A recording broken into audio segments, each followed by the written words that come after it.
hard to let go. Take a chance, touch the sky, and you might just like what you find. Let's risk it all, put it on the line. Go and spread your wings, let's find out if you fly. Am I a sellout, Father? Should I give up the bag? Yeah, that's the technique. And the night's gone and the day comes. We are. These analysts turned entrepreneurs face the tough task of pitching a random 3,000, and they're gonna be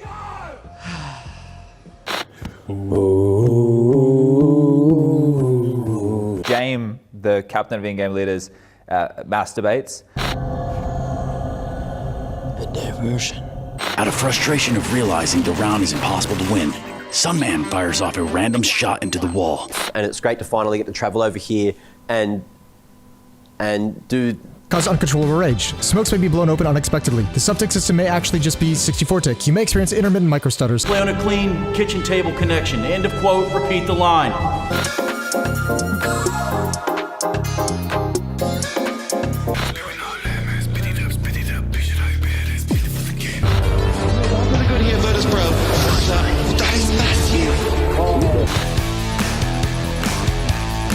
It's the wrong answer, Zip. It's the wrong answer, Zippy. This is how you would...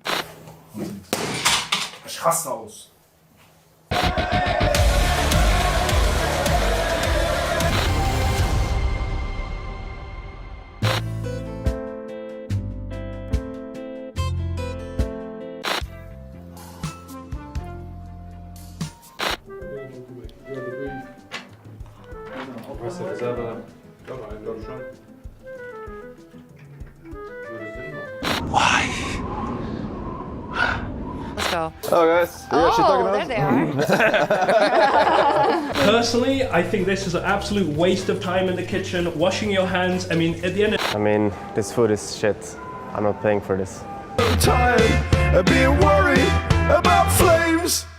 Will allow players to blend in with their environment after staying static.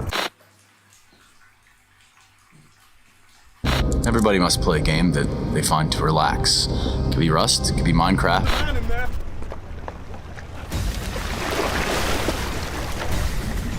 And now, moving on to the monitors. You guys ready for me now? Let's go, guys. shit, Finn. Let's wake up now. Yo, Good job. Rookie, wake up now. Hey, chill. One eco and we win, okay? What do you mean, Nico? Just run around. What the hell you mean there's another map? Hey, what's going on there? Fuck yeah, bro. Let's go.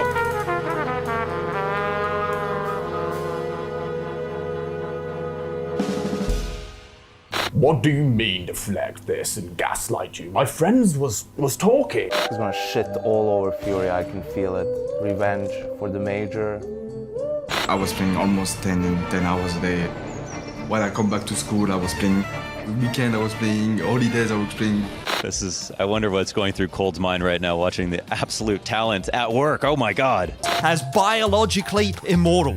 That means they can't die. The seasons. Where are you? On the bottom.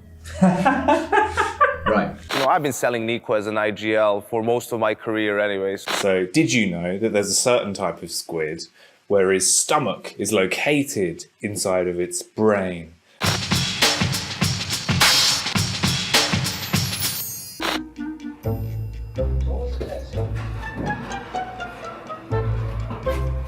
A revamped matchmaking and in-game ranking will have your queues popping again and again and again. Fuck! Rob's good, be good. Rob's good, be good. Roll CT, bring me the pistols, let's fucking go!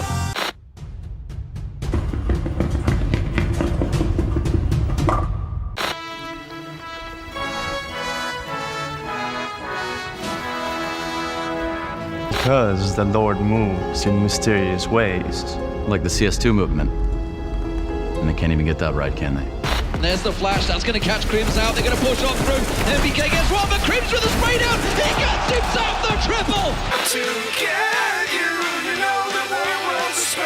Man. Nicht so direkt. Da. Okay. I don't have time to talk to some deadbeat, salt of the dirt water guy.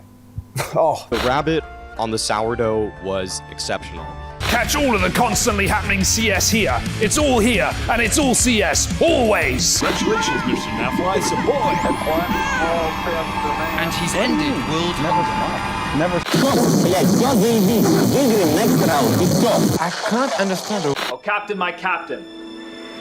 Get down, boy. Oh, Captain, my captain.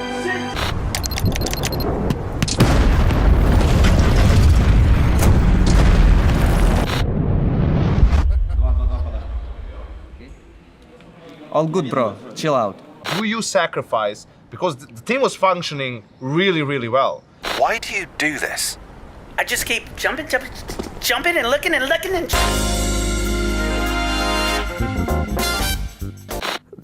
Could someone take a photo of my face? Is that all we're doing here? It should be a human right, and a right is one that is afforded to all.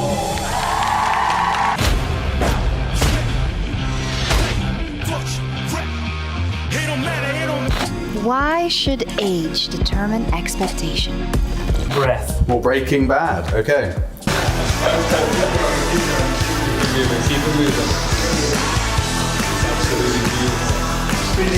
Hello, for he's a jolly good fellow, for he's a jolly. But did you know the fake flash play has a long and storied history? Day off. Wrong answer. Start doing push-ups. Hello?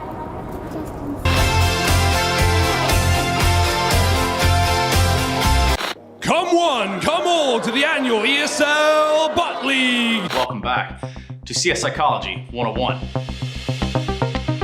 Out of nowhere, a figure jumps through the smoke. Toyota! Art unloads the... Bald man bad.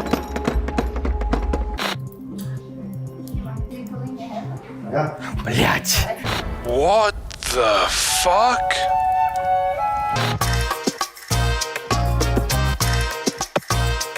How the fuck else would you do this job? Monster energy and bananas, my friend. But you don't have to remain unsatisfied.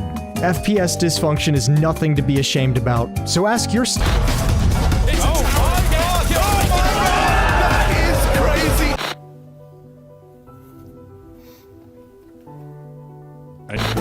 Can warm it up. How long? Yeah.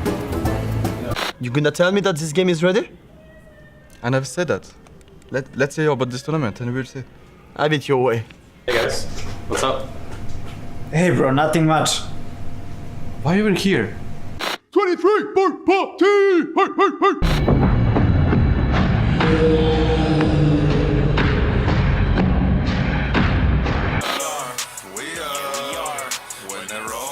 Talking of inappropriate, why don't we finally release the sex tape? To get this #1 spot. Я думаю, я не знаю, не понимаю, что сказать на английском, я не понимаю. Thank you very much, Shiro. Thank you for your time. Das ist eine absolute Katastrophe. Was sollen wir jetzt machen? Why so serious? Just gonna slop this in here. Look at the whole thing. Beautiful. Alex, hello? Hello? We wish you a Merry Christmas. We wish you a Merry Christmas. A serious investment. Do you like CSGO skins? They're okay. Rumors, man. Like, socks aside to who I am, it's a fashion statement. It's not like I'm gonna slip and fall in the ocean or anything silly. Chad? He's gonna throw the AWP in. Oh my god! Simple! What is happening? Okay, now do it again. When we make that stadium a library, there's only one sound you'll be able to hear. The old flavor of Crims. Now that is a grape, ladies and gentlemen, that has been with us for years. Oh, don't worry that it's getting old, I'm starting. I don't want to be this kind of people who to be recognized every time I go out or something like this. Zippy, can I call you Zippy? Actually, my name is Chipek, so... Zip? Yeah, I just think Zippy's got like a cooler ring to it, you know, like for the youth. And the pelts. Ooh, it's a bit off to the right. It's a bit off to the right. Colloquially known as the the Crimson Jelly. Well, this is going to be really easy, maybe slightly embarrassing, but that's nothing new. Like what? Like this! That's just my regular accent, mate. That's just how I sound. Finals, Pronact and Crims. They just need 2 kills here and they will win it for the second time. 47 kills, 23 deaths. Or should I say, 4, 7, 23. Okay. Weird timing. Give me a second. I'll be right back. Sorry about this. I'll never forget when we had no toilet paper during COVID. It was a bit hard. We all went outside, but James never had that problem. It's our first date. Oh, okay. Pressure some vodka then.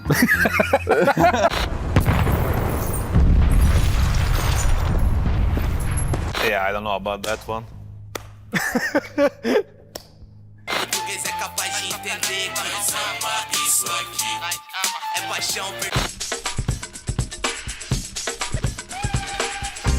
My people need me, man. My people need me. Yo, I don't know, bruh. Bruh. Whoa! Oh my God!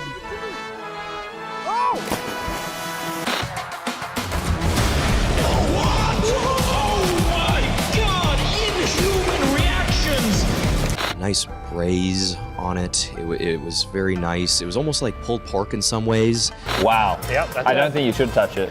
I don't think you should. I think this is I have masturbated before. Oh, a bit partial to the old hand-to-hand combat then, I understand.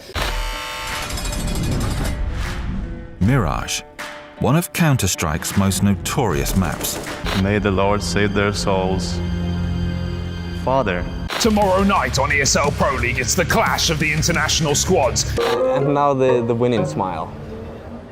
Hey, why do you... My friend, James here to save you.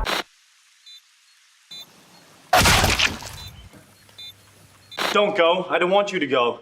You've done so much. I know. Somehow my bot is more red than Harry is, and that's unfortunate. Back then, technology was different. Keyboards used a PS2 plug as USB wasn't widespread.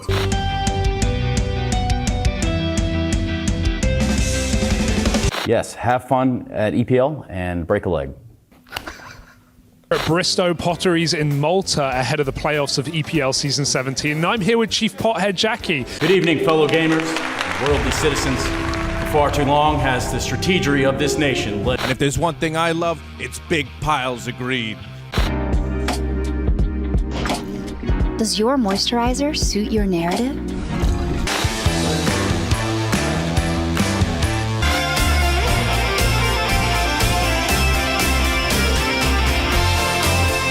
Wash. I don't know why I say watch. Like I want to put the tea. The open wash. I want to put the tea. I don't know why my. Dobra, brat. Is that what you wanted to do, Elfishka? Don't look at me. My job. Look That's my forward. job. Look forward. Side there. Look at that. Coming out of there. That's a bit of a money. I have absolutely no idea what's going on. Shadows of ourselves.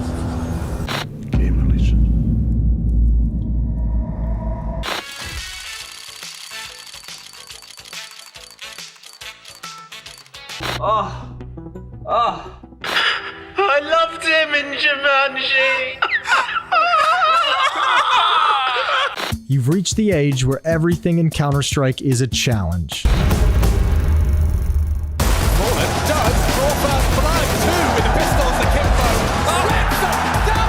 Someone calm and collected. Many run. This is impossible, honestly. I have no clue. Giga chat, Hooksy, Giga chat, Hooksy, Lord Hooksy, Lord. Not today, fella.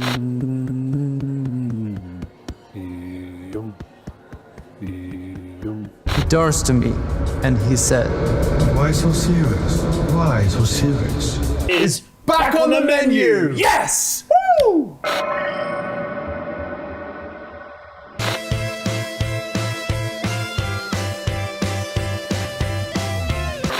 I'm really good at this. How you started? I guess we need Apex.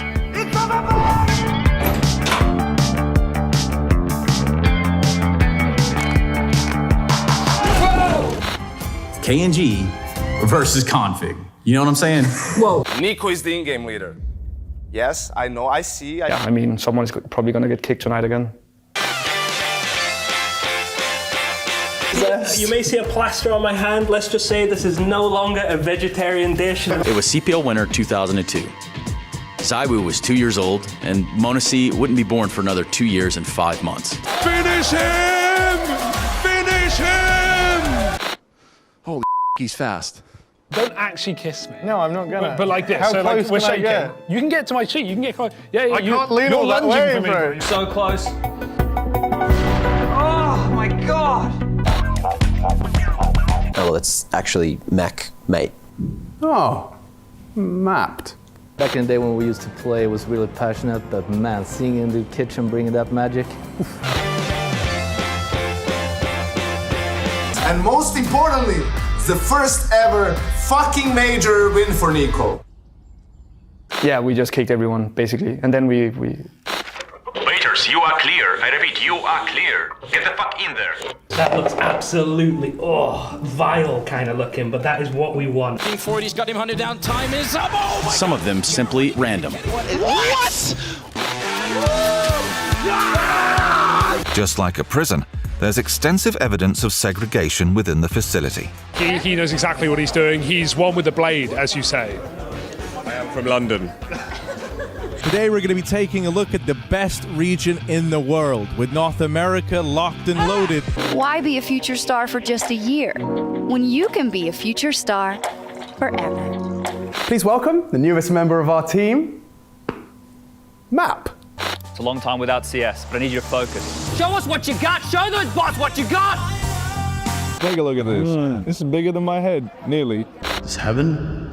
Father, what happened? This is hell. I will personally find you, and I will eliminate you. And trust me, because I know me. It's the under, now it's the middle, and then we have the top, so... That's the scientific name for the hair. Exactly. Yeah, That's close. Oh, that's really close. With CS2, you'll be standing tall, polishing your trophy in no time. They say the future doesn't fit you. Oh no. Ooh. So you feel like you found home? Yeah, until I'm kicked.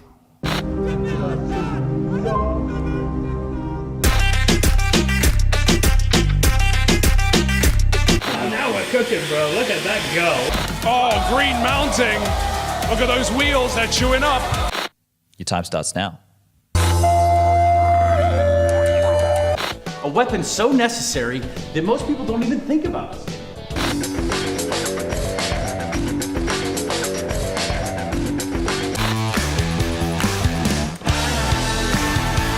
Well, we really backed up for this one. Oh my God! That's the #1 player in the world, ladies and gentlemen. Measurements. Measurements, yes. The measurements never lie. Never.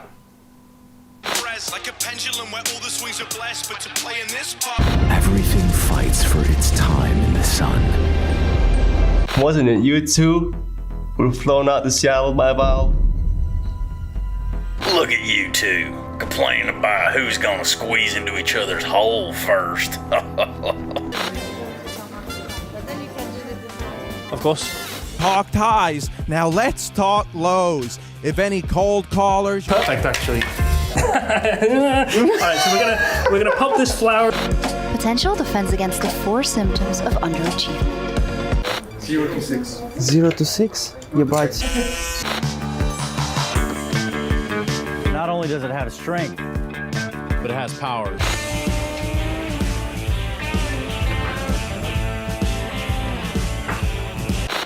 My inventory looks different every single day. I just turned 30 and I can't even spray anymore. oh Jesus. These nuts. Got him!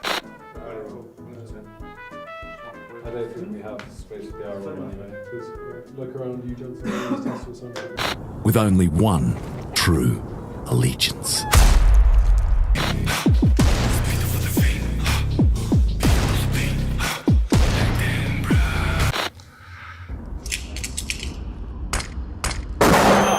And now we're going to have to lock you up and throw it. Now he's on the bomb, that Molly. And I think it's too late. He can still stick it. He can They say the Dexter's out to get.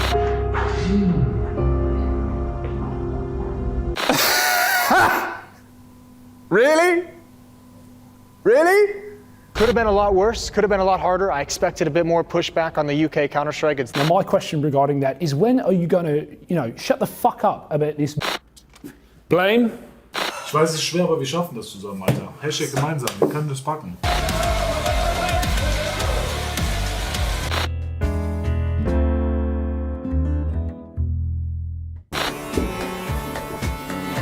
Tell me about. Harry, I'm about to lump 20 on. You cool?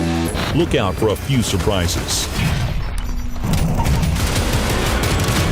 No, Chad. Is that a raincoat? Yes, it is.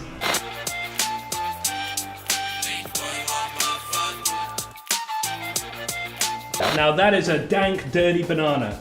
So this type of banana, this. Oddsy. Keep his eyes glued exactly where you want them. Secondly, This time we'll make a mistake. We're now falling. Gonna break through. He's on his left foot here. Didn't quite get the ball past the last. Lurking in the shadows and the shallows, the saltwater croc. A promise of ever-shifting tides. Can I get you something? Glass of warm milk? Little Kool-Aid? Why'd you never even communicate anymore? They might be rushing A, and you'll just sit there in silence. Fucking Americans. So loud and obnoxious. They will fix it with a patch on the 10th. Patch on. Hey, where am I? Está in Chile.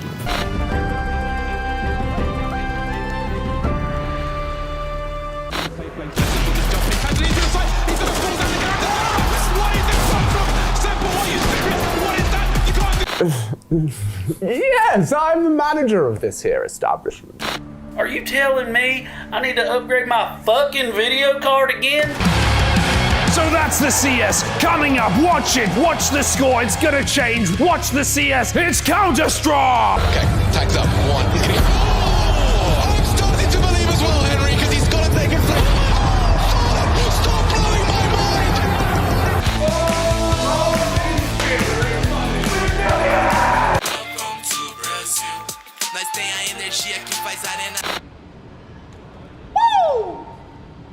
Next выиграем 100%. You that guy.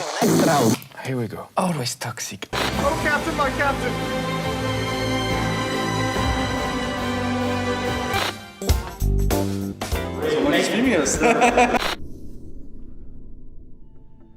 I will personally ensure the funding of a global competitive matchmaking ladder on 256 sub-tick servers world. Because safe investments are for pussies. FaZe haven't had it. All right. Save your skin with the all-new Potential. There? Yeah. Okay. It's viel wachsen. Wachsen. Where are you, Justin? An isolated land. Fantastic.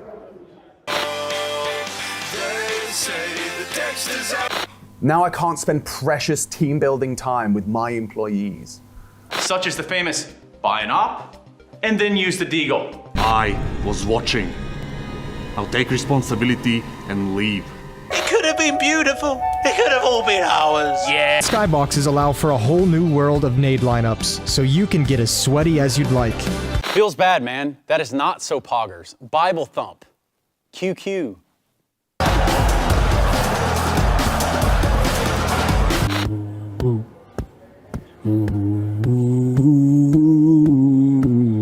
Seriously worried about flames. Oh my my god, this guy is so good. So if it came down to me having to buy that for myself, probably just tell you no, flat out. Who's the wanker now?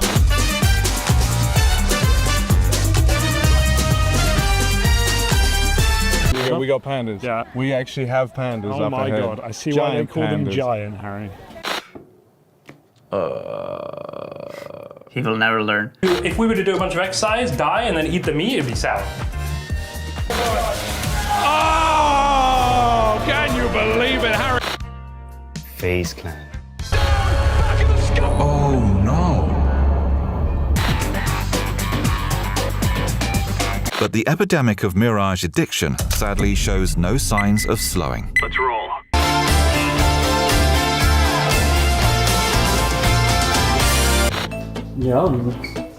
Nice. Отлично, брат, отлично.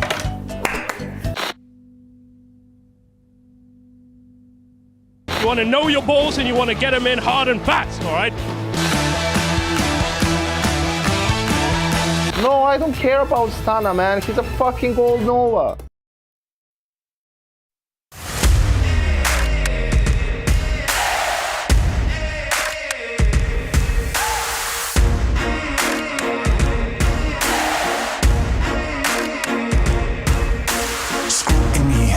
People twisting up the truth, this ain't new to me. Since the age of 22, I've been using it like it's fuel to level up, like it's champagne in my cup, like there's nothing interrupting my pursuit of dreams. There's a vision in my mind, it's consuming me. Take my confidence combined with opportunity, mix it up with unity, soon to be the greatest of my generation. Operation Victory. Fight or fly, we will stay through the perils we dare not to stray.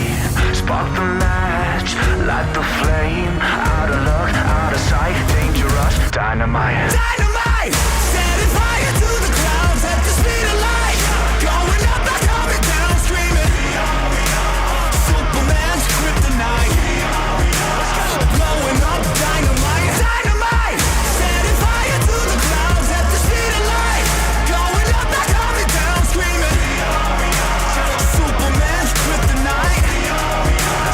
Blowing up, dynamite.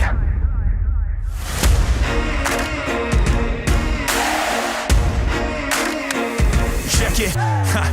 Troubled days, lonely nights, lot of tears, lot of fights. Big dreams met with bigger lies. It ain't what it seems from the outside. On my downfall they pray. Will I surrender or will I betray? Given the trauma that lives in my brain, or use it to fuel up the fire in my veins. I never complain, I boss up and do it. If there's a battle, I fight my way through it. If the wind blows, I thank God that he blew it. Cause what is a blessing depends how you view it. The fruits of my labor are in abundance. Indispensable, I'm not redundant. Incomprehensible the way I've done it. When the struggle pushes me out, shove it. I rise above it. Fight or fly, we will stay through the perils we dare not to stray. Spark the match, light the flame. Out of luck, out of sight, dangerous, dynamite. Dynamite! Setting fire to the clouds at the speed of light. Going up, not coming down, screaming. Superman's kryptonite. ESL Pro League Season 19 is brought to you in part by Intel, Acer Predator, Kadia, DHL, Monster Energy, the United States Air Force, 1xBet, White Market, and Gaming Malta.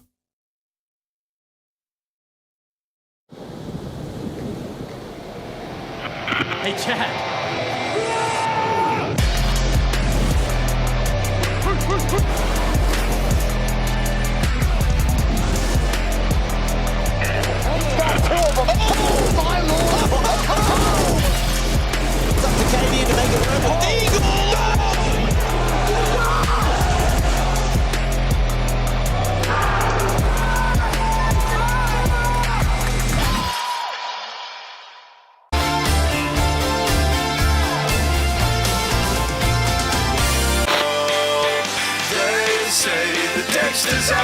That is right. All the Counter-Strike, all the damn time. We return for ESL Pro League in its 19th season, where we've got some happy families on the sofa starting today. We've got the sofa of bros. We've got the sofa of adults, I guess. Oh, Matthew.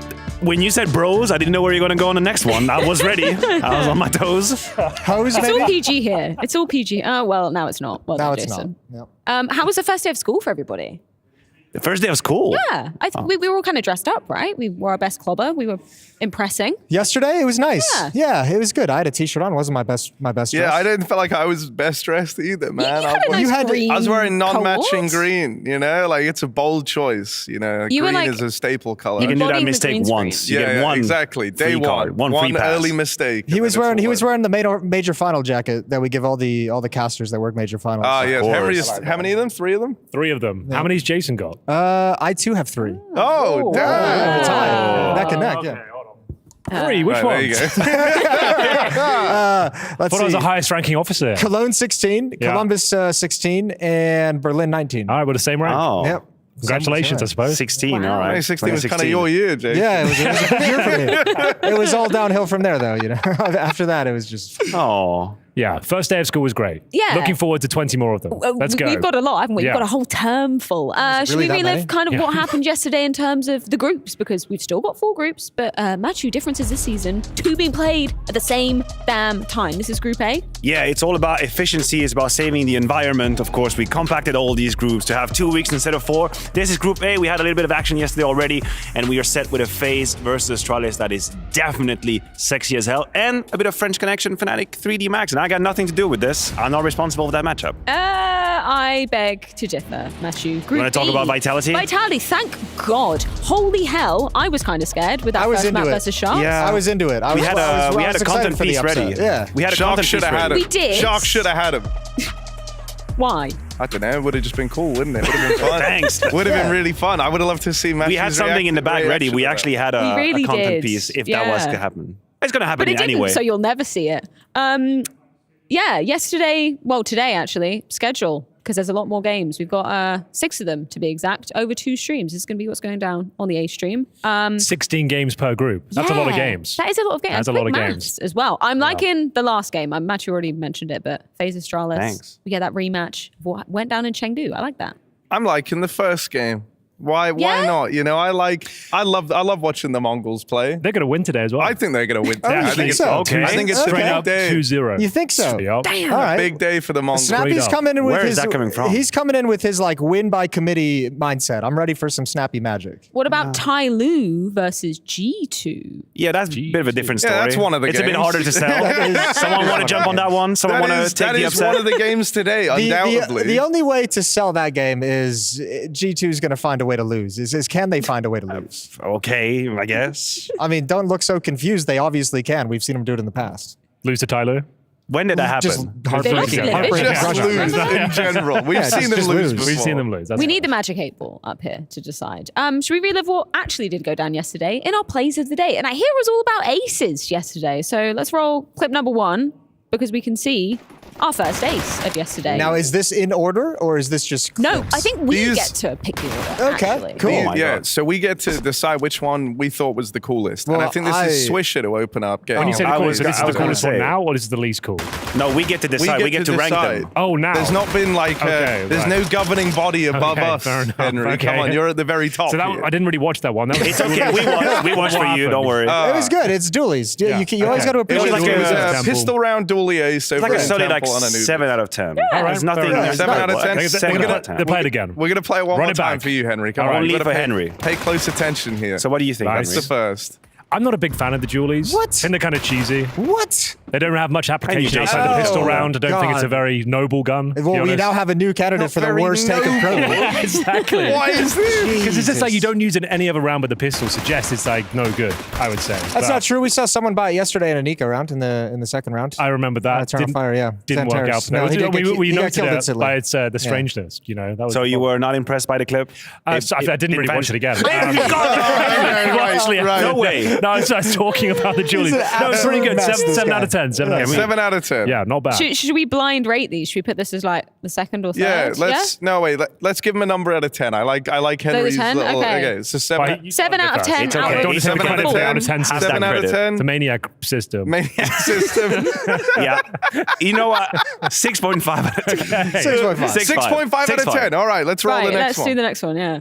We're never going to remember these numbers. It's okay, I will. No, Okay. 6.5 out of 10. Who is Here we this? go. It's a Glock. I feel the Glock is kind of cheesy. It's not a very noble weapon. Jason, don't you even go down that I road. think this is Mezzi. This is young Mezzi. UK Yeah. lad himself. It's Yes, already a that's 10 out of Mezzi. 10, actually. I don't even need to watch. Ugh. Immediate 10 out of 10. Not biased at all. Look at this. Block a bit more honorable. Playing around the angle. Yeah. That's a good point, actually. Yeah, Thank you for didn't think noticing about that, did you? This one is honor maxing, this clip. What do you think about that one, Henry? I mean, it wasn't the most exciting clip. He got, Okay. got a few kills. I'll give that a 5 out of 10. 5 out of 10? In terms of How the hype meter, like it was a Yeah, nice, all right, impactful all right. round. You're How do you- UK boy. I mean, that's not the reason I'm voting 5 out of 10. See? It's not supposed to be I was like that. basing on the quality of the play. Nationality never actually really came into the discussion. I'm not saying. How do you feel about it? I'm with Henry. It wasn't that great. It wasn't that 5 out of impressive. 10? Yeah, Okay, yeah, so we're it's putting that it's under- below. Hey. It's under the dual lead Impactful action. round, you're going to be happy you won it. but Jason, you're not like, come on. that's a showstopper. No, yeah, you're pleasantly Are surprised. you agreeing Yeah. with 5 out of 10 then? I might have given that a 4, to be honest. with you. Oh my God. All I'm not the right. bad guy. All right, well, we'll It's round in a up. We'll bad round up mood. for Britain. We'll round up. all right. It's a 5. 5 out of 10. 5 out of 10. let's Middle of move the on. pack. Clip 3. Let's see what this is. I wish I could see who Oh, that is. M4s. I like this. This is Afro. We're into the Afro. rifle rounds. I like it. Afro that's was on a against heater VP, yesterday. He destroying looked that very push. good. Yeah, he had a really good series. He actually looked Up fantastic. M4. It's all looking good. Another ace. All Another right. ace. That's easily a solid. 7. That's easily a 7. It's direct. There's directly nothing. the There's top of the nothing mountain jaw right now. dropping. He does the basics I well. felt like when VP Yeah. went into that bomb site, they did a lot of 1-by-1, and you could see he wasn't really that much pressure. I agree, it's 7 out of 10. He played it very well, but I felt like he VP did. kind of played it quite badly. That's all. Exactly. Yeah. Oh my God. The 7 out mood of is 10, really low. 7 right out now. of 10. Do we have anything that's going to hide the hell out yeah. of We us? Do we have wait, something in so store? These have all been aces. You might have noticed the reoccurring theme there, okay. right? So Dun, dun, dun. 7 out of 10, and this next one, because I've actually Let's hope it's seen a this. bang. Oh, you've seen the content sneak already. peek. Here we go. This one I think is banging, and it's Malbs. It's our boy Malbs. Okay. Yeah, we like him. Kind of the Guatemalan star, really. Check this out. Oh, I like this Oh. already. This is more like it. Beautiful. Nothing but Okay. headshots. That's what we like to see. Yeah, it's stellar. Now we're talking. Gets the blood pumping, gets the people going. That's what we needed It's in a the shame morning. about the reload, but It's other okay, than forget about that, it's a forget about really that. quick, That's- clean ace. that's the best Immediate- one. Yeah, Is that like a immediately. 9? I'm thinking that's like a 9. A noble weapon as well, the A USB. noble weapon. Yeah, good to 9 see out of that. 10. A gentleman's gun. A gentleman's Yeah. gun, yes. 9 out of 10 is 9 out of 10 that's is fair. very So I good. guess our I official might have given rank- that a 10 out of 10. I'm not Yeah? gonna lie to you. No, it's not a Look, 10 that's a hard angle to get 4 No, kills it's not at. for you, maybe. All right, well, Jesus Christ. I think 9 out Guess of all 10. eyes on Maniac. No, soon on that one. it would have been a perfect 10 if he didn't have to reload for the final kill. You got to agree there. Come on. If you're going to get the ace that quickly, you Yeah, want you it to leave be no all room in for one back. improvement if you go 10 out of 10. Yeah, That's so a problem. that's why it comes down All to right, 1 in I my can bring mind. that. Yeah, you've bailed me out there. 9 You're out of giving 10 me is still escape, very right? good. 9 out of 10 very is good- still, it's a very and good it's still mark. the It's great. best. It's still the biggest number It is we've the given best. out. So the official ranking, We Matthew, have you said you would Malbs, remember we have all the Malbs, numbers. and we Swisher have with the Afro. dualies is 7. That's number 3, and then we have Mezzi. So we go Malbs, Afro, Mezzi. No, Mezzi is the last one, and then Swisher third. Swisher and Messi. Got it. Okay, I'm nice. happy with that. That's Okay, good. we good? That's Yeah. actually UK on the objective. bottom, I as like it. always. As Yeah. always. Sucks Yeah. to be us. Back to the UK discussion. How did we end up in the UK? How are we all taking Brexit? Let's have a nice, let's have a nice round table. We're a couple let's cut years that there. deep now. How's everyone feeling looking back? But yeah, no, I think that was pretty good. I liked it. But Brexit was pretty good. No, No more of this. What the hell you mean there's another map?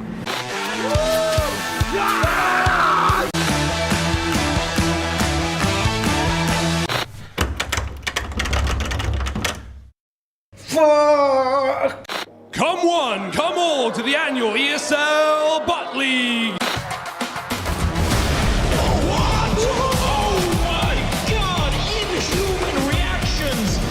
No, I don't care about Stana, man. He's a fucking gold Nova.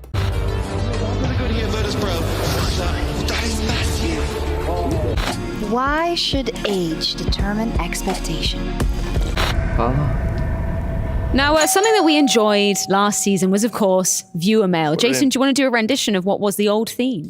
Viewer mail. Oh, it's so That's not bad at all. beautiful. yeah. Harry, what have we got in the bag at the door? We have a bunch of stuff. I don't know. I mean, we just selected a bunch of different things, and I'm just going to get them bought up in any old order. That's kind of the vibe I'm going for here. Very chaotic. I don't know what's coming. Y'all don't know what's coming. But let's take a look at our first little item. Just to be clear, people have sent these into an email address, right? Yes. That's what's going on. It's not a physical mail mailbag. It's No, actual, this an email address. You send this to an email, EPL mailbag at efg.gg if you want to send in your mail. Can someone read this out? Yeah, it is rather far away. Hope you're doing well. Was curious to know I am working as an IGL for a university team and my own international 5-man friend team, but also working on analysis work on my YouTube channel. My question is, what do you feel was the most important thing for you to work on when developing as an IGL? For example, early round calling, defaults, mid-round rotations, anti-stratting, pre-game prep, individual performance. Thanks, guys. Oh, what a question. Radio. Yeah. Well, from all the in-game leaders we have here. That is a huge guess. question. It is a great question. For me, though, it was but- actually, I would say the hardest thing for me to learn was controlling my anger. Like going after, like we can talk about all the prep and everything. Still having issues with it? When you go to like a semi-final or something, or a LAN, and you've done all this homework, you've tried so hard for so long, and people fuck things up. Being able to control your rage and being Casting able to a like big say, game how in have we arena, messed this up with the getting fifth hit in the time? face with a Snickers bar. Yeah, exactly, that sort of thing. So for me, that was the hardest thing I had to overcome. What about you, Harry? I like it. I have never IGL'd in my life, fair not enough. even casually. Not I don't even in pretend a I can punk do friends, it. having a good time, I barely face even it. talk, Matthew. That's kind not of true. my... We both know that's not true. Yeah, but sometimes you have your ideas coming out. Yeah, but a one-off idea ain't the same as calling. Kadian would agree with me there, right? Everyone wants to IGL when you're winning. A weekend IGL, we call it. Yeah, right? That's the difference between a strategist and a captain. Being a captain and an in-game leader is the hardest thing, I think. Yeah. Because lots of people can call and they have the ideas at the right time, but holding your nerve and being able to keep it together when shit hits the fan, as maybe you can attest to, it's very difficult to actually make sure you're actually there and focus and not tilting like everyone else. No, 100%. I mean, if you talk about the emotional side of things and the emotional management, you're right there. It's very important. I think something else that is key is the ability to translate any idea you have in your mind in a simple way. Like, get people to understand what the hell it is you want to do. Like, however you want to do a strategy, whatever call you want to do mid-round,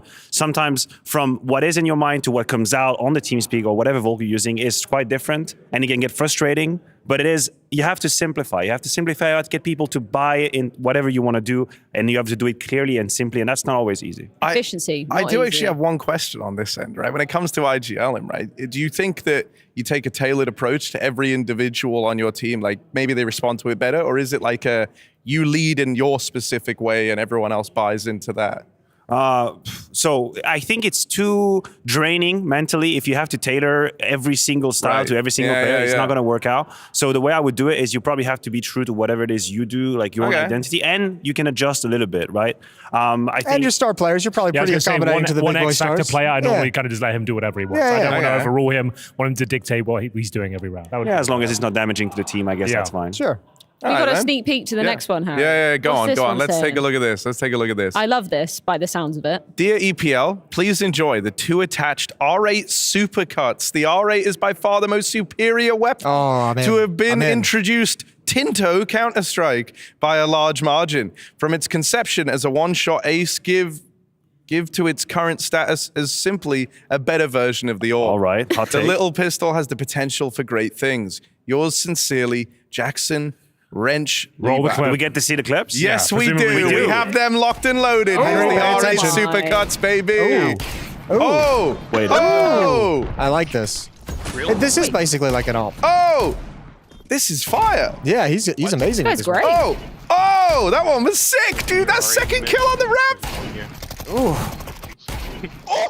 Oh, we had a whole reaction on that one.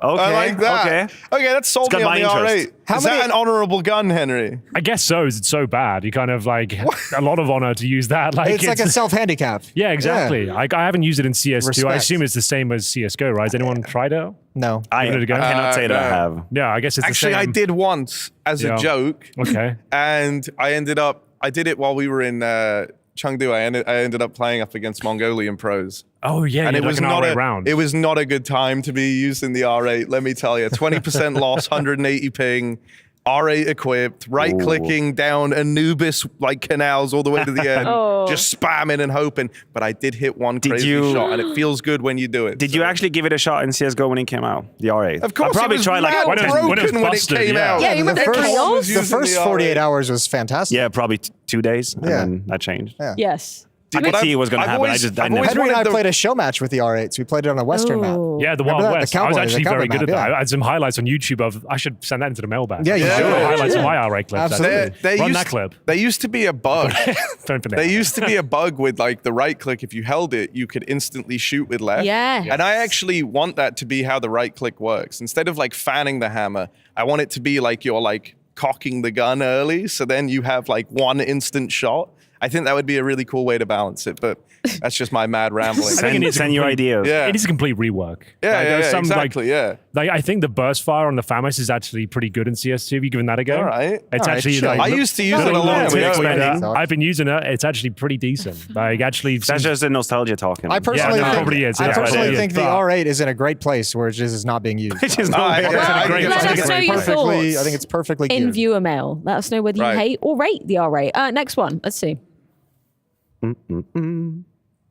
If you could rename maps, what would you name them? Rename Rename. I'm going to throw one map out and then we can weigh in as a group on what we would rename it. Let's start with Inferno. Worst map coming in first. What would we call it? Oh, so you don't have an actual suggestion. You're just picking the map that we read. Yeah. Well, I mean, I'll throw one out there. I know. Tiny, little, garbage, narrow map. That's my not a catchy name, is it? Not a catchy name, but it's true. Yeah, call it is true. Claustrophobia or something. Yeah, claustrophobia.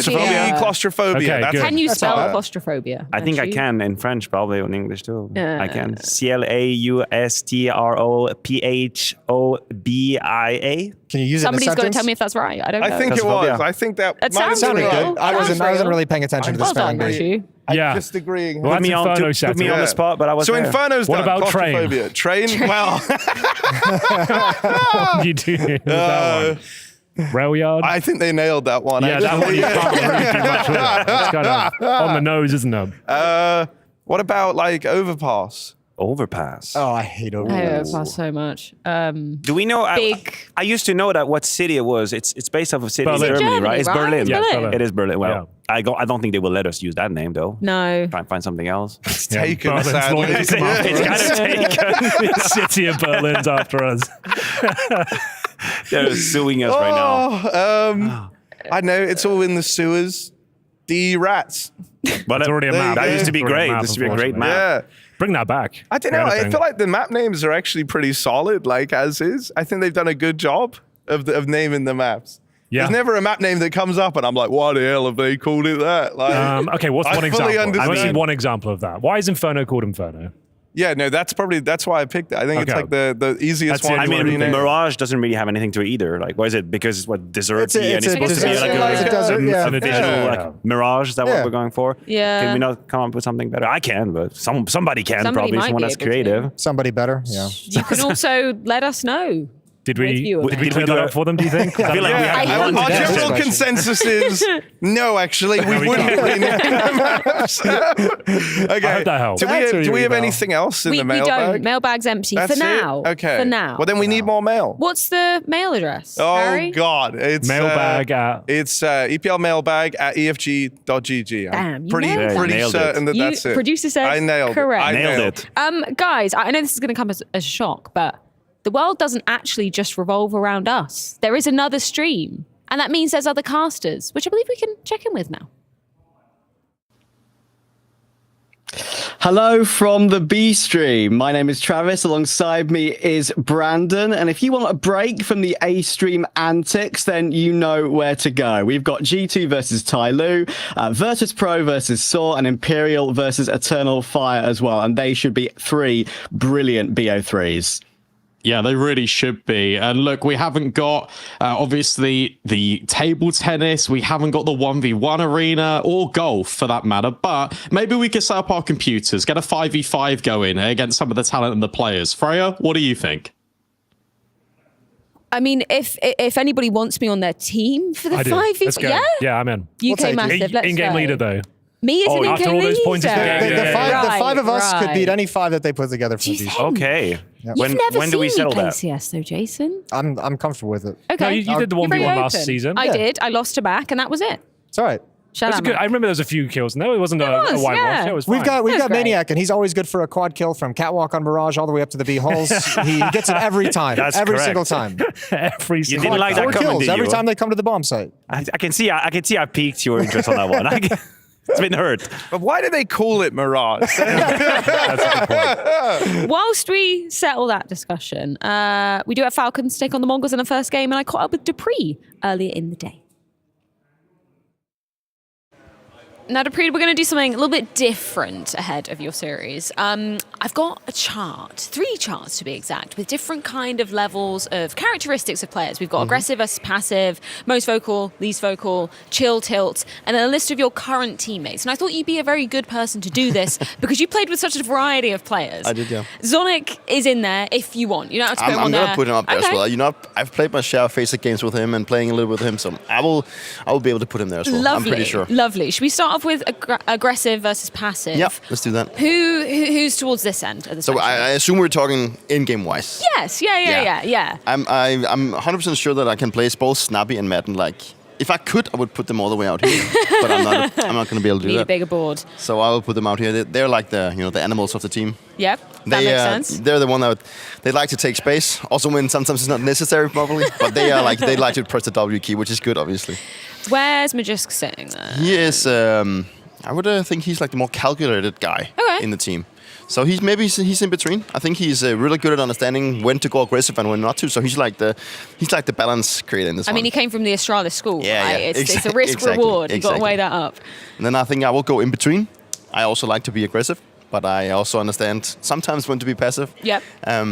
I also like to press the W key, but sometimes it's also necessary to not do it. Yes, that makes sense. And then we have our precious Orba and Sun Pius, which I will also place in the middle. I think he likes to go for peaks, but he also is the guy that likes to hold angles. So he's also in the mix. How would he compare to like your previous Orpa in device? Would you say he was the more passive end? I think the majority of Orbas is a little bit mixed. I think they understand they have to be a little bit of a mix, because if they would always just be over aggressively, then they would become much of a habit that people would analyze. And I think it's good that you have the mix as an Orba, so you also will be unpredictable in that sense. Makes sense. Yeah. Zonic in your FaZe games then. Where on earth does he sit? It's kind of tough because I think he wants to be aggressive, but he knows that his aim is not good enough for this. And he usually ends up getting passive because we tell him to go passive, and that he doesn't want to throw the game for the team. He doesn't want to create disadvantages. Very nice. So I'm going to actually put him a little bit here. Yeah. He wants to be up here. He wants to but be in there. reality, he's there. Exactly. Okay, you can dream big, Sonic. You can dream big. This is talking more about comms within the team. Yes. And this isn't meant to be seen as like a negative or a positive, because obviously you need people to just be listening and observing and going along with the plan. So who's yapping the most? Who's calling the most? I can definitely, I'll put Snap here. I guess it makes sense with him being an in-game leader. And of course, he needs to take the reins and control everything. Magisk as well. He's. I think I will again put Magisk in the middle. I think that's the reason I'm going to put him there, is because he's also the anchor of the team. So of course he's not the one that has to talk the most, but he's also the one that comes in with like crucial information. So he's again the balanced guy when it comes to this. But he is good at talking. So the only reason why I'm putting him in the middle is actually just because he's the anchor, I guess. Yes, and he's cognizant of. Yes, you don't just want to be yakking all the time. No, he doesn't want to come with inputs that is actually not necessary whenever everyone is communicating. Fine balance. Yes. Madden, I think I will put like here. He is a little bit like Magisk. I mean, he also likes to be vocal, but at the same time, he's not the guy on the team that talks the most. Makes sense. Without again being a bad thing. Sampires, obviously, in between. He's the Orba. He makes a lot of plays. He wants to, he wants to control the game sometimes. He wants to control the pace and what piece he can do. So that's why he's there. And for what myself, about yourself? Yeah. I will. I'll also put myself in the middle, where it comes to. Yeah, I think me and Magisk might be schooled the same way in some sense. I mean, sure, I'm not an angry as Magisk is, but I also, at least when I'm getting into my zone, sometimes I can get like tunnel vision on what I need to do, and then maybe and it's not that I forget to say stuff, but it's more about. I will just focus on doing my job instead of having to say like or yapping about something that's not necessary. Do you think that will change? Like, because obviously you're quite new into this team, obviously with some previous teammates. Do you see that changing at all? Do you think you'll become more accustomed and maybe be a bit more vocal? Not really. I think it's been actually really easy to integrate into the team. I think I had a really easy task of just bringing what I had with my previous team. So the time I was been away from at least like the core of the team, I guess. Yeah. So yeah, I think I'm just like put there. Happy where you are. Yeah. Obviously, Zonic, he can only talk when he's allowed to talk. That is true. But yeah, true. In terms of how much he's I will putting still in. put him here. But like, I think Makes the reason why we need to put him there is obviously also from all the talking he does outside of the game and outside of the officials. He's him and Snappy is obviously the brain of the team, and they will usually debate what is right and what is wrong, and have like try and get on the same page, so they always feel that we are going in the right direction together. Cool. So, yeah. Okay, chill. Oh, this is gonna one be fun. end, tilt the other end. You can take this however you want. We can talk about officials, or we can talk just about FaZe it. We can talk outside the server. You take this where you want. Okay, I will start with Snappy. I think Snappy is a little bit. He's like here. But that is more in-game wise, not outside the game. He doesn't tilt, but he can get frustrated. Understandably, that's being my. the game It's the leader. first time I'm playing with Snappy, but I've already recognized that he can. If things are not done right or he's not treated correctly, he can upset, or someone if he's waiting too long for his coffee at breakfast, he's the one that goes up there and say, "I've been waiting 20 minutes for my coffee. Where the hell is it?" Fair enough. Yeah, He knows what he wants. It has happened twice in this tournament already. So And we're in day 2. Yeah, exactly. Magisk, where's he sitting? Same goes for Magisk. They are kind of similar. Magisk a little bit less inside the game. But also in real life, he can start yapping about things that are not right, or if something is annoying, or whatever it is. But it's just like a personality trait, I guess. Yeah. Madden is actually super chilling, I think. He seems like a chill dude. He is actually pretty chill. Like, he usually doesn't tilt. Everyone can get frustrated, but I don't think I've seen him be like super tilt or anything. So. I've never seen him like screaming at his monitor too much, like shaking it, punching it. Seems like he's got his emotions under control. Just a few feelings has to get out sometimes, but I guess that's normal. That's very healthy. Some players. Where's this man super sitting? chill as well. I think he's probably one of the most chill guys on the team. He always has this phrase, "Guys, we need to smile." So he's bringing some really good vibes. Definitely is. And yourself. I'm definitely gonna be in between, because I can definitely also be really angry, and I can also tilt both in game, outside the game. But I think I've grown up a lot with. It's been one of the things in my career I've been working the most on, not getting frustrated about things, because it just takes you into a downward spiral. So putting me in the middle where I'm still learning, living and learning, as I say, which is I think it's a comfortable place. Has Zonic been a kind of influence in that, or is he like secretly the most tilt man? No, he has definitely helped me improve on this one. So I will. I think I'm gonna put him over here, because I'll put him like down here, here, something like that, because he's tilting when it's due. Let's put it like that. I mean, if things are done wrong, or people are not acting the way that he wants to, he will get frustrated. And I think it's it's also the coach job that they need to make sure that people are on the same page and going in the same line. Totally. But at the same time, he's also very chill. He's like the grown up in some situations. Guys, calm down. We will talk this through and everything. So I think he's down there. Firm but fair. That's how Yeah. Zonic seems from the outset. Well, Dupree, thank you so much for your time, and best of luck in your game. Thank you.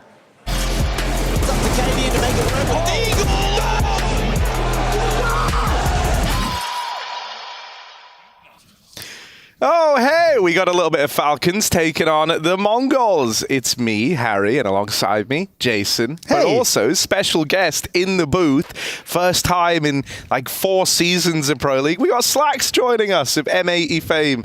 So how you doing, bro? I'm good, thank you. I'm happy to be here, watch some good Counter-Strike, and be with you guys. Yeah, you're doing some prep work. You're banging out like a little 2-for-1 afternoon here. It's going to be good. Oh, look, we got the picks going down. Mirage to open. Nuke in as the pick of the Falcons. Ancient going to be our third and final map here. I'm starting to really enjoy Ancient as a deciding map. I'm not going to lie to you. It might take over Inferno as the best third map we have. I didn't think it would be hard. I don't like Inferno. Yeah. Do you like Inferno? No? Like, I used to love Great take. Inferno, and I think the map layout and everything, I mean, it's the same layout, so it's still like a good map technically. But after the rework, everything just feels bad on this map. Yeah, the skeleton's still there, but there's some grimy fights now. Like, oh, hang on a second. This is from our mailbag from John Wiwick. Please bring back the start music that was on season 16. Please, production team, I beg.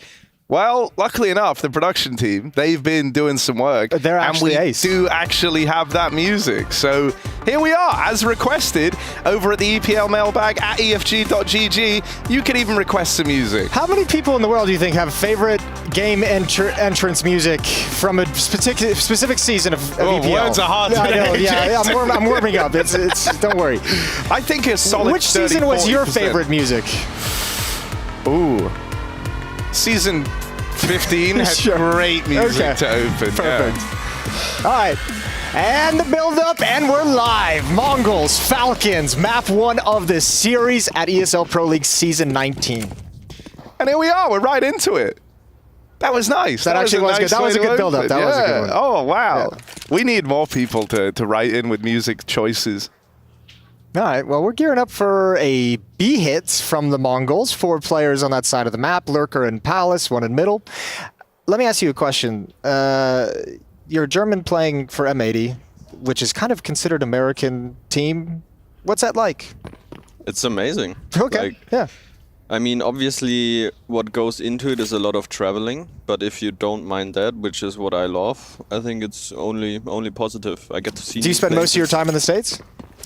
So before I got my visa, I went a lot to Canada. Okay. Went to Toronto, which was super nice. Nice city. Canada is good. Canada's cool. I was in Atlanta staying at my coach's place. All right. And 2 weeks after, in 2 weeks, I'm going to be going to Austin, Texas, where they have like the M80 base. Sweet. So yeah. Get out to 6th Street, see the sights.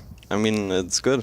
All right. I'm going to be around. This is sick, man. World Traveler slacks, bro. I'm all for it. All right, well, opening kill, and now into the bomb site we go. This is a nice little pinch from Mongols, actually. This is well timed. Yeah, the Mongols, they've been cooking. They've been cooking, bro. They have been in the kitchen, and look at this for a pistol round, man. Mazzinho's just destroyed them, and well, that's about as dominant as it gets. I think this is the season for the Mongols, man.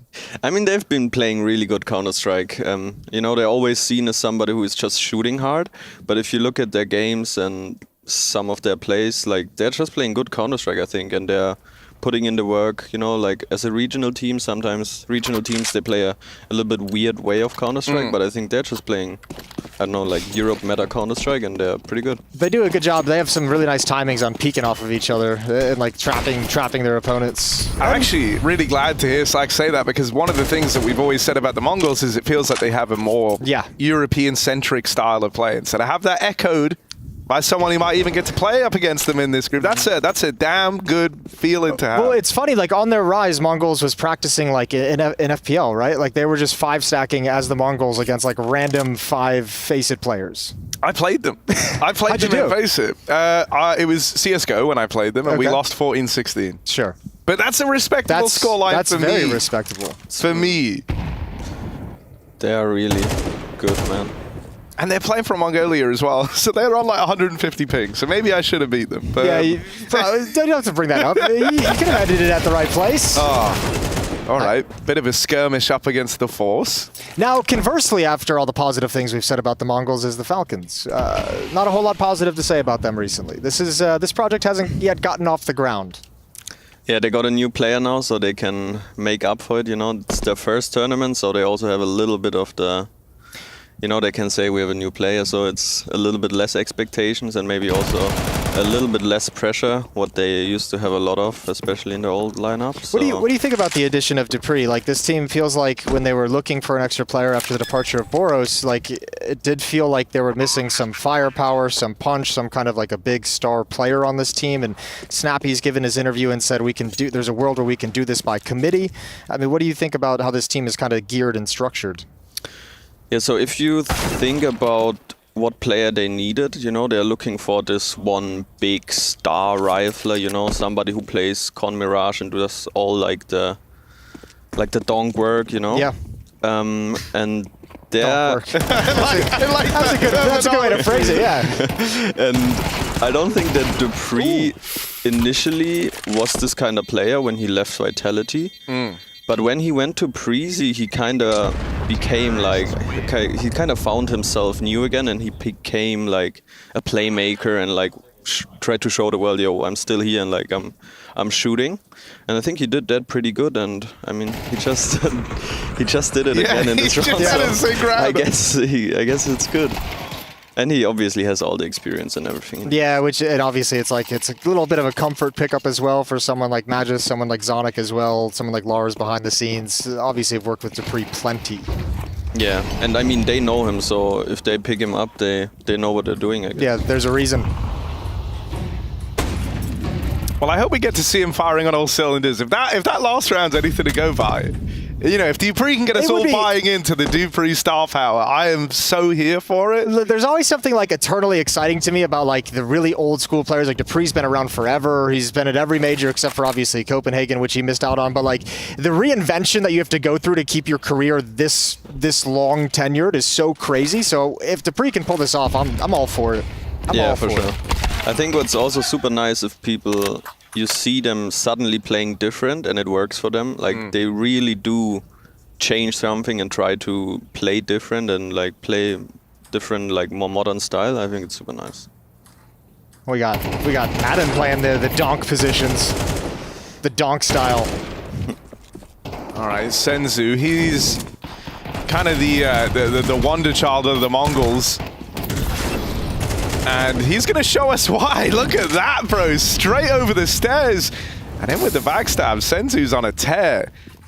I hope that because when you look at like Senzu and how he plays within his region, he's so good.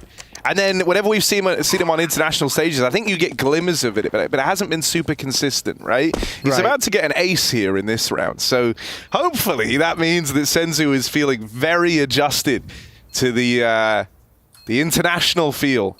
Backstabbing for dupreeh. It's a clash of the titans here with Senzu ready and waiting. That is an ace from Senzu. All 5 in the round. He gets it done solo. That's actually disgusting. Really well done from Senzu. That's a converted 4v5 as well for the Mongols. They lost the first player in this round and still bring it back. Look at this shooting.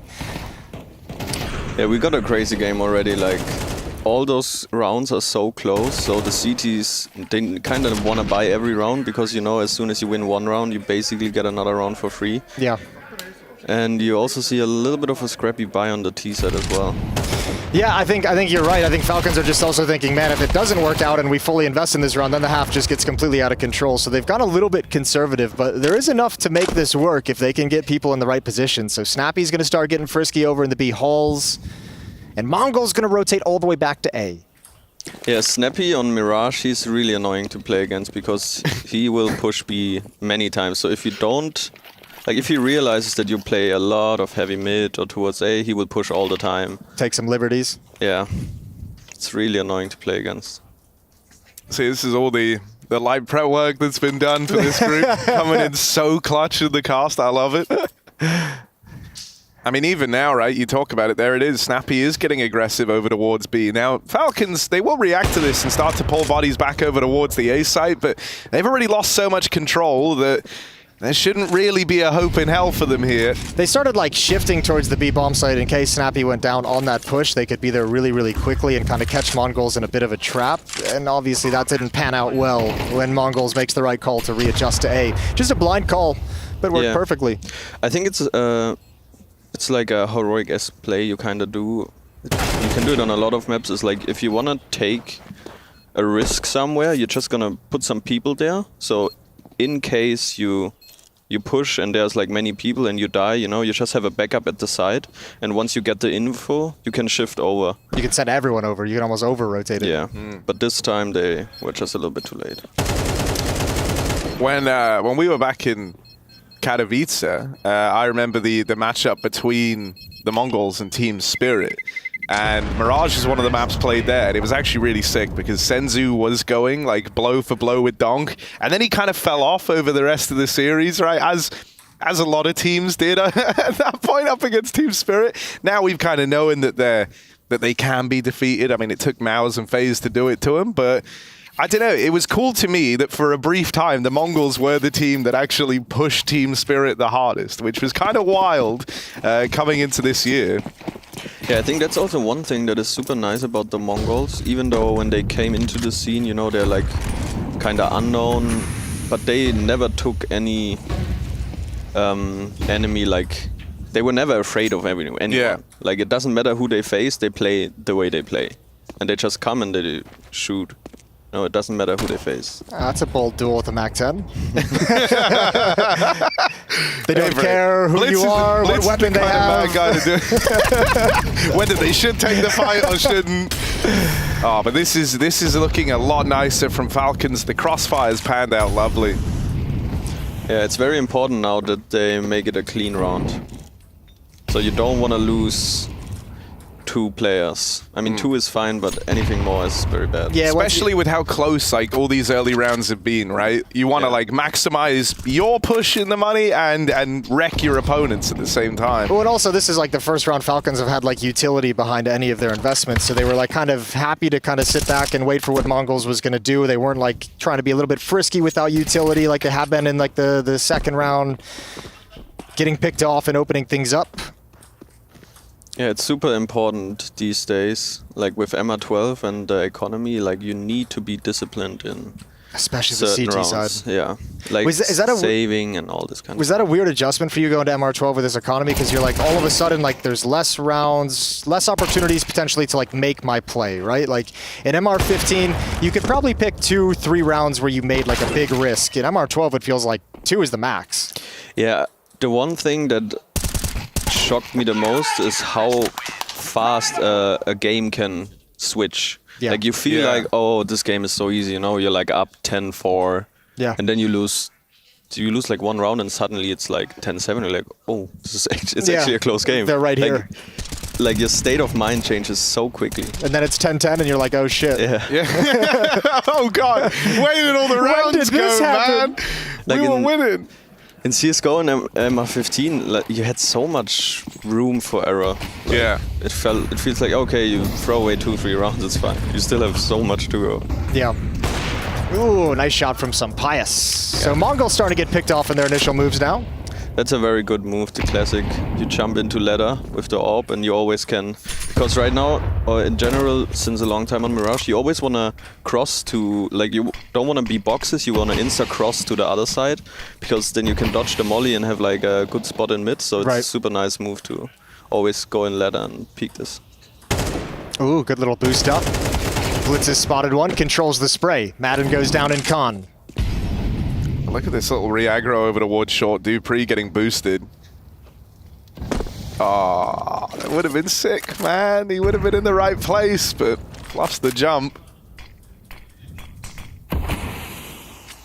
Still, them getting pulled back into this double B setup could be a lot worse for them. They're in the right place. Well, they're fortunate they have some Pius because he's taking the angle towards middle with the AWP. So Dupree and Snappy could back away from Catwalk, and that's what's allowed them to kind of position with Snappy safe in the B site. Dupree will be a fast rotate. Yeah, 4v4s usually favor the Ts. Because now you play 2-2, you technically always play 4-2. So if they stay like this, it's gonna be a hard round, I think, for Falcons. Snappy has to go pretty huge. Dupree is running back. Gonna try and lend a helping hand. Oh, they're crossing in front of each other. That gets a bit awkward for Dupree. Snappy can't hold the line, and the Mongols are well and truly in B. The save call gonna come through for Falcons. That might be a little bit of, you mentioned a new player in the roster, there's going to be some hiccups. That might have been like just protocols not exactly well oiled quite yet, that both of them kind of swung into the same exact fight. Dupree goes for the market door. Snappy kind of swings out to the left in front of his crosshair as well. That'll be something I think that gets cleaned up as time goes on. Yeah, for sure. And yeah, because the money is so bad at Falcons, they're gonna have a rough time this whole half now.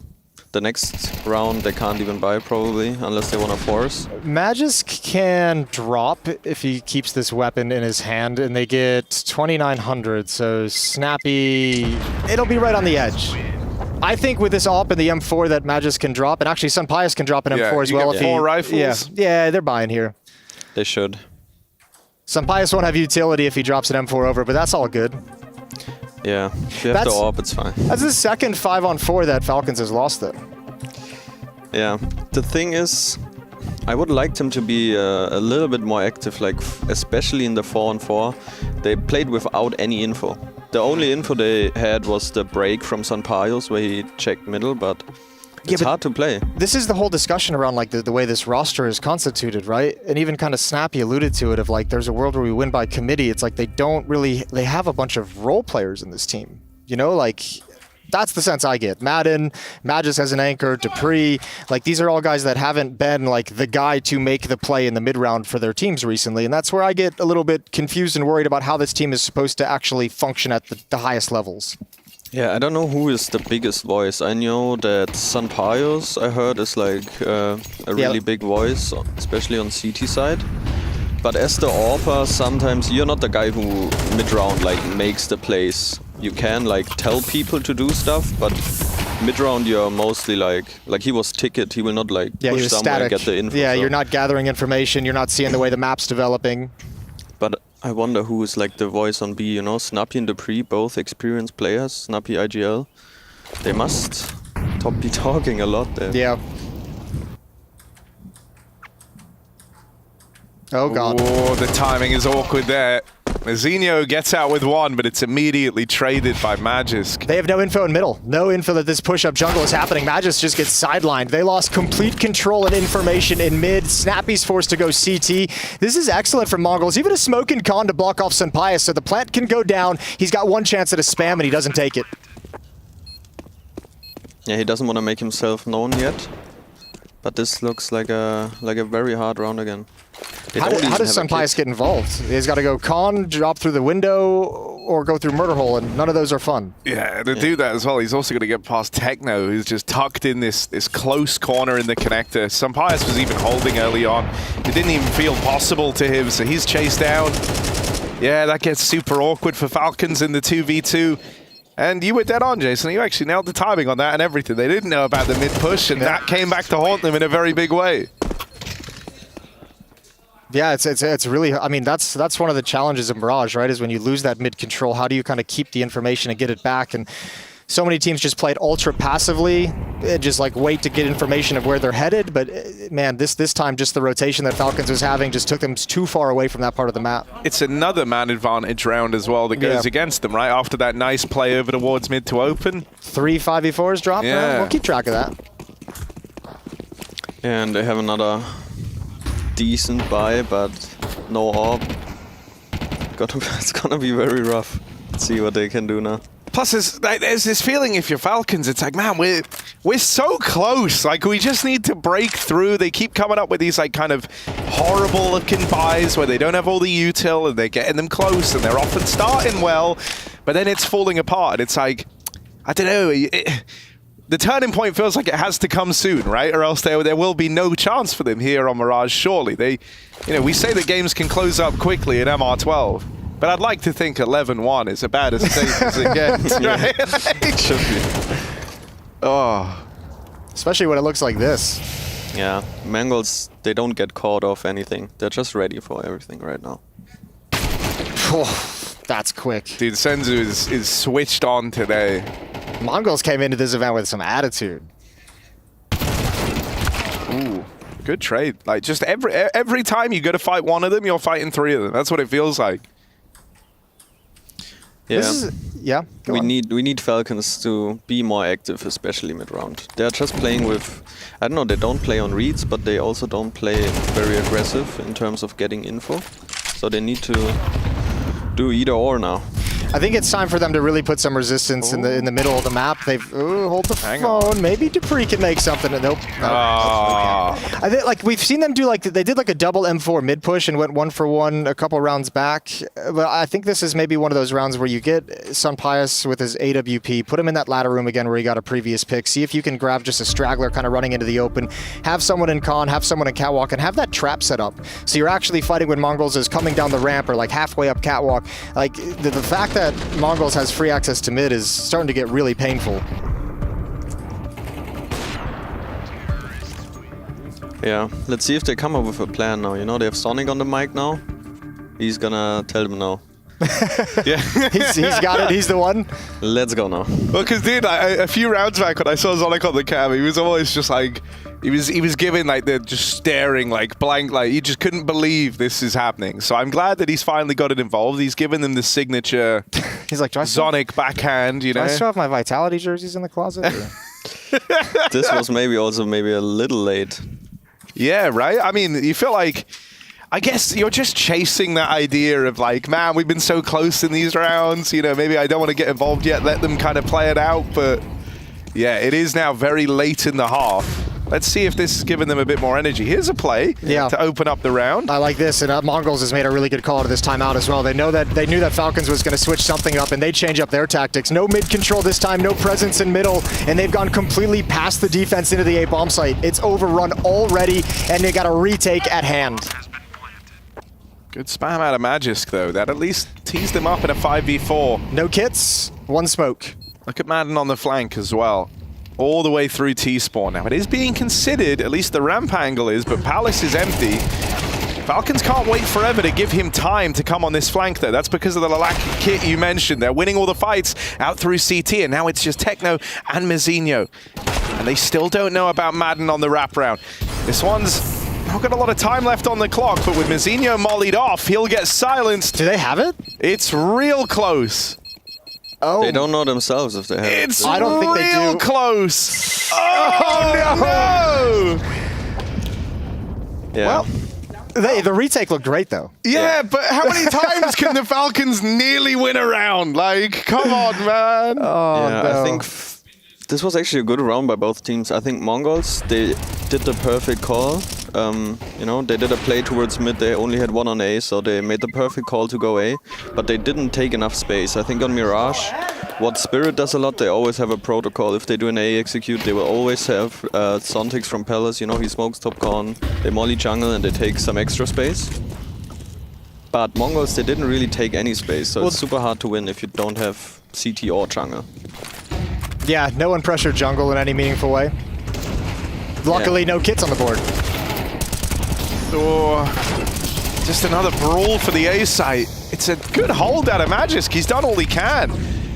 Yeah, Magisk for sure is one of the best anchors in the world. He always gets the kills he needs to. And he gets two, so now they have actually a good round again. Oh, that was the shot he needed. That was the exact peak he wanted, 9-10. And now, yeah, it's all come crumbling down. He's going to have a flank eventually, so even if he gets this kill, which he won't, it doesn't matter. 8-2, Falcons finally get another round on the board. It's about damn time. That's what. About damn time. I don't know. It was nice to see them actually close the man advantage round, man. I'm just happy for them to that end. 2 on the board now. If they can start building right, like all these rounds have still been close. So the route to come back into the half here is very much open to the Falcons rather. Mongols is out calling them. Like the A hit out of the timeout, the A hit again. Like they've switched styles right from that mid control that was so effective. And this is a 3rd round in a row where they're just sending. They're like, we can get into the site. Like let's just do it again. Yeah, and they face one again, so it's a good call again. But as you can see, their buy is very bad. That's how you know the game has been super close. Oh, this time it's not a multi-kill from Magisk. Can't expect your anchor to do it every round, but some Pious lends a helping hand. Flank from Madden is coming in quick as well. He's already basically at T-ramp, so this is... They need to take control of CT right now, and they do it perfectly. Snappy falls. Dupree managed to get into Sandwich. Oh, are they going to run boost? Oh, okay. Now they've cleared the deep angle at CT. 9-10 wins that fight. Are they ready for Madden? Second player on the flank. He will only get away with one. Pious has to do this all alone. This was a low buy for the Mongols. This was Falcons with a chance to come back into the half, and it gets taken away from them. The pistols and a handful of rifles for the Mongols is enough to break through. This is important save here. This is awesome from Mongols. I love seeing this. It gets you excited, man. It gets you excited because they've always been a team that's like right there on the cusp of making runs. We've just watching them take steps forward, event after event. And we always said this, every event, it felt like they got better and better. You know, you could tell they're putting the time in. Yeah, they're a very dangerous team to play. They also had many, many great LAN performances. When they were in Atlanta, they were like very, very good. They beat Complexity and had like a very twice sick run. They beat Complexity at Atlanta. I was also surprised how many people at the pick games at the major didn't have them go through. I was like, for sure they will make the next stage. Did that opinion change when they didn't go through? Do you mean like go through to the elimination to opening stage? Yeah. Okay. Exactly. I thought you meant opening to playoffs. I was like, but they, no, I didn't. But I had I saw people, they had Mongols as 0-3 to. No, I get thought to the that next was stage, and I crazy. like, Yeah, that like, is. bruh. It's also the bias of the region, right? Like if Yeah. you're the average Counter-Strike fan in Europe and North America, you don't really see Mongols too often, except at the bigger events. Oh, up through con for Senzu. He came into this on a heater, did Senzu. Just walking past Madden. Oh, can't see him. Something is ticking in his brain that there could be someone here. Back will to see back. each other. Oh my God, Madden! And so that's how we round out this first half. Crazy little stairs moment, and that at least gets Falcons 3 rounds. We'll be back with a bit more Mongols taking on Falcons in just a moment, so don't go anywhere.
Falcons have got to get down to business to defeat the Mongols here. They're currently lagging behind, a 6-round deficit on the Mongols map pick. And the Mongols with a blinder of a T-side to open this up. They were out calling, they were out aiming the Falcons squad. This one hasn't been much of a contest so far. We're hoping that the final 2 rounds that the Falcons are able to put up towards the end at least gives them a bit of fight here. But largely, it's been a pretty underwhelming first half for this Falcons squad. All right, call it, Slacks. They making a comeback? It really comes down to the pistol now. Like they need those first 3 rounds now to go clean, and then they get the confidence and they can go. Oh, Techno spotted it early. He's going to call reinforcements. They're hustling quick. Blitz is going to be on catwalk. Senzu is going to be paired up with him inside the site. Techno, though, not overwhelmed. Senzu saves his life, and Techno just needs to live and be a distraction, and all of his teammates are here to bail him out of trouble. Oh, Techno butchers them, and now just Snappy left up in this all alone. He's cut down. No pistol round for the Falcons. The Mongols steal it away, and with that, is this looking like GG now? It really looks like GG. Oh, no. On those pistols, you really, if the first guy who makes space dies so quickly, if you don't get out of this BFs, like, it's so hard. Yeah, that first kill is so important. And also the fact that Techno spotted him so deep gave like an extra 2 seconds to Mongols to get the rotation in. That was massive. I mean, we just called that the Malbs pistol ace from Cat at the start of the show. That was straight fire, man. Just 5 kills. Yeah, Malbs he is on form. This guy. Is he feeling good? Like he is on form. Like he's like FIFA 99 in form player right now. Oh, I do like to hear that though, bro. He's a big Deeg player as well. Let's see if Magis can channel his Malbs. Around the corner, Deeg of Prime. No, dead immediately, of course. And that was the force buy from Team Falcons. So it's going to get worse, and then it'll get over, as the Mongols do look to run away with their map pick. And then they'll come back into map 2 and hope it doesn't get worse again. Well, even that's interesting, right? Because Falcons have picked into Nuke, but the Mongols are no stranger to Nuke. I actually think they have a fantastic Nuke. I think somehow they've got like two of their best maps off the top here in this veto. Yeah, and the problem is, if you like, they are full of confidence right now. Like they are completely running them over, and then you play Nuke CD side. Like, I hope Falcons has a very good game plan on their T side. Otherwise, this could be a quick best of 3. Especially because nothing ever got started on this map. And if you go into the Nuke T side and you get shut down by a strong defense from the Mongols, like real early, like go down 5-0, 6-0, then it's like you've all of a sudden gone, what, like, we're at 15 rounds. You're in like 23 rounds where you're just like, oh, we're just getting destroyed. Like all day. What does winning a round feel like? I don't even remember the sensation. Yeah, and also if you look at after the pistol at those 2 rounds, you know, the last rounds of the map where you maybe try to get some confidence back, they're just over in like 15 seconds. So you're not getting any confidence back with those rounds. Jesus. And if it keeps up, they haven't won a single pistol round here in this map, right? Both of them went the way of the Mongols. If they open up on Nuke, losing another pistol, it's like already coursing through your minds. You can imagine Zonic in a post-game interview, we just didn't win any of the pistol rounds. We never got into the swing of things. I can see it, man. I can visualize it. All right. So I hope Falcons have got something up their sleeve. They got this one last-ditch attempt. I don't really think there's a world where they're imagining they turn this around and win it, but at least some confidence-boosting rounds to send them into their map pick would be nice. That's good damage on a blitz and a good timing on that peek as it forces him passive. They have no utility, Falcons. They have 2 flashbangs. That's a beefy nade, and that's an even beefier AWP. And an even beefier Senzu. Yeah, he is. He's feeling real good here. That AWP gets involved again down in Connector. And this one's looking done. The Mongols very active on this CT side already. And just ready. They play clean. And look, they're even ahead of the curve here, and they hear that bomb drop. So now everyone's rotating over the way. The Mongols know they've got the game right here, right now. It's theirs to run away with. And with just Magisk left, a sad Dane walking alone up through the ramp into a bomb site that belongs to the Mongols. This map, their map pick, goes their way, and it's no contest. The Mongols were the dominant opener in this series.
That's right, it's back. Hard-hitting journalism, this time featuring M80. And we have some unsuspecting victims being interviewed right this very second.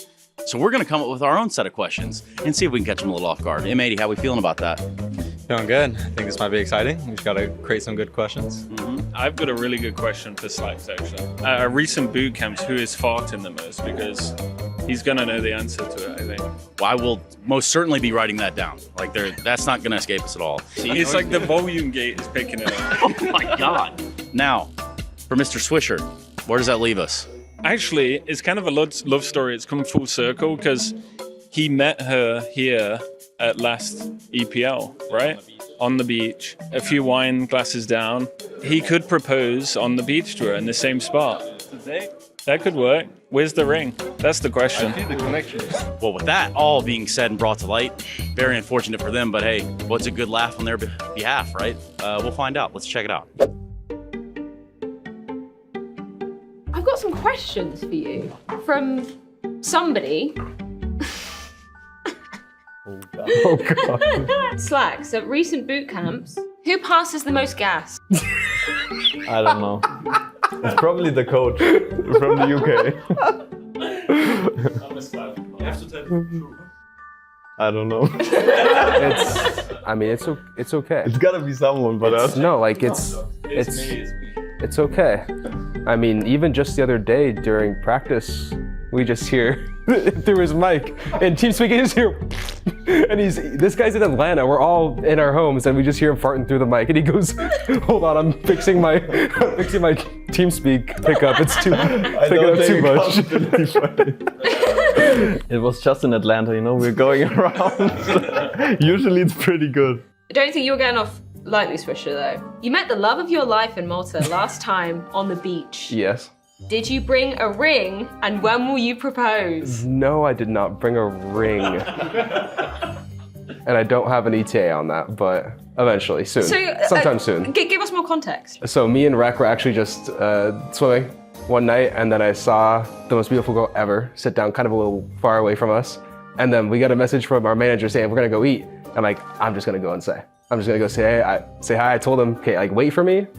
If I sit down, just go. If I don't, then I'll come back. Then I sat down, and then we ended up I took her to Buffalo Bill's. I don't know if you've been there the next day. No, never been. Steakhouse. Nice. Delicious. Definitely recommend. Get him, Swish. Get him. Yeah. Hard-hitting journalism. You're throwing me under the bus, man. Seriously worried about flames.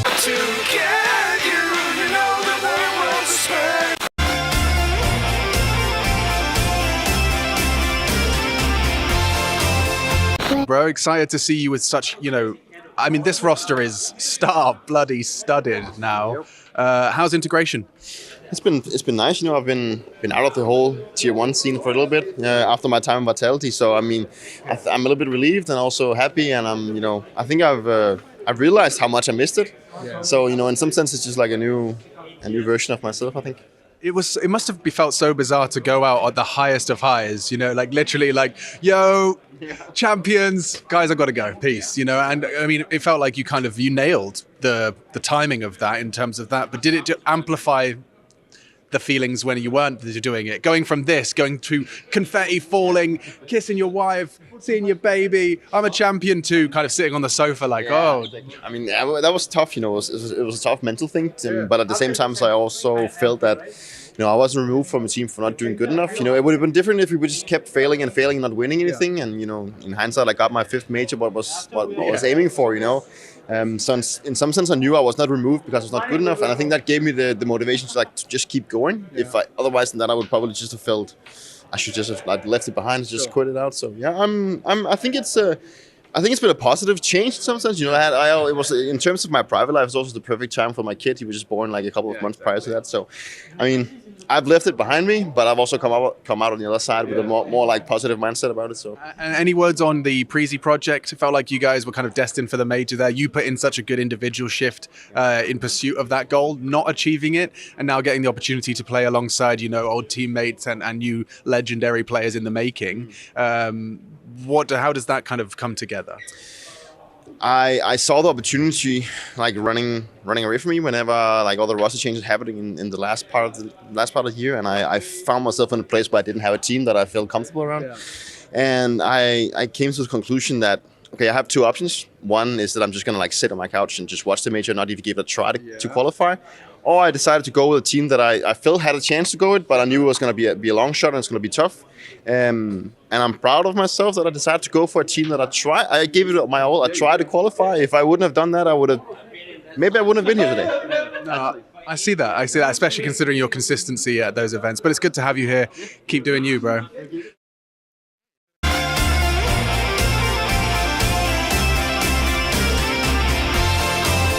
Where are you, Justin? An isolated land. Are you a particularly like ordered man? Does everything have to be at the right diameter and measured the desk and everything? Yes. Oh, this looks like pristine. Is this a new mouse pad or do you just look after it? I look after it actually a lot. But yeah, I am just I don't overthink about it, but obviously I don't like I clean the mouse pad every week. What's your secret? Microfiber cloth or what do you use to? Yeah, it's just like some humid. You call it humid. Humid like. The rug? Yes, okay. And just let it dry, and that's it. Oh, damn, it does look pristine. But there's some parts getting set up. You feeling good? Feeling like you kind of got the fifth player integrated so far? How long have you had to get him settled in? I mean, he's a really nice guy. He's also a really good player. He was really fast, and we also had like 1 month, or maybe a bit more, for practice. And I think we improved a lot. Yeah. And I think we created a system now that we can be confident on, and obviously I think we are in a pretty good spot to do a good job here on Pro League. Yeah, and just last question, in terms of your individual form, you set such a high bar for yourself when you were in the initial ENCE roster where you were so consistently, I think you were very in tune with the team's plannings, you and what being able to get the best out of you with Snappy's calls. I'm sure that system takes a while to introduce new players to. Do you feel like now you're being set up, you kind of have the freedoms you used to have in ENCE?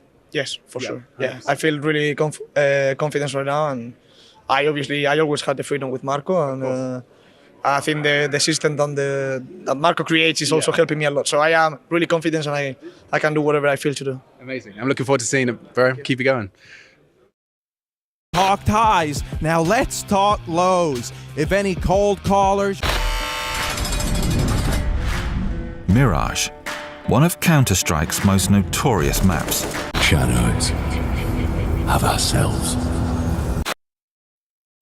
This is Forecast Fair with a quick weather update from the B stream. We were expecting G2 Gus to be battering Tyloo from the offset, but fair play to them. They were standing their ground on the first half of Ancient. That first half did end 5-8, but now it seemed like the winds are picking up a little bit from the G2 camp. In all fairness, Mercury was in retrograde, or it wasn't. I don't know, whichever one is good, because he was showing up in the first half of Ancient. But it sounds like G2 are going to be taking Tyloo's pick, and Inferno does await for the rest of the series. I'm going to see how it goes down. At some point in every gamer's life, there's a question to be asked. Do your clothes match your hobby in any situation?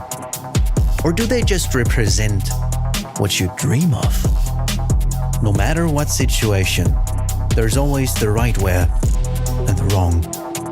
The only real question is, which are you going to choose?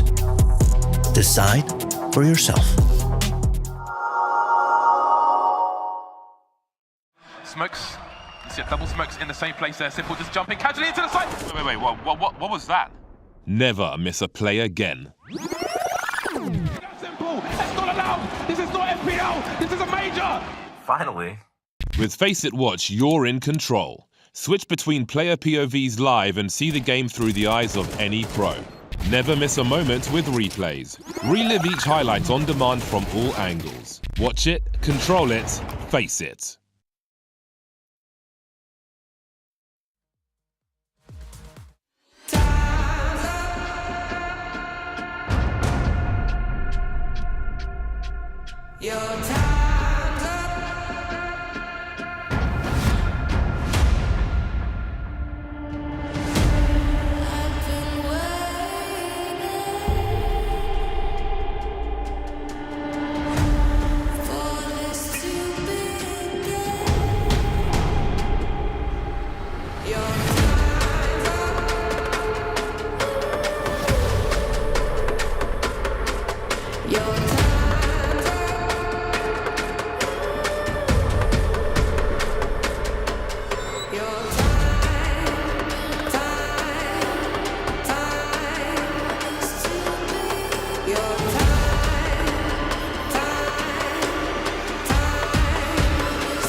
Welcome back to the Mongols show. Dominant victory on map 1. We move on to Nuke, and Falcons better snap back into shape. It's their map pick. Otherwise, it's Mongols taking the series victory to kick off their ESL Pro League stint.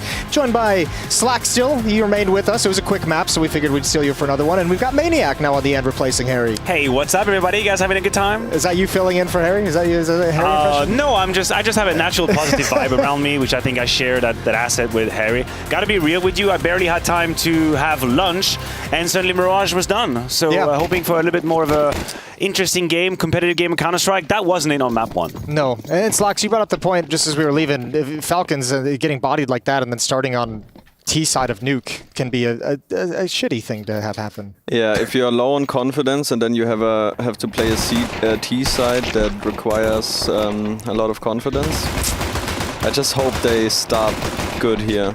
Well, they've traded their way into ramp room. Zeno's running out of ammunition. He's got support down here. He gets one more before falling.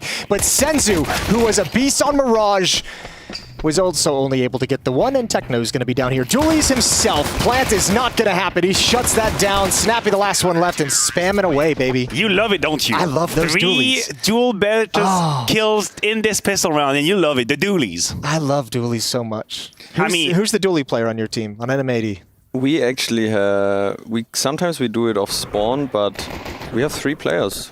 3 players like to do it? I think we have Swisher, Rek, and me, but sometimes also Malps is taking the duels. Oh yeah, Swisher had the ace with the duels. He did. That was pretty clean. It was part of our play of the day. It actually kind of gross that Mzinho gets away with a second kill with the duels. He was supposed to be traded immediately, Ram. It's a poor job from Falcons, who elect to fully invest into this force buy now.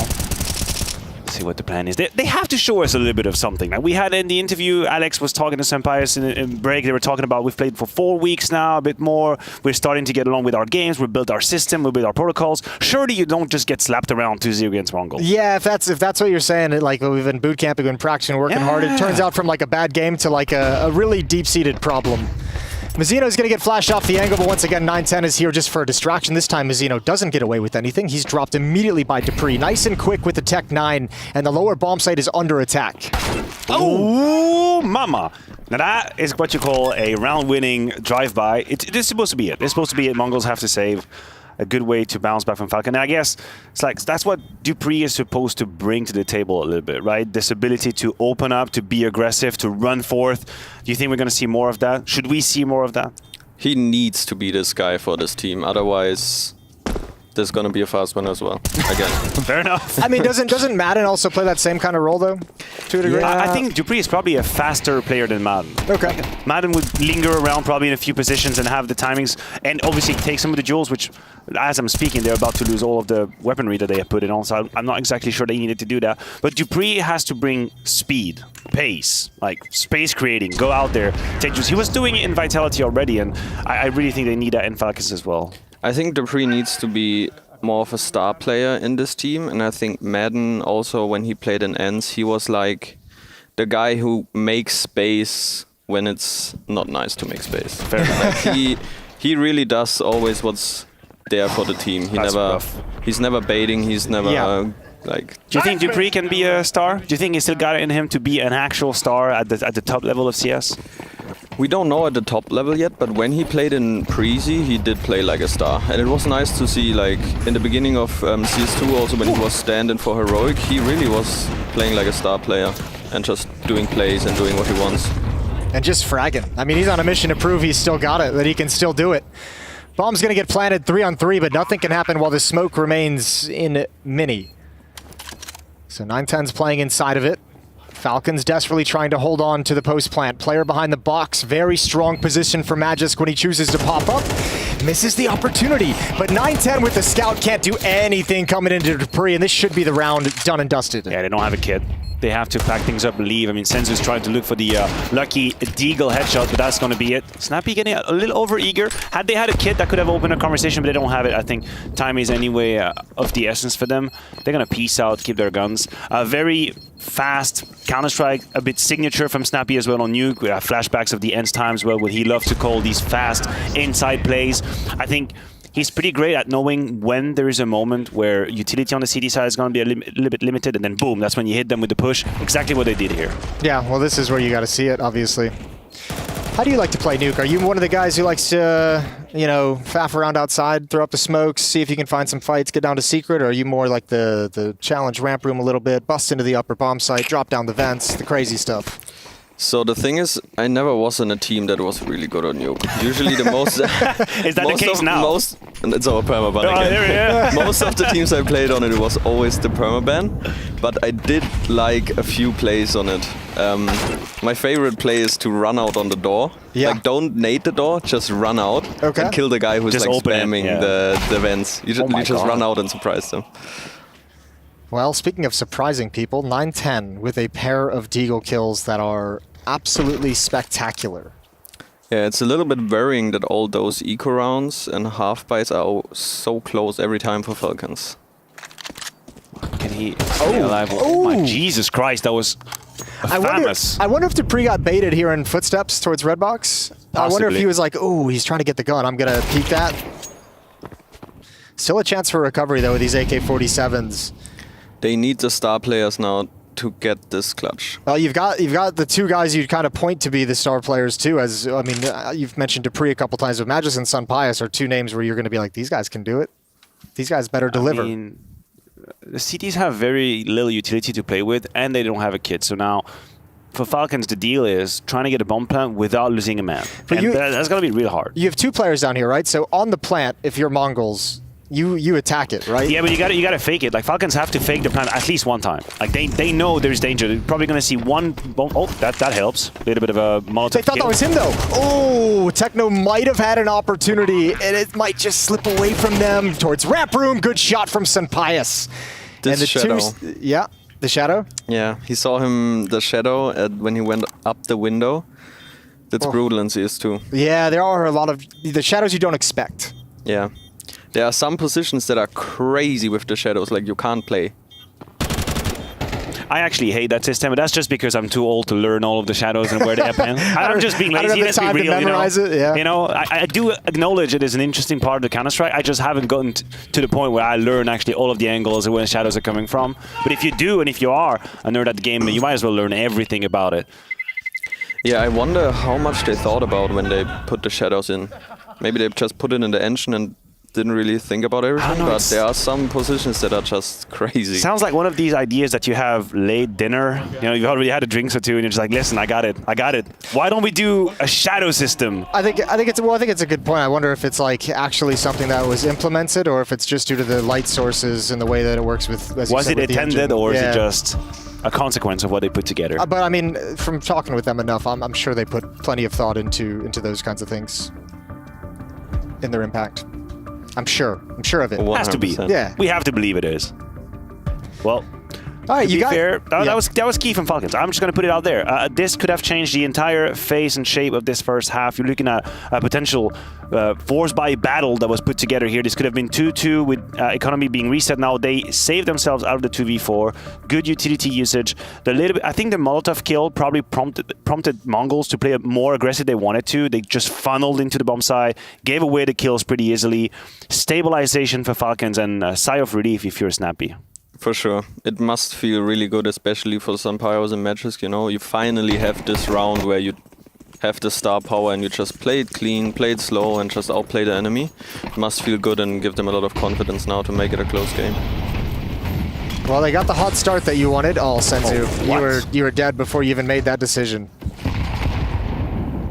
Blitz outside. I don't think he spotted the cross, so Madden's going to get over. Might be able to hear the footsteps.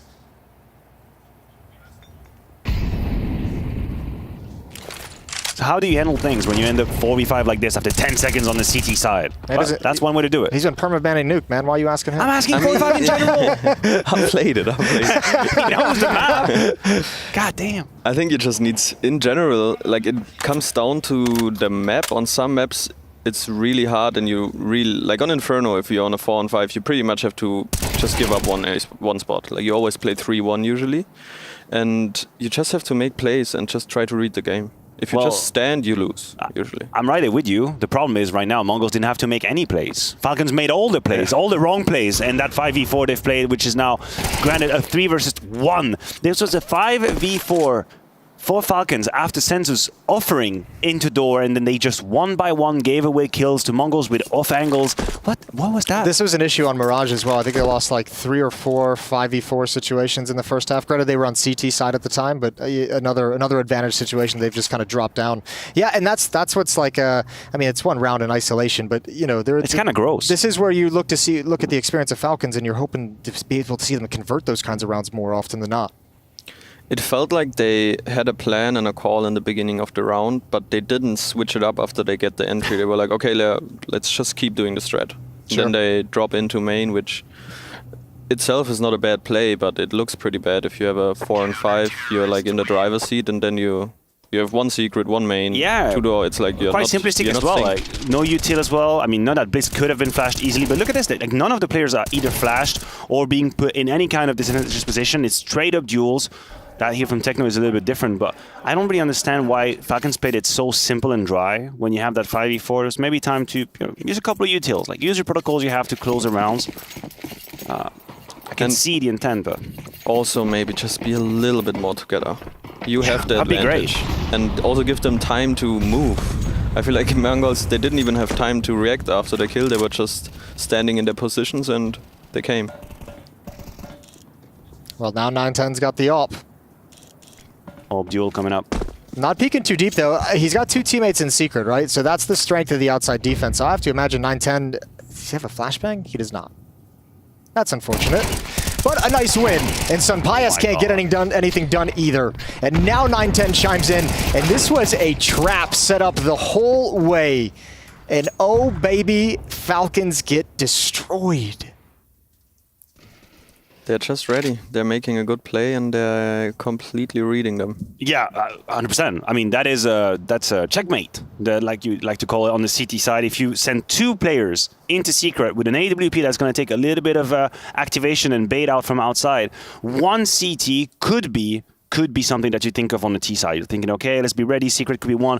But then the fact that there is a second one right behind it, to be fair, unfortunately for Falcons, Sunpias is in a trading position right behind as an AWP. And I don't really agree with the philosophy of it. If you have an AK behind, maybe you can trade into secret, but that's like really complicated now. Yeah, maybe if secret's already kind of taken over a little bit for the safety of it. Like a molly, maybe like a Molotov that helps you cross that. Because I feel like the last meter and a half to secret are the most dangerous ones, because you're open to secret from under heaven, over heaven, in the mini as well. Like, so many positions can see you when you get there. Have maybe a Molotov, like make life a little easier for you. Yeah, this headshot angle is very brutal.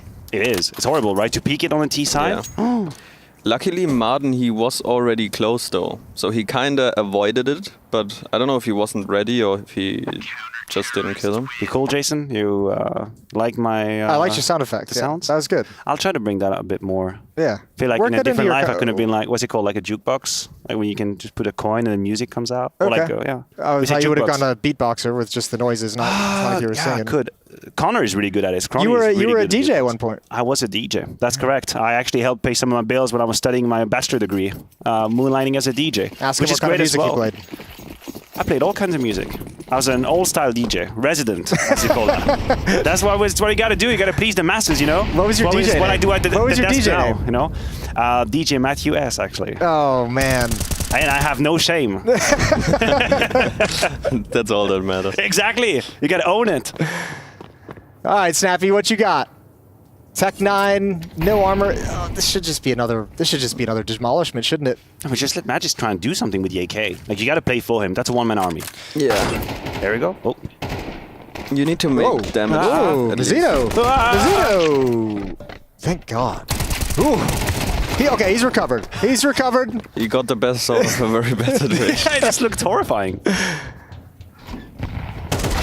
Oh, that might be a peek you want back. Got to clean those ones up. Dupree cracks a little bit open wider.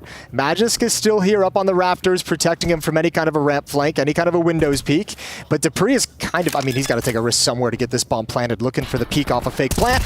Blitz obliges him, but no armor. It kind of sucks. Yeah, no armor. That's a difference. It's not a lot of fun playing. That one shot on your foot, just, Crosser going crazy. Oh. Falcons already look a lot better though. They make the rounds close. They do something out of bad situations. Can you feel that clutch coming though? Where were you when Magisk won this 1v3? Oh, I actually really started believing in it. You really jinxed it is what you did. I was really ready for it. Yeah. You made but he had a believe Molotov. He had a Molotov. Why didn't he use it? That was going to be my exit. The door was closed. No, the other one. Oh, yeah. There's 2 doors on the second bomb side. Are there? There's 3 actually if you want to get... Oh, Jesus Christ. Yes, technically there are 3 door handles. Yeah, are you happy now? It is called double doors. Yeah? Yeah, exactly. He's right. But you say a double door or the double doors? The double doors. The double doors. Yeah, but it's multiple. Yeah, I got the concept. We've milked got this. the concept. We've milked this enough. Let's move along. Blitz outside. Sees one drop onto the roof. I mean, yeah, this has... Is it worrying, though, that this is like a better-looking Falcons on map 2, but they're still not converting some of these rounds? Yeah, but I mean, it was just a 5v4, right? already. It was just a 5v4 that looked really shaky. The rest have been... Well, this one is not exactly shaping up to be a good round. It's 3v3, though. There's a world. Sunpius is lucky that Nate didn't make it all the way through. A little bit of spam. Get there, get there, get there. Nope.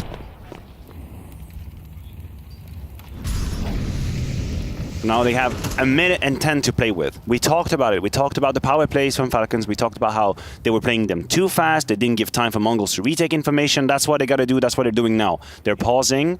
Maybe Mzinho gets a little curious, peeks into secret. Snappy. By the way, that's a very harsh angle to hold. That's a very nice angle. Yeah, yeah. It's super important that if you're in a man-up situations, you don't hold like default angles. You always need to hold an off angle. Like if the enemy can jiggle you without you killing him, it's a bad angle. Oh, thank God the timing worked out. That was about to be an absolute catastrophe. Now they just got to find Techno. Might actually already know where he is. He's smoked off. Now he's definitely going to give away his position with the flashbang play being made towards Mini. Shut down and Falcons up at 4. They tie the game and money's going to start getting a little bit sketchy for the Mongols. Yeah, but it's good they finally played a man advantage round, slow, controlled. Yes. Let them do mistakes. That's what we wanted. That's what we wanted in a 5v4.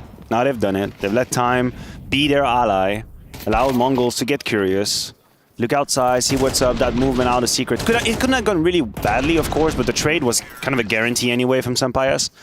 And so finally, Falcons, with a little bit of control, although money-wise, you might justify a purchase if you're Mongols. Like you have 2 players. Oh, I think you go for it now. Yeah. It's just this takes you all the way down to nothing after this, right? This is kind of the breaking point. This is where Falcons have a real opportunity to just grab hold of this half and run with it. But I think on Nuke you can always justify. Like they have 4 guns and 1 MP9, and you can put the MP9 anywhere on A and ramp, and it's gonna be very good. Yeah, it's a I mean, relatively easy map to have some lower buys in. Yeah, I was going to ask you actually. Again, I do understand Nuke hasn't exactly been at the very top of your list for a while. We've covered that already. But do you feel it's a map where you can get away with less utility on the CT side? I have a mixed opinion about it. I do think for the inner defense, you have to have a few of the necessary utilities. Otherwise, you just open up to so many risks. But what about the rest? I think it sucks if you don't have 5 smokes. I think nades for breaking, okay, but that's all fine, but you need the smokes to block door, I think. Molos maybe against the rush and maybe on ramp, but otherwise I think you're fine without flash and nade, but the smokes, you just need them. All right, there we go. You have it right there. Yeah, you're right. I think I'm in your line of thinking too, Maniac. Where like ramp room, you can play it in a way where if you don't have utility, you can just drop and play safe in the lower bomb site. Outside, you can if you don't have utility, you can just start secret. You can go straight to secret stairs and play it relatively safe. Play the angles as you retreat. You can even watch outside from. You can hide in big garage and just be a nuisance. You can play far back and be safe. So, yeah, that upper utility critical. But other than that, you have some options to work with. Yeah, one of the issue that you have usually if the weaponry has to be a little bit reduced is that you can't really be creative on the outside defense, which I think is very much needed. Like we talked about the double secret push outside or the double secret peek that Mongols put together, or you can have a player that's under silo or close red box with a puff flash. That's a bit more complicated to put together if you don't have the utility. But actually, weaponry is very decent. That's what you were talking about. It's like an MP9 and the rest of the crew is just ready. Yeah, and they even have an AWP, so it's pretty much a full gun round. I don't think they need to adapt at all. They can just play like they want to play. Well, he's got that AWP outside over at Credit. A lot of pressure being put towards the upper bomb site. Smokes and Molotovs, and Mac 10 leading the way. This is a snappy classic. Yes, it is. And it's worked like a classic. Bomb site loss, and Mongols, if they can't get these kills, now it's time to save. There's no point in going for this, and 910's AWP is even going to be ripped out of his hands. Yeah, Nuke is a mystery sometimes, even though you know the A hit can come all the time. Even sometimes you know it's gonna come and you're still gonna lose. Yeah. I feel like they were pretty good at masking how quick the A hit is going to be. It was a nice timing. Yeah, because it even surprised me a little bit at the cast. I was watching it. I could see them go through the motions of the first wave.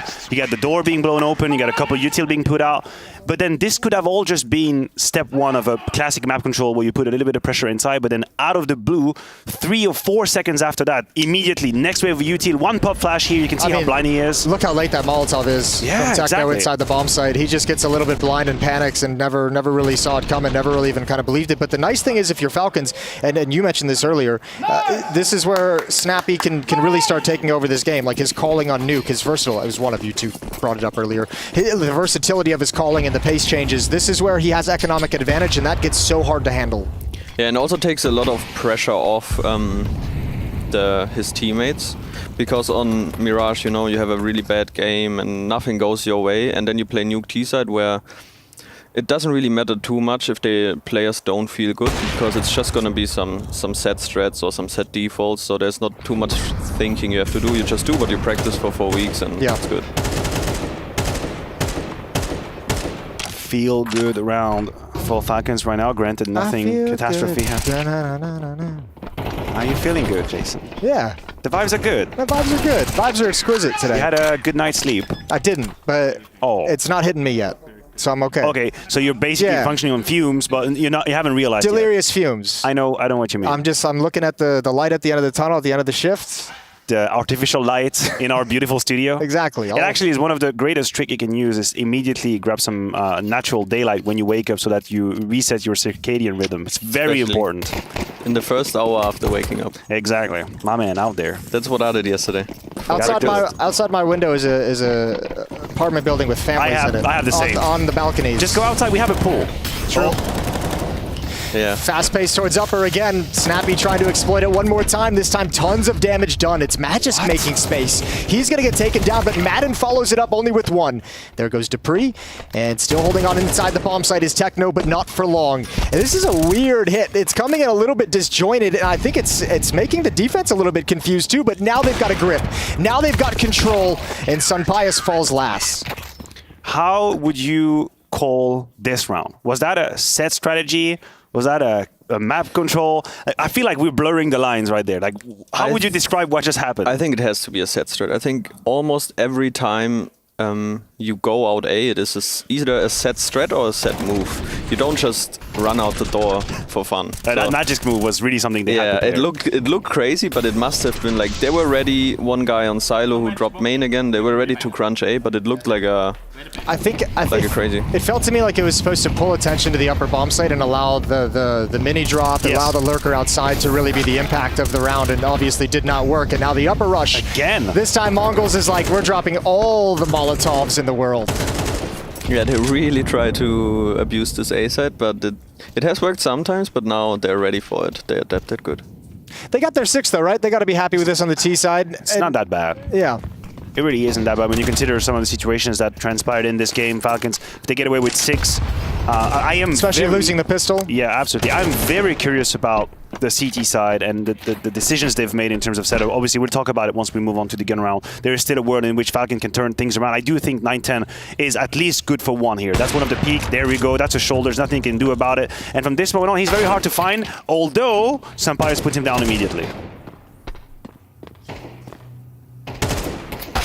Oh, good shot from Madden. So, Falcons fighting back right at the end. This would be a 2v5 conversion if they can pull it off. Techno falls next, just before the flashbang. Bomb is planted, and both Madden and Sunpius have found cover inside of Decon. It's Mazzino and Blitz. They've got 1 kit, they've got no utility, and they've got to swing against this AWP. It's in the hands of Madden. Sunpius has the AK, so a little bit of role reversal. And Sunpius spamming away. Door opens. It's the AWP of Madden. And now he's got to slow down the defuse, but Blitz is sticking it. He's calling the bluff, and he's not going to make it. The Tech 9 is ugly, but it works at the end of the day. Falcons hit 7, trying to recover on map 2 of this series and even things up to take us to 3.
Falcons looking better, Falcons looking stronger in the opening half of Nuke out of a devastating loss on Mirage. They lead the Mongols 7-5, baby. Ancient would be the decider if they can take us there. And we deserve it. We want it. We deserve it. We deserve everything. Yes, exactly. Yes. Everything we want, we should be out there. Now, Slacks, I'm going to ask for your opinion right out the gate. Where do you think Snappy is going to play? We had this conversation. Where do you see him on the CT side of Nuke? Yeah, so he should be playing ramp again. I think the pre is experienced enough to play outside and know when to do what and how to play it. I think they probably didn't see that in Boros because he has all the mechanics in the world to do it, but he didn't, so.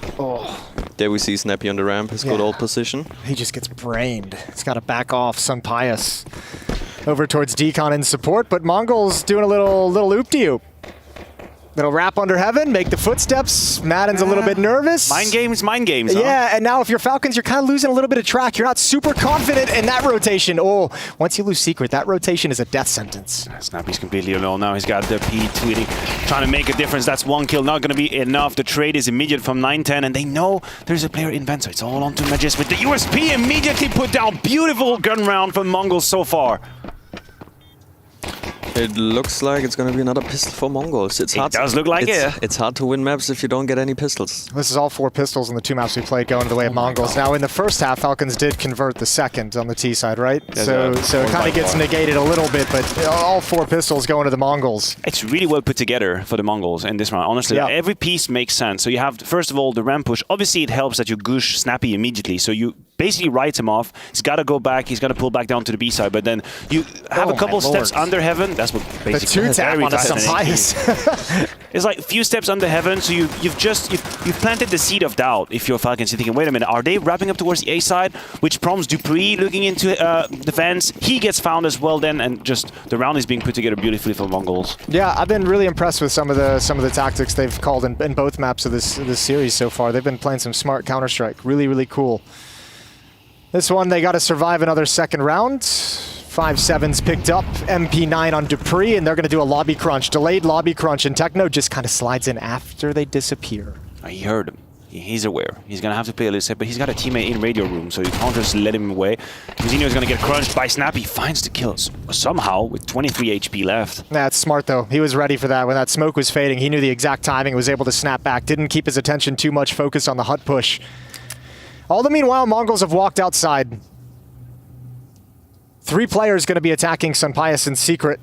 He's going to have he's committed. He's committed. He's not playing the 1 kill, I'm staying alive. He's committed to, I have 12 bullets and I'm going to try to take 2 with me. One of the few players with CZ. Oh. And he gets 1.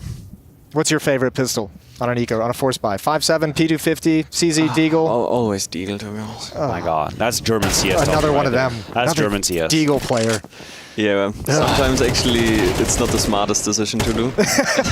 Especially on T side, you know, if you buy the Deagle and then you want to play something fast, it's not the best always. But yeah. And then you're like baiting your teammates. Well, hold on a minute now. We're talking about the pistols of Counter-Strike, but Dupree and Magis actually put 2 frags together to create a 2 versus 2. They don't have a kit to play with, but they have armor. A smoke. They got armor. They're going for it. Senzu in a spot they didn't expect. A little bit aggressive. Nade does some follow-up damage to Magis. He's still going to go for this. 20 HP and a dream. He's got an AK, so 1 bullet will do the trick if he can nail it. It's possible with Magisk. Magisk, super clutch player. 9-10. We saw a world. We saw a world where that was happening. I mean, in a way, he kind of had the peak he wanted. He wanted him to peek into. He wanted a fight, right? So now, do you continue on your... It's a philosophy that you were talking about on Mirage as well. Do you continue with the force buy? Because you know you've put it down to a 1v1. But you take the risk of digging a hole from which you're never going to recover, or do you play traditional? You take the L for this round, and you put together a very strong, fully purchased round after that. I wouldn't buy here. I think you just buy a little bit, you see what you can do, but you just want to have to. How do you feel about this buy? Upgraded pistols on 4 players, 2 players pick up armor. That's a decent amount of investment. As long as you have a plan and you don't need all the util, it's fine. I kind of hate it. I'm just going to put it out there. I'm just going to put it out there. I don't like that at all. Maybe they're going to win the round, make me look like an ass, and that's cool. I had no problem with that, but I'm not a big fan of the idea. I feel like you've just lowered your chances for what is going to be the most important round after that, round 16, and you don't exactly have a lot to play with, so... Yeah, it kind of comes down how you see it. Like, with this buy, they can do a little bit of damage, and I think they get 2.9 next, but so they should Snappy have and Madden a lot. have less than 2k right now. That's going to be poor as hell for a gun round. Yeah.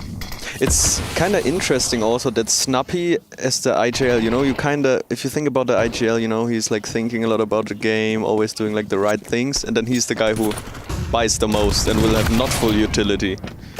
Oh, well, it's having some chances of being effective. Madden, 3 Deagle kills in the round. Main and Maniac looks... It's exactly what I was talking about, Jason. I said this was such a good decision from Falcons from the get-go. I was on board with this idea. Sure. Put the pressure on the defense. Put the pressure out there. Use your Deagles. Man, I'm so glad they made that decision. Yeah, we'll edit that in post. We'll switch that commentary up a little bit. 9-10, back of the site though, still a force to be reckoned with. Hard to flush out Blitz. Mac 10, instant kill.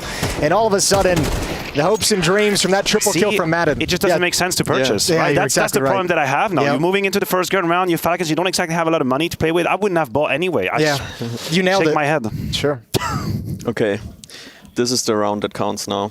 We have an AWP, we have most of the util, but not everything, and now it just comes. We want to see Falcons on the Mirage CT side, especially mid-round. They didn't look like they are very decisive in what they want to do. They were not really active, so I hope they have a better plan on it. It's kits mostly that they're missing, like some Molotov, but kits is what that buy really took away from them in the previous round. I like Madden's position. It's very, very forward outside. He's going to be able to grab so much information. Upper bust. It's coming up. How's the defense looking like? I mean, you can tell by the minimap. Sampayas should rotate. Sampayas should rotate and help. Madden knows outside is completely clear. Sampayas can either be the secondary ramp here, or he can be up heaven, where exactly he is right now. It could be a free kill. If that character, if that model peaks before the flash, free kill.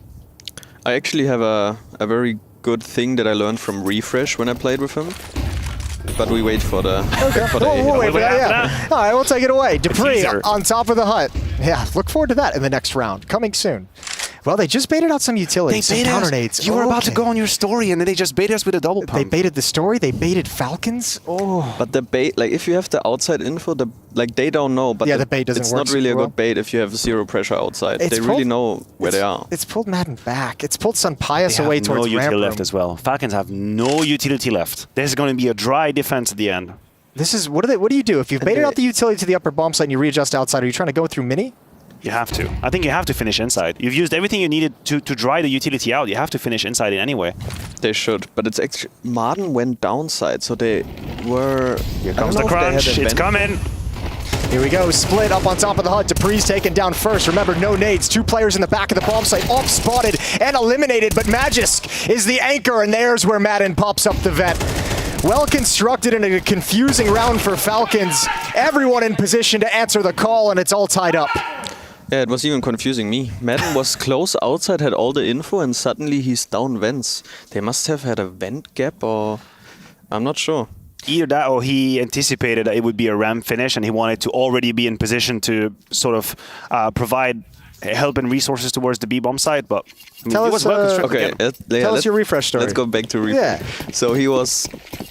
Ramp is not really a danger unless they have secret, because a five-man ramp go, if you can rotate through vents, is not that dangerous. So his rule from Heroic was kind of like, if you don't have secret, you need to have ramp. But if you have secret info or outside info, ramp doesn't matter. You just play to drop, and it's fine. Okay, I like that. I think that's a fair line of thinking. Ooh, spicy. All right, Techno, what you got? Bomb being planted, 1v2, lower bomb site. He's got plenty of time. Magisk and Sampayas got to rotate. He'll hear Sampayas dropping and stomping in the vents. Get a position over towards Decon. Ooh. Yeah, this drop is huge. He knows now that both players are going together and doesn't really need to watch anywhere else. Yeah, and Magisk has a kill in the round, so we knew where his position was earlier. Still utility being spent, clearing out the tough angles, the dark position. Techno's going to wrap all the way around them. By virtue of the time they've taken to get into this position. They have a smoke and a kid. They have a smoke and a kid, and the door opens, and he can't connect the kill. It wasn't clean on the peak, but a nice idea from Techno. A clutch victory for Falcons at a critical moment. Yeah, it's really important, as you can see there, that Sun Pyros with the AWP, that he's taking out his pistol and is taking space. Like, even in Tier 1, I see sometimes players not doing it. Trying to trade via AVP. It's like, you just need to go first. Like, you can't be the guy who's trading most of the time. Yeah, but AWPers are a special breed of player. Yeah, I'm an AWP, I know. You're probably the only one who knows what that about. Were you playing AWP at any time in your career? I better Jason? see you go first with a pistol at all times. If I don't do it, you can call me out. But we have the tape now. I did spend a period as an AWPer in my younger days. Nice shot from Senzu with his deagle. What can they build off of this? 5-on-4, but not really a whole lot of resources to exploit it. 3 smokes is nice to help cross if they want to get to secret. Well, they already have Dupree down there. Madden's very committed in this fight. He's got to be careful. He could get punished real quick. Oof, just dodges the bullet here. Dupree comes in the right timing. Double kill from him. Add in another one, third, maybe fourth for Dupree. No, 9-10 puts him down, but the work's been done. The damage has been inflicted by Dupree in that secret position. Yeah, but economy is the name of the game now. If you're Falcons, you don't want to lose another player at a tricky off angle from Madden. Yeah, that's nice. Only losing 2 players. Good job from Dupree and his rotation in secret. Falcons up by 2. Yeah, Falcons look a lot better, a lot more active. I mean, there were a few rounds that were on a knife's edge. Obviously, the 2v1 we just witnessed, I think, was absolutely pivotal for the game. But I agree with you. It feels like they have a clearer idea on how they want to finish rounds. The moves that they have mid-round as well organized. A little bit of trickery in the setups they use on the CT side is already looking much more lively than Mirage. But hey, well, I was just thinking about that. I wonder if it's like, do you think it's more like comfort on the map, like they're just more comfortable on the Nuke this early, or do you think that's a bad map of Mirage? Do you think that like woke them up a little bit? That's always the question, right? Like, I didn't expect it from them because they have like so many players that played so much in their life, but it's really like, even for us, when we played the qualifier in an A, we didn't have an official for like, I don't know, like 3 weeks or something, and then when you come back it just feels super weird, even though you're practicing and you're playing. Maybe it's the same for them. If you just haven't played an official for so long, it's just so different to prac, and you're gonna be playing differently. There's a different mentality and vibe to stepping into the match server versus a practice server. Yeah, for sure. In pracs, like, technically you shouldn't play different in pracs, but I think everybody just does it subconsciously if you want it or not. Yeah, probably. There's an element of it. You're never going to be able to match like the actual tournament conditions and tournament experience. Okay, so a little bit of a, attempted confusion. It might not matter anymore. I was going to say 1 player hustling and making noise down secret, 2 players lurking outside along the wall. It's at least found Madden as he swings out for a peek, but they lost the lobby portion of this attack. So where the hell do you go? And the answer is Blitz, right up the vents. That information should have been relayed by Madden. I think he had heard him earlier in the round. Maybe a little bit of a failed passing of the information. 3 versus 3 now, thanks to Blitz. Dupree is aware of 9-10's position. So it is a bit of an uncomfortable 3 versus 3 to have on the CT side. You have a whole lot of danger around you. I think Dupree probably has got that one booked. There we go. Yeah, this 3v3 can be really tough for a CT side because you've lost outside, you've lost secret, you've taken out lobby, but they can be heaven, they can be vents as you saw, and Snappy just knew. Blitz, you were in vents at one point, ramps a likelihood, and it's all on Mazzino. 1v3, he's got to recover the bomb still. 20 seconds, this is looking unlikely, especially with Sunpius' op trained in. Oh. CS2. Hold on a minute. All right. Hold our breath. No, this should be cleared out. This should be cleared out by Dupree. Puts down in the 2 versus 1. And the inside sort of pre-active or proactive move from Falcons here being the difference maker, right? You have Dupree and Hut, you have Sunpius as well in the door. That's 2 kills grabbed immediately, even though outside was under duress. And you've mentioned a couple times, they're more active on this map, and it's also what we wanted to see on Mirage that we didn't get was like a Falcons defense making plays to be disruptive, which they weren't able to pull off on Mirage, but here on Nuke, it's looking good. Yeah. I really also like, I think in the clutch rounds, in the X on X's, they look so much better than they did on Mirage. They're just making plays now. They're in the groove, they're in the zone. And it's paying off. Well, Mongols now 3 back, running out of opportunities. They heard the damage. They heard the damage. Yeah. That was going to happen. A nice cleanup from Dupree. Sunpius brings him down low. Over towards ramp room. Snappy's going to get tested. Senzu and Mazzino heading in that direction. Snappy's got Sunpius' help. It's going to get real complicated at the same time. Dupree is closing in the map on the T side. So for now, there's 2 choices, either inside or ramp. According to Refresh, ramp room isn't important anymore because you have secret control. Well, now you have more than that. So I think you can probably just reinforce ramp just a little bit. That's why Sunpius is staying with Snappy right there. And Dupree is about to have an absolute dinner. What? Meat is back on the menu, boys! He's got only one. Why the only time I get excited, he gets immediately traded. Unlucky, I guess. It's all about you, Maniac. Exactly. The main character syndrome. You can really see that Falcons has so much confidence now. They really want to also show now they have the confidence. They don't need to play this aggressive with the info they have, but they just want to kill them now. Yeah. Send a message a little bit for the 3rd map. Yeah, I think a lot of tier 1 teams do this on LAN. That they, like on the paper, sometimes it's not a good like FaZe, play. for example? Yeah. I have so many rounds of FaZe in mind. Yeah, where technically it's not a good play, but you just like show them who's the boss. Yeah. Yeah. I mean, it's good. I think especially in the, to set the pace in a best of 3, you just show them we are taking the fights. We don't fucking care. Yeah, when you get pushed like that by like an underdog team, you're just like, these guys are morons. What are they doing? But if you get pushed like that by like guys who have won like 4 majors, you're just like, oh, they're so much better than us. Well, they're actually just 5 steps ahead. We can't do anything. Yeah, they have a privilege. Yeah, that's how you feel when dupreeh is already at the entrance of lobby a minute and 10 to play with. You just realize, oh, hold on a minute. He's been pushing outside this whole time. Yeah, fair play. dupreeh's beat me. All right, smoke's outside, but it's all a fake. It's all a ruse. We're headed to the upper bomb site again. Low utility now for Mongols after all this is expended. And it's Magisk they got to deal with. And dupreeh over in mini. 1 kill goes their way. dupreeh's got no bullets. That fire's not going to protect you forever. Blitz does hunt him down. And I think Sunpius is like, well, I've lost too many teammates. It's time to get the hell out of here. They tried so many things on this T side, and then that might actually bring him back. They maybe win a round where they just have 5 players running out on 1, 2, 3. Yeah, nothing fancy. I think they didn't throw a single grenade. No, it didn't look like it. Magisk wasn't blind and he was out in the open. dupreeh and mini wasn't blocked off. Yeah, Magisk was a little bit in the middle of everything, and the spacing rather from Mongols was pretty nice. He had to make a decision: do I focus on the people coming out of hut or coming out of door? He was kind of caught in the no man's land here. We see his corpse. It looked like he was going to throw like a Molotov or a smoke in towards door. I wonder why he called that off. And I know he picked hut because dupreeh was in mini watching for squeak door, right? So he had a teammate on it, but I'm wondering why that utility didn't potentially come down. They also didn't have anyone on the roof. This was a very special round. It might have actually. I mean, it could have been the smokes outside. He might have just been like, oh, smoke wall outside being deployed. That's where they're going. I'll throw the Molotov towards secret and just kind of, I don't know. 3-round lead. It's happening. But still, it's a bit of a distance to bridge still. 3 rounds on here's the thing, like that. Money's an issue for Falcons. If they lose this round, then it's 12-10 and Falcons are going to go for a save or a half buy. Oh, here's that push that we just mentioned. Magisk just flexing on him. Kind of what we talked about early in the MR12, It felt like Mongols, they're not doing anything on their T side. Now they win 1 round.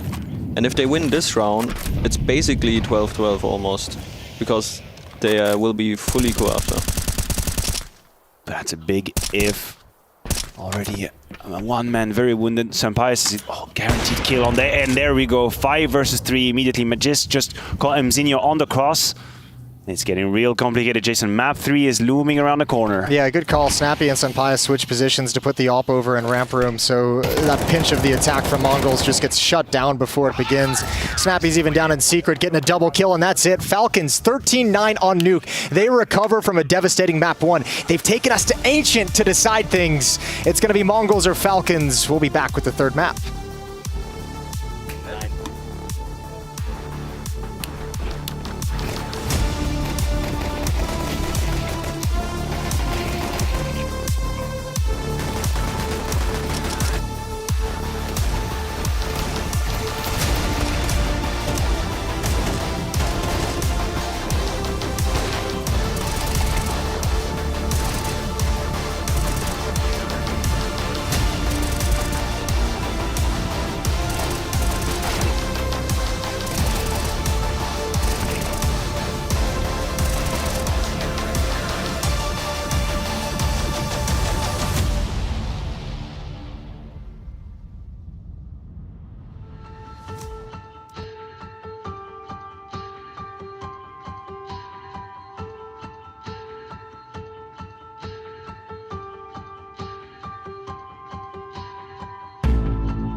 know, guys. What's up, guys? What we have to do? What? Is it live? Sit down. Yes? Okay. Let's go then. Why am I playing with online life? I don't even have weapons in the... You have to find a weapon. Weapons in the chest, man. No. Why is this guy starting with the gun? Go the other way. Leave me alone. I don't have weapon. Don't come inside. Where? Huh? Leave me alone. No! Paste. Ooh. Roman is shifting. I was running, Michelle. I was running. What? Sorry, you gotta help me, man. Oh, what a move. Easy. Olha, look! My weapons, bro.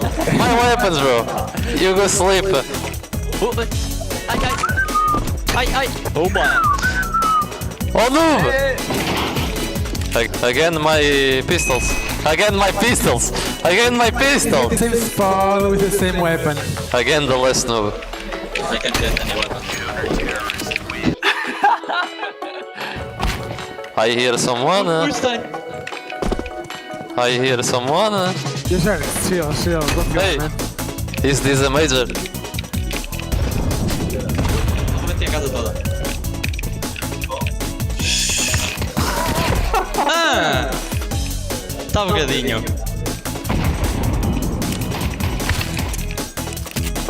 Oi. Ah. Oh. Touch noob. The noob is always camping. Shut up, guys. No! Ai! Let's say study position again. Spawning same spot. Top bridge, jumping. Top bridge, jumping again. Yes. 10 HP, suicide. Easy win. Shut up. I killed the noob, you jerks. Ui. Not there, Roman.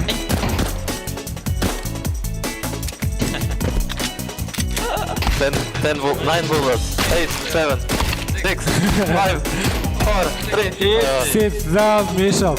GG. I won. Easy.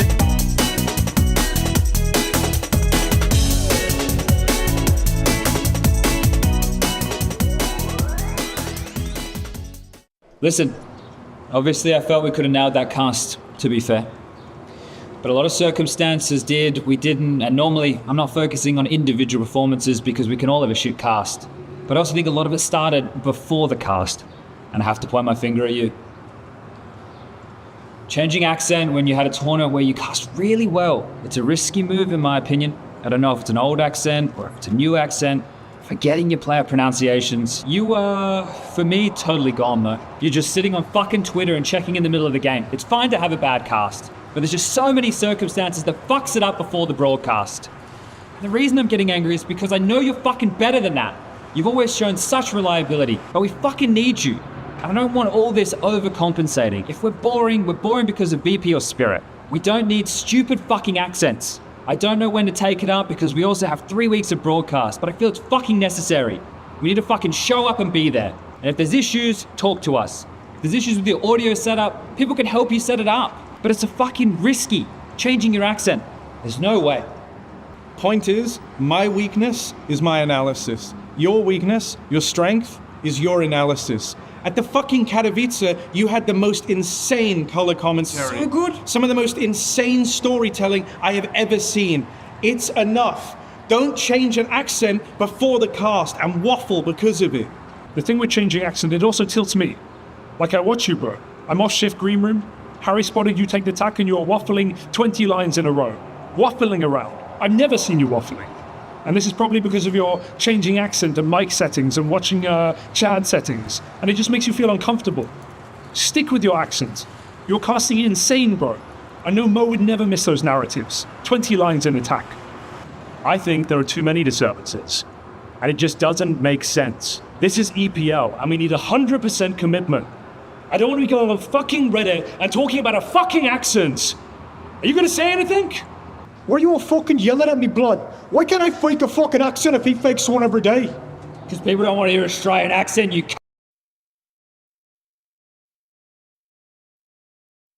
Roll's good, be good. Roll's good, be good. Roll CT, bring me the pistols, let's fucking go!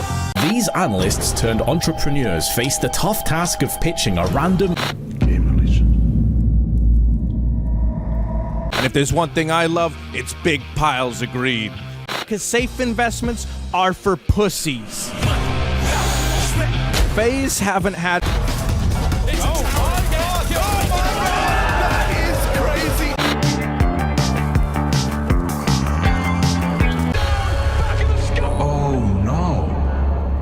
To get this #1 spot. Я думаю, я не знаю, не понимаю, что сказать на английском, я не понимаю. Thank you very much, Shiro. Thank you for your time.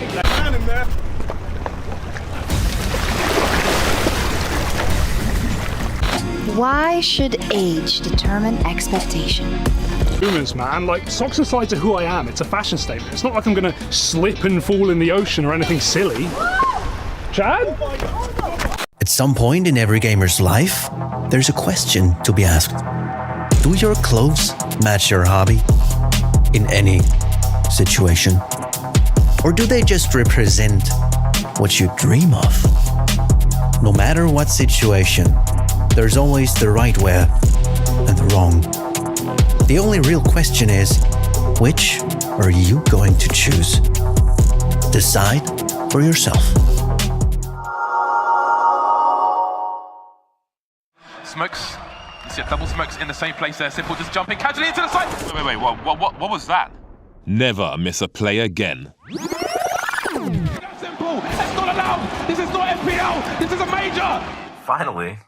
With FaceIt Watch, you're in control. Switch between player POVs live and see the game through the eyes of any pro. Never miss a moment with replays. Relive each highlight on demand from all angles. Watch it, control it, face it.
Don't know how it's come to this.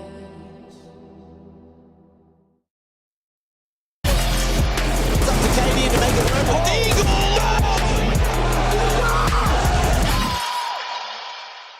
I don't have time to talk to some deadbeat, salt of the dirt water guy. Oh.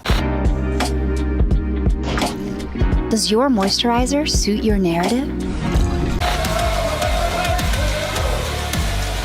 Look at you two, complaining about who's gonna squeeze into each other's hole first.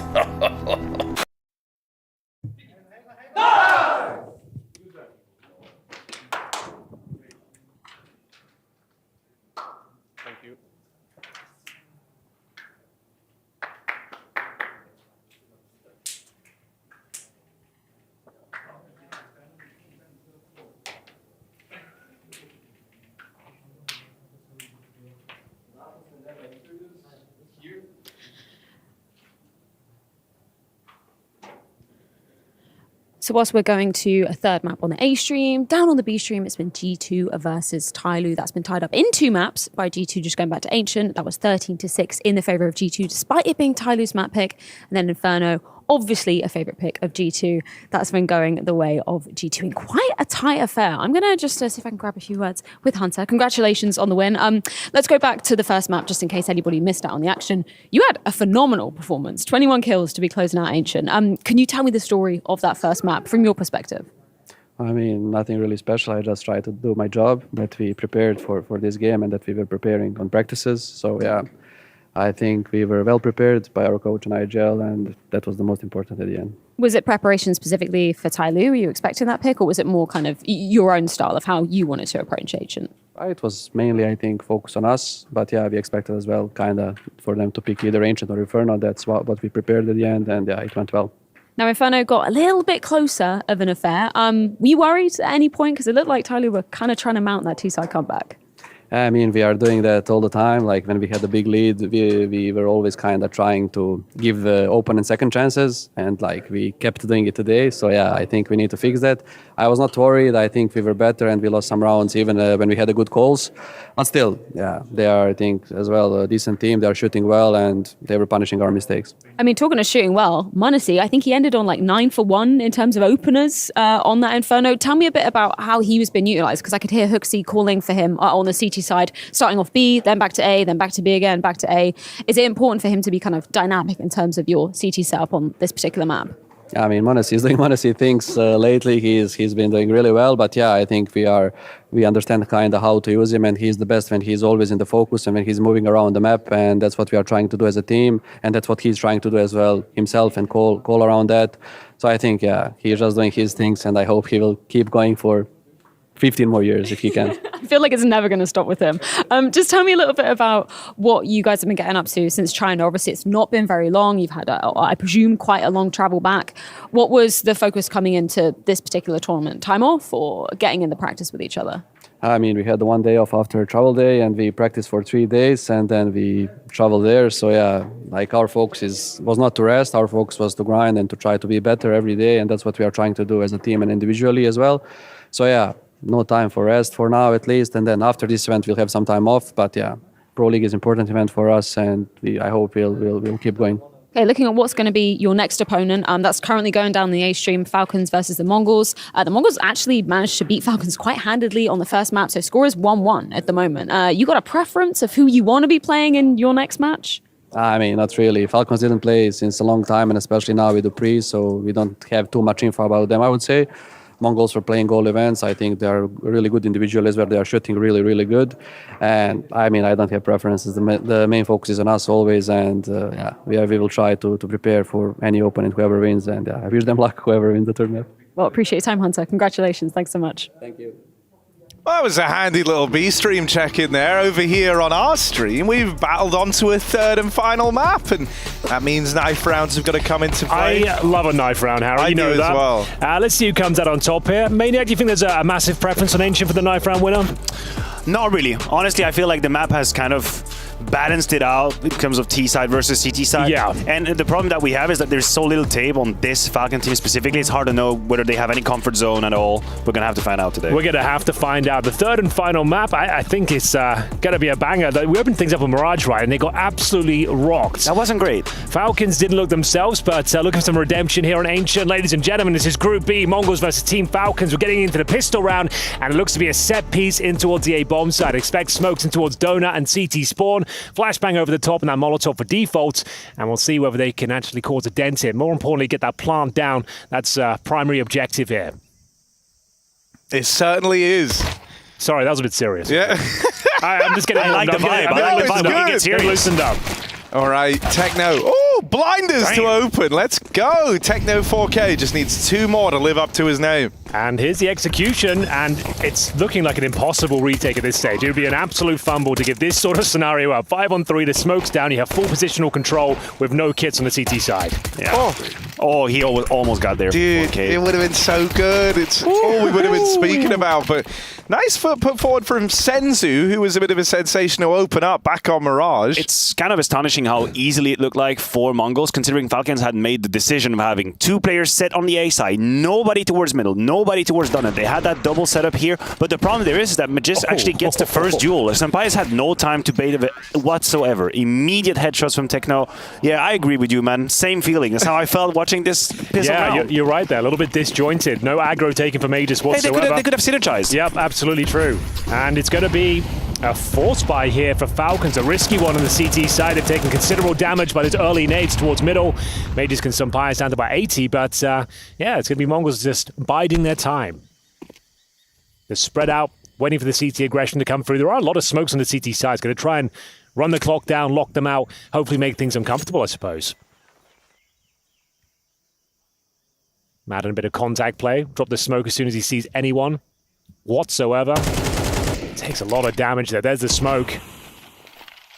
I just want to force them to use these smokes, right? I think Falcon is doing a decent job at keeping them right now. As I say, the second one's been put down, so it's only 3 smokes being left, but still, a minute to play with. So I think you're going to have to gamble just a little bit at the very end. We see a move of information being made matches right now on towards A main, and that should sort of send the signal for Falcons to stay strongly on the B side. How did you guys get on with Slacks? Was he any good? Yeah, it was great to talk with him, honestly. I mean, he was kind of cool. Very nice of him to do 2 maps as well. Yeah, well, I mean, also, the first map was so quick. I think he barely felt like he got to sink his teeth into it. Well, hopefully more players will join us. It's been kind of a bit sad. No one stepped up just yet. They won. Well, yeah, it feels like week 2 in my brain. You're right. It's day 2, like game 1. You're right. Exactly. Fair enough. If anything, I was shocked that we had someone on so soon. Yeah, fair enough. I retract my previous comment. That's okay. Thank you, players. But for now, this one is actually looking like another convincing victory for the Mongols, and it's going to be full eco next round. That's 3-0 pretty much locked in. On the count of 3, let's all say who deep down we're hoping wins this series. We are hoping. Yeah. That is the phrasing. And we all say it at the same time. Okay? Okay. All right. Okay, fine. 1, 2, 3. Mongols. There you go. That's pretty good, right? And now people have to decipher who said what. Yeah. I said Falcons. I don't really have a horse in this race, I'll be honest, but you should. I'd like to see more from Falcons. I'd like to see them progress in the tournament. Obviously, they'd play after this one, but I don't know. They would actually keep playing on. No matter what happens, they wouldn't go home. But they play more Counter-Strike. I'd just like to see them do well, you know? Oh, no, I mean, it's a fair statement. With Dupree there as well. Like, he wants to do well. It's his first tournament. Dupree's looking really good. Like, you keep saying that. You've got a bit of a crush on him right now, haven't you? I do, man. Yeah. Like, I don't know. I like the facial hair he's got coming in. Facial hair? Yeah, he's kind of crushing it in that regard. He's got the dad vibe as well. Is that something that gets to you? Dad buff. Dad buff. The dad buff. Yeah. We've all had it. Do we now? Not that I know of. Right. Okay. I'm saying there's probably a chance. There is a chance. The chance is not zero. Yeah. Well, full eco, as we said. We'll just get back into it, shall we? A couple of 5-7s. Madden saving his armor, of course. Watch out for that.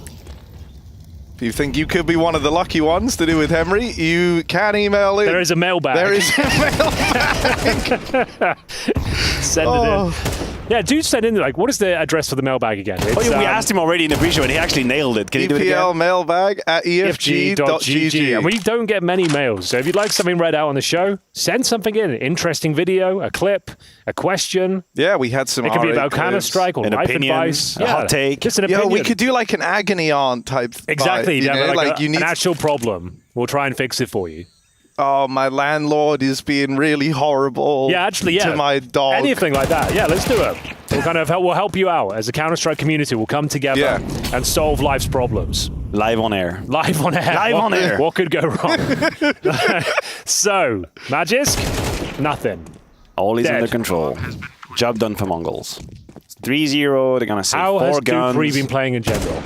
Good. He was on Nuke. He had some really impactful moments. Yeah. Really. I mean, on Mirage was just trash. It wasn't great. But he was like the one guy who did anything. Him and Magic. Great. I guess. Were any details released about his contract? Is like another 6-month deal? I'm not sure actually. I got to say I'm not really privy to these kinds of. Yeah, but like when he was playing for what was it, Heroic? It was like a 6-month deal, right? Like they announced it. I was wondering if it's the same sort of thing. This is like a temporary situation. Well, if that information is out there somewhere in public, please hashtag ESL Pro League. Come to us. Let us know how long is Dupree going to stay in Falcons. The lug smoke, Matthew. I'm loving this right now. I hope he's there forever. Indefinite contract. Yeah, exactly. Yeah. Just sign his life away to the Falcons. Yeah, 25 years. We are going to no CT aggression. Really. Okay, we have got a bit of Snappy. The caveman, I call him. He is a master at this position. Watch out for him. A nice little boost as well. Yeah, Snappy's got a whole lot of information, and for now, it's more of a poke and approach from Mongols. 2 players on the A side, A main here. We see him, Zinio leading the charge. He's got the backup behind him. That's 9-10 on the AWP. If anybody gets a little curious from Falcons, they get punished immediately. And they'll just slowly sort of put down their poles and their assets on the A side. And that's the execute coming in. Magisk going to try to bring some help, but Dupree's alone. They've got a lot of space to work with. It's going to be Dupree. Nice double kill. Off with the triple as well. Mopping them up. Can't get the 4th, but the job is done. 4 versus 2 in general. And segregated are Mongols. We've got Senzu with the AWP, Techno 4K with the Galil towards middle, running out of time and indeed space here. The bombs in towards A main. Sampaire's patrolling that position. Oh no, at the worst possible time he looks away, but gets away with it. Damn. No harm, no foul. Exactly, we like to say that around here. Yeah, but I don't know, man. It's... Go on. I was going to say it's Techno and Senzu, but now it's just Techno. Techno 4K, can he live up to his name? 1 on the board so far. He's a quarter of the way there. That's 25% if you're playing along at home, and now halfway. 50%. Straight up. Well, yeah, good thing. Keep going, you're on to halfway battle. Let's see, Techno 4K, another one! And now it's just some pious pistol pulled. The call, he's low. No time! But Techno 4K stands and delivers. The Mongols, they've got a guy to rely on, and it's the Butcher. Oh, God. That is a thing of beauty. And that's why they call him Mr. 4K. Mr. 1v4. Techno 4K with the Galil, no less. Player of the day, candidate for tomorrow, I guess. Holy on the sofa, shit. we'll be reviewing this clutch for sure. He got the shadow peek as well. He saw Sampire, said pixel of his shadow. He knew he was there. And Sampire, even with the pistol, can't take him down at 20 HP. It's 4 in a row for the Mongols. A clean sheet on the T side of Ancient and our 3rd and final map. Sampire looks tilted. It's a technical pause straight into it as well. Time to stew over it. You can't have your coach chime in. Yeah, you got to sit there in silence thinking, what the Feel fuck your just emotions, happened? but don't talk. Just be in that moment. Oh, that's kind of a sick idea. You just call like a little timeout just after you get a massive win. Just let them sit in unplug silence. your keyboard. It's raging inside. 1v4 for Galil. No, that's sick. That's Holy. sick. So, I hate that's sick That's the face of a broken man. Also got to address it. Like, how did Falcons actually play that out? I mean, you were having a really good little mathematical joke going on that, but it was after all 1v1s. Like, why was he allowed so many full committed duel? The bomb wasn't planted. He didn't have the bomb. Exactly. It was towards A main. Why are there any fights available? And they just gave it to him. They Make him plan, boys. They thought Harry's got a good thing going on. We want to see where this can go. Let's see. Let's go. Oh, they're going to be tilted off the face of the planet. But they cannot talk.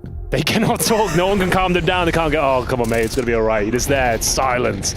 And it all started like this. We were hyped about this 3K from Dupree. No way. 1v4. Senzu just needed 1.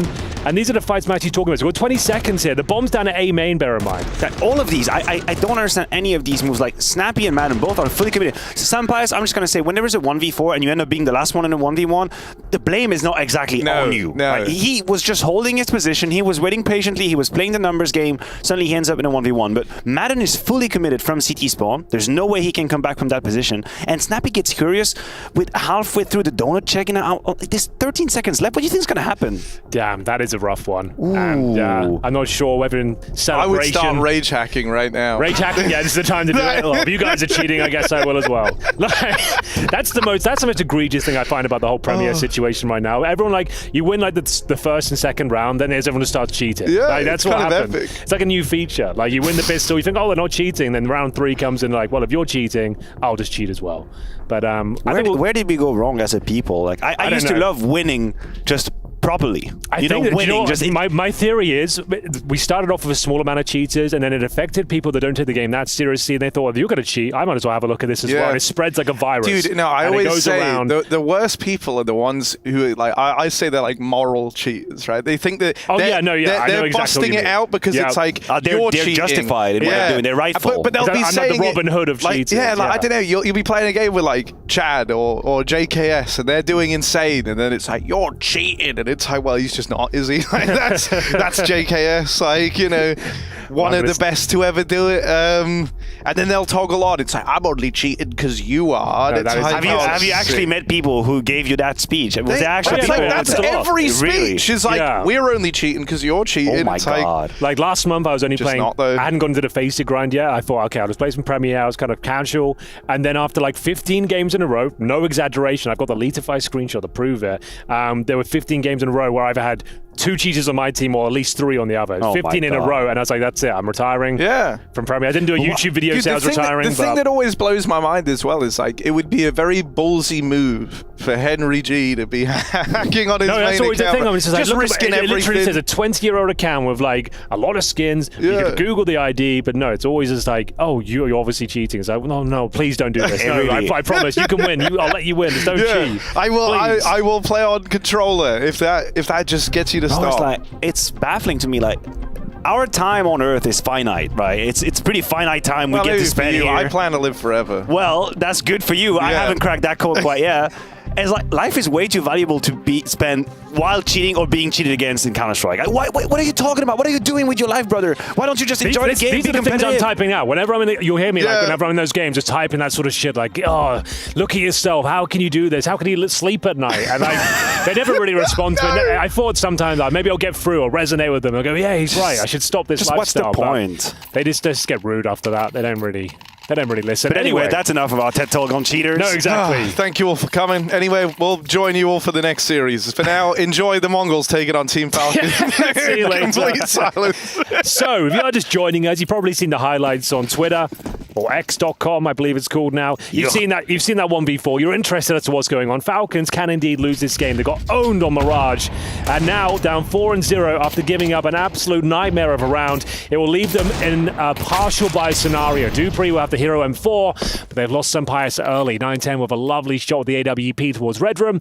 and that's going to be a lovely advantage so early on as well. It forces a lot of pressure on the CTs. They have to expend their utility and get some information at this point. A play has to be made. Yeah, a bit of a half-buy situation for Falcons. I think the 1v4 that we just witnessed as well poses the question, what do we think about the tilt factor in Falcons? Where do we see that tilt factor? Are they a team that would be prone to it? I think there are a couple of profiles that can, definitely. Madden tilts a lot. I think... Dupree and Magis had moments in Vitality as well. It wasn't always easy. True. Yeah, that's a good point. I think for me, like, I won't say Matt as a tilt. He looks very angry sometimes. And it looks like he's passionate when stuff does objectively go wrong, and he's not scared to say that was fucked up. You know, like he'll let you know. So that's where you kind of wonder after this 1v4. Boy, they couldn't talk, but what would they have said? Yeah. Yeah, I'm not. All you can really say is like, all right, lads, it happens. Calm down, everyone. It's going to be fine. We'll still win this game, maybe. I wish you were coaching. To be fair, when I'm playing FaZe and stuff, like if my team loses like a 1v4 or something like that, I get so mad. Yeah, I'm a toxic teammate. If you lose a 1v4, I'm horrible to be around. So I just can't go talk. next. Get me out of this one. There's more games to be played. I just go silent. I'm just like, fuck, I can't. We're not in the last chance bracket yet. All right, the like there's still final chance. Well, it's 5-0. Yeah, we need to see some lives out of Falcons. I mean, we're memeing, we're trolling, we're having a good time, but we need to see some life. dupreeh put them on the tracks with that triple kill defense on the A side, and then it all went completely to hell. Yeah, and he mentioned at the start as well, like this used to be like quite a T-sided affair, not so much anymore. It's just pretty even. So at this point, 5-0, still plenty of rounds to be played. The money, though, on the T side, if they did win a couple of rounds, it would break them, but mid-control given over. Deeps the smokes down towards Donut and Red. We've got 9-10. Aggressive, combative with the AWP. Makes his way towards Red Room as well. Is he waiting for the smokes to go down? And he's going to make his way through. We have got one player, Magisk, on the other side. He'll need at least a couple. He gets one. That won't really do. dupreeh, they're going to pick up the pieces. Go on, dupreeh. Yes, throws himself into the ring. Senzu making an AWPer out of this guy. He gets involved.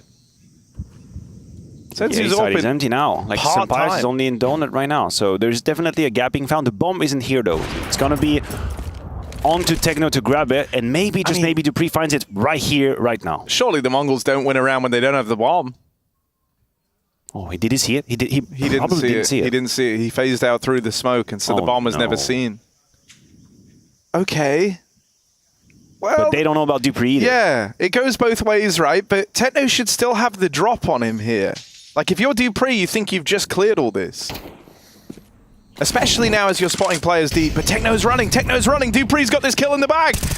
Has he? No, he does. He does. There's holes in the bag. Yeah. The water's leaking through it, but it's all well and good. dupreeh with the goods. Days. Round's not done yet. There we go. dupreeh catches Mizinho. This time it's far cleaner. Senzu, he would need the clutch this time around. 15 seconds. Time is of the essence. Oh, dupreeh goes back. Banned. It's all well and good. He's going to have a route to a bomb plant here, but he goes looking for kills. That wastes precious time. He's just focusing on this fight. Yeah, Senzu, no clutch today, but he will take dupreeh out of the round and hold on to that AWP at least. It's a hollow victory, though. One player surviving at the very end. It means that victory. You're only going to get 32-50 into the next round, so that means like MP9s have to come out, like maybe a FAMAS or two. So sure, oh, Matty, they win a round and having two SMGs get to the next one, that is really rough.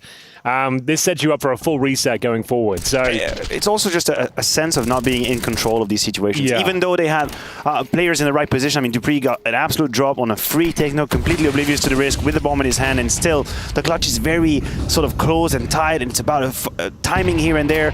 It doesn't seem like Falcons have come online completely in this map quite yet. Maybe a little bit shaken by the clutch. They've lost the 1v4 now, second guessing some of the decisions they make and the protocols that they have. When did Falcon, what month was it established? December?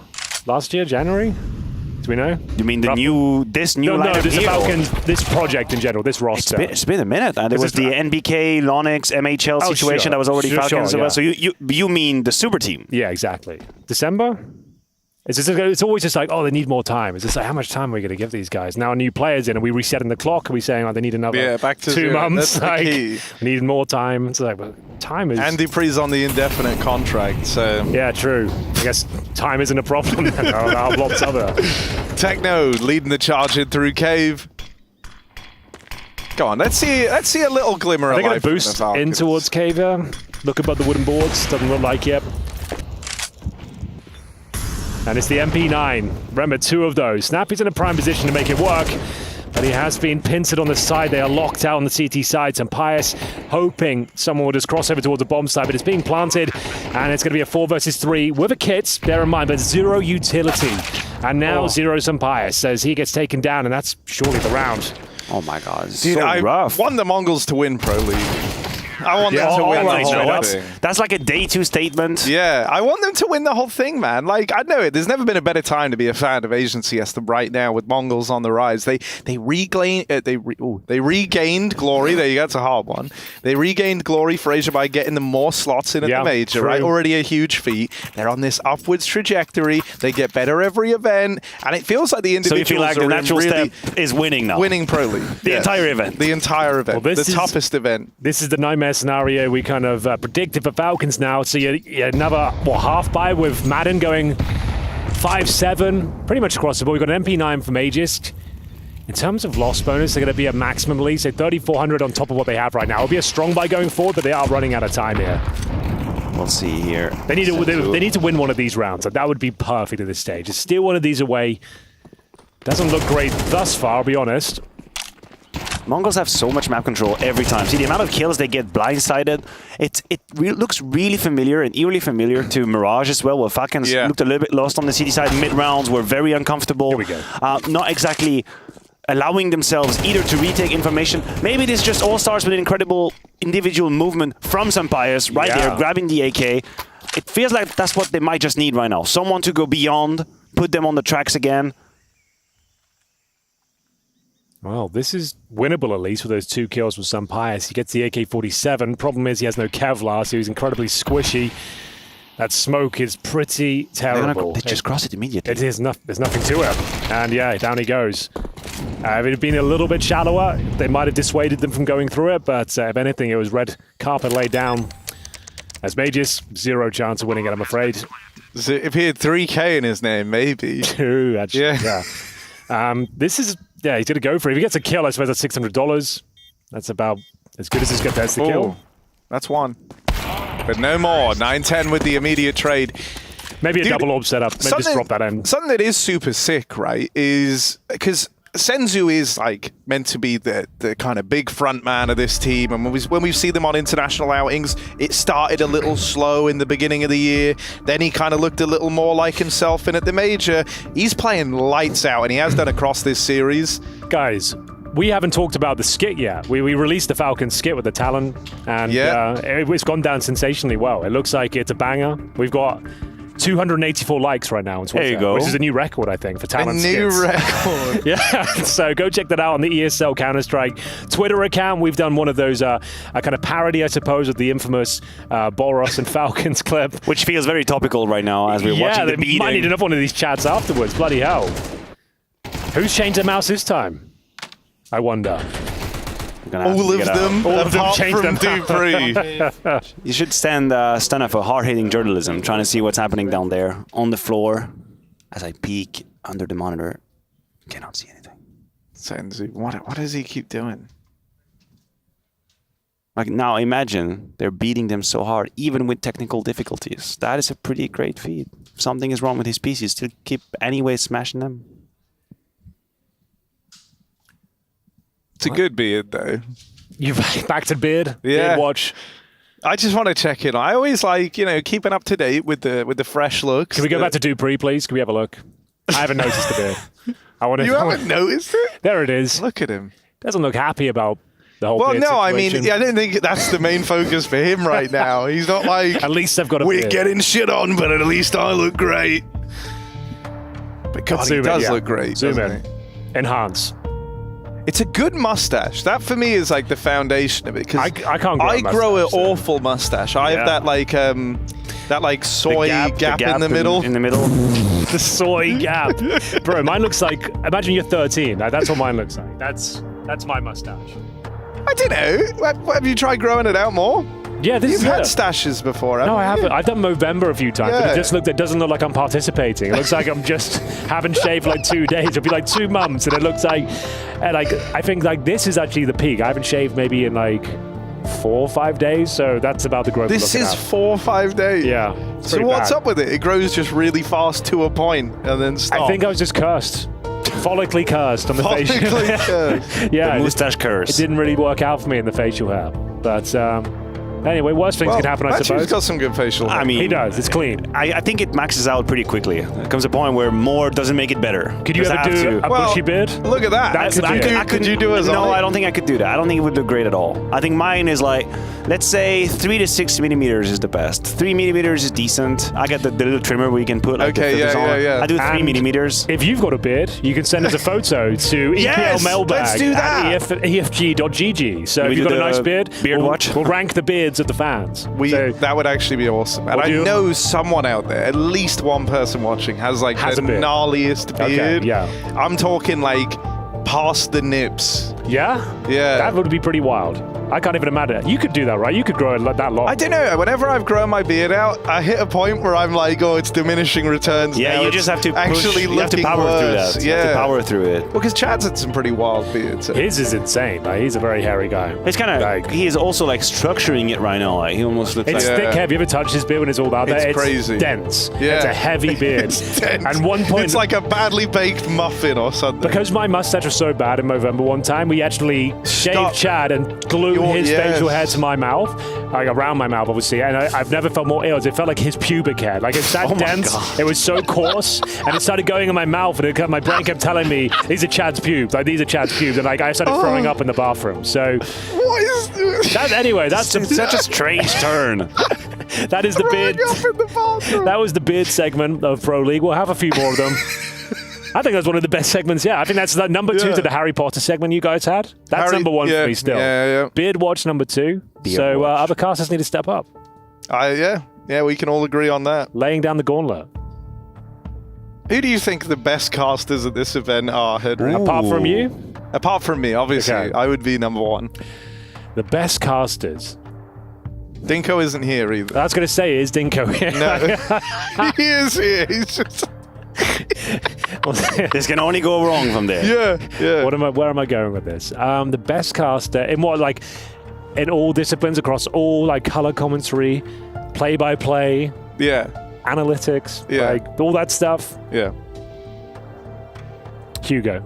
Really? Yeah, straight up. Is that because it's like close to you? Like it's very. It's got the best voice, I reckon. Yeah. It's got the best voice, mannerisms, accent. I think that's for me. That's the full what package. Really matters. Yeah. And also, it's like metaphorically, it's a good blow because it's like your partner, right? Exactly. He just basically said you're the my greatest. better half. That's why I call him that. And he did do a major final recently. He did, bro. He did. Congratulations on the major final, by the way. That was me? Yeah, you. And Hugo, sorry. Yeah, and you, Harry. That was pretty sick. It was How does it feel? Do you feel like a different person now? Not really. Like you're a celebrity at this point. Well, let's not go crazy with it. You're an international not celebrity. Throw around international celebrity. All right, Harry, the mailbag is piping hot. It's full. It's stuffed. Hot, it's fresh. And we've got some fresh emails, some fan mail. Bear in mind, if you want to join in, it's EPL mailbag at efg.gg. You can send in your emails, and Harry will read them out like this. Alejandro has said, I have to do like 60 papers today at work because all my co-workers cannot do them. But here I am watching peak CS content. Any ideas how to approach? Say you feel sick. Wait until you go home, so you're not left doing it by yourself, and then come back when everyone else is there. Job done. Solved. Next. Wow. You're so good at this. Yeah. Next. Okay. This one is from Ryan. Make a dream CS team from only casters, talent, and observers. Now, that is going to sort of create some debates. We have to put 5 players together, right? Do we roll by role, or do we just go by merit, by power, by Chad IGL. Okay, I was going to say, let's start IGL. Yeah, You've Chad already done IGL, that's good. Okay, what about entry fragger? Would you consider yourself an entry fragger, Harry? No, you're more like a late round. He's kind of the dog you want to let off the leash, to be honest. Like a little I want an dog. entry, but I'm always scared that Chad will yell at me if I don't get the kill. Do you get the kill? Most of the time. Well, then you be the entry then. Okay, I'll do it. Hugo, where's he going? He's not on the team. No, I think then we have to have Maniac in there. Yeah, obviously. I can anchor a couple of bomb sides. I can lurk on the T side. I'll be like substitute anchor. If Matt's feeling sick, I'll come in. Like, I'm an anchor as well. I don't want to step on any toes. But there's 2 bomb sides to anchor as well. You can just sure, lead the I think it'll be. What about Nuke? You playing Ram? Do we? Yes. Exactly. That's what I'm playing. So that's what I mean. I think it's an all overlap. Pimp, is he still playing? Is he still playing? I'm joking. I'm joking. No, I haven't watched him play for a while. What's his level like these days? I think he fell off. Decent. Well, I thought he fell off. I think he fell off. You think he fell off? Jake, if you're watching, let us know. Did you fall off? He's more of a probably on his bike right now. Yeah. True. I think that overtook his life. His passion has kind of transitioned over towards cycling instead of Counter-Strike. So maybe he did fall off. We'll have to check it out. Right, we're back in the game, everyone. Thank God.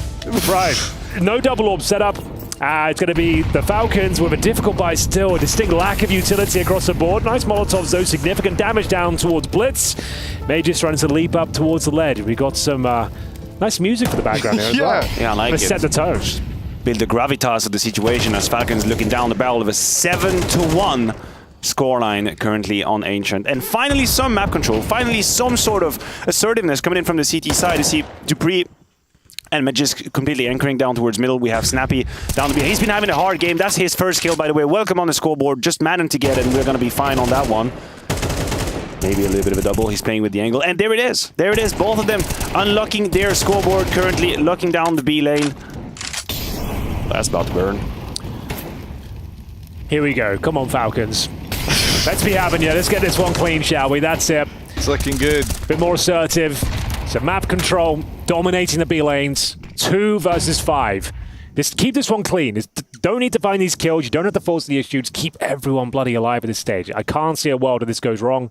Unless he misses that shot. Oh dear. No, okay, we're okay. We're good. Backstab in from Dupree. Dupree is safest pair of hands. He doesn't mess this up. Safest hands in Denmark. Although he did have maybe top mustache too. Top mustache, best haircut, best person really in general. Kind of all rounder, yeah. Yeah, which is pretty cool for him. 8 for 8. That's a clean round, and we're going into round number 10. This is okay. I think it's 7-5. That is respectable. 7-5 would be a recovery. Yeah, it'd be absolutely. a huge recovery. And you'd actually kind of fancy their chances taking the momentum away. And they've got to get through one more buy round here. If they can win this round, they're down to at least a half on the Mongols side. So this is the really all-important one. Execution. Donut Smoke going down early. Some pious aggressive. This is such a dicey position. Oh, God, he's going to hate the fact they've rushed it as well. And the smokes will go down and spawn. Donut, I think you got to consider the save at this point. Unless you get one through the smoke. Then you can maybe go for it. All right, yeah, Magisk has added a little bit of intrigue here with that kill. Okay, damn. Madden, another smoke spam going their way. Magisk making the push happen out through Temple. And it's a quick trade from Techno, sure, but he is all alone inside of the site here. Blitz.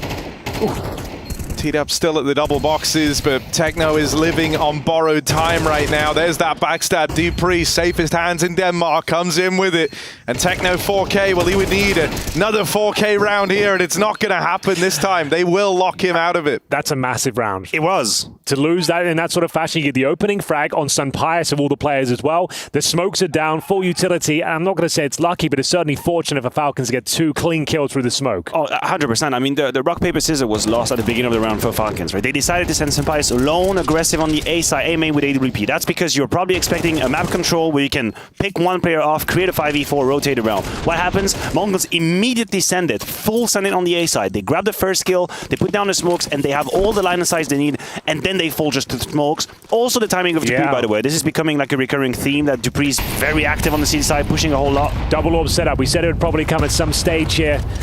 To rectify a problem usually is when it's deployed, and they haven't had much control of the map. Double Madden really smoke. On the second? Madden I've seen it a few times. He can aim, he can hit a station. So you're on board with it? A stationary shot. He's playing like a turret, right? He's co-side. He's at the long area. He's just got to hit one target as it comes up. One kill would do, stay alive. The AWP is the easiest We could all do gun. that. We could all do that. Nothing too flashy required. Just hit your shot, be a turret, and enable your players to get some control elsewhere, which they're doing quite nicely.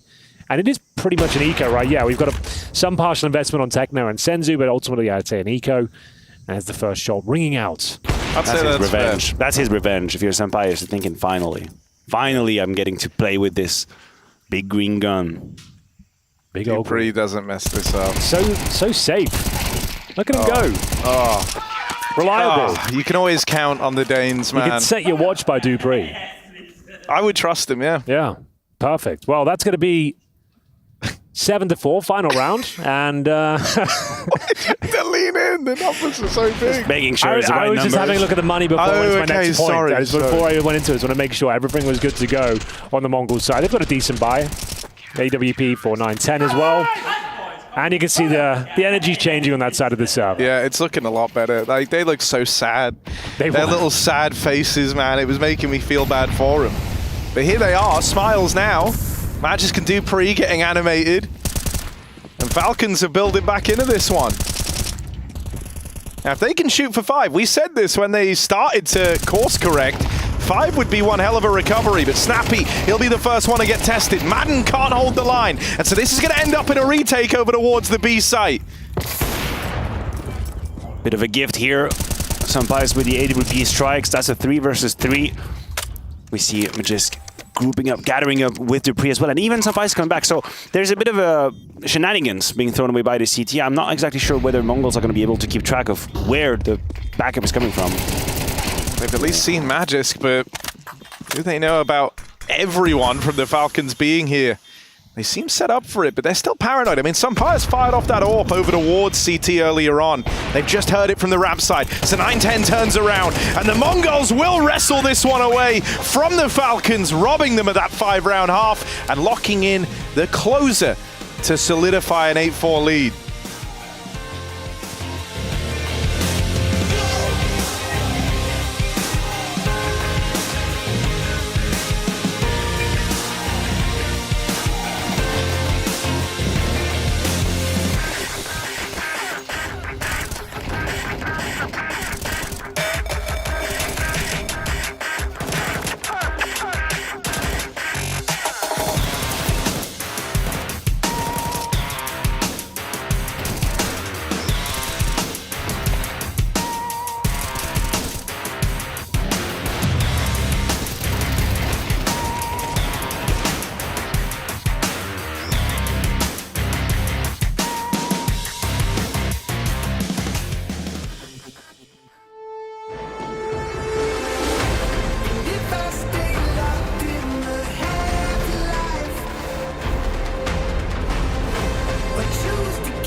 What's up, gamers? You are watching ESL Pro League Season 19 live and direct from the sunny shores of Malta. We're here in the third and final map between the Mongols and Team Falcons, and dupreeh on his debut, dropping 11 frags, but it doesn't quite enough for a convincing CD performance. They currently trail 8-4. It's a recovery of sorts, though, Matthew. This game was looking rough for them. They have recovered the half and made it at least possible to bring it back and take the victory. Yeah, it looked like they turned things around after this catastrophe of a clutch against Techno as well. It looked very deflated in the first half of defense for Falcons. Hopefully they have something better to show us on the T side here in season 19 of Pro League. I was going to say 17. No, we're far into the future. It's 19 and Sunpies is leading the charge. 1K with that going to be enough to create some space. Techno, 4K with the USP is doing God's work.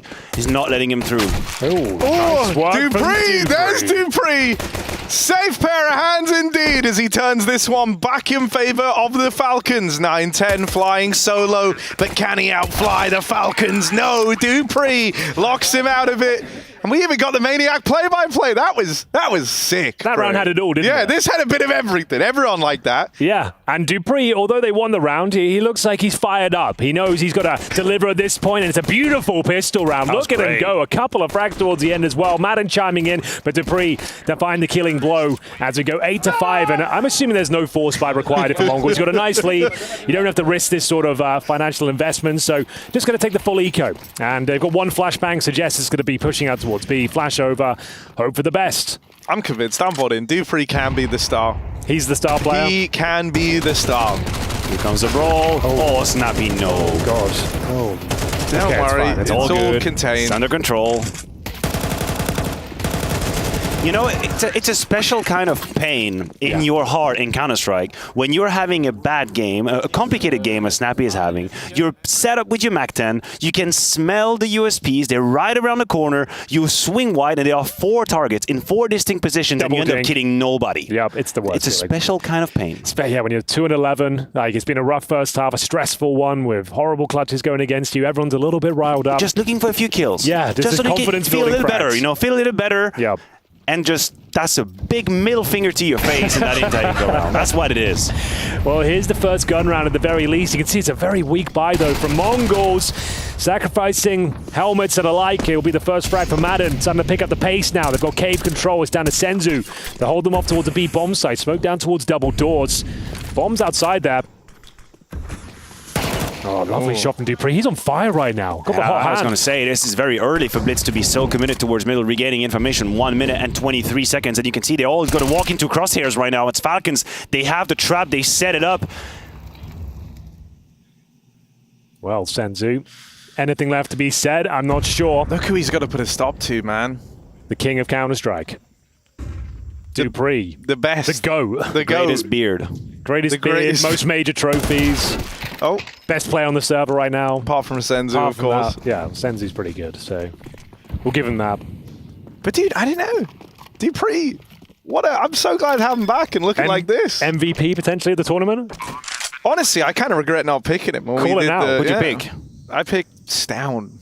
All right, you stay on the Danish. wrong Dane, man. You stayed Danish. Yeah, some don't get me wrong. coherence in what you're Sounds doing. good. Like, you know, I'm not doubting, but that's dupreeh. Yeah. How many majors have you got? Who? 5. 5. Literally 5. The most out of anyone in the world. More than most people. That's correct. Yeah. This statement is correct. More than most. Yeah. More than literally everyone. More than everyone. More than literally everyone in the world. Dude, the thing, and you wouldn't know, like, if he doesn't have a, you know, it's not like me. I did like the one major final. He got his massive ego and he came, massive twat afterwards. Yeah, like, don't want to speak to anyone in your own green room. dupreeh, he's just like a lovely guy. You think this is like the biggest event he's ever been to if you talk to him. Look how humble he looks as well. Like he's got 5 majors. Just acting like a normal guy. Yeah, I know. And he's not. He's anything but. He's like actually the best guy. The best guy. Okay. Falcons are getting a nice injection of cash. They've upgraded their MAC-10s to M4s, stolen the rifles away. Mongols will save an AWP and an M4, but still, it's getting a little bit rough out there for them.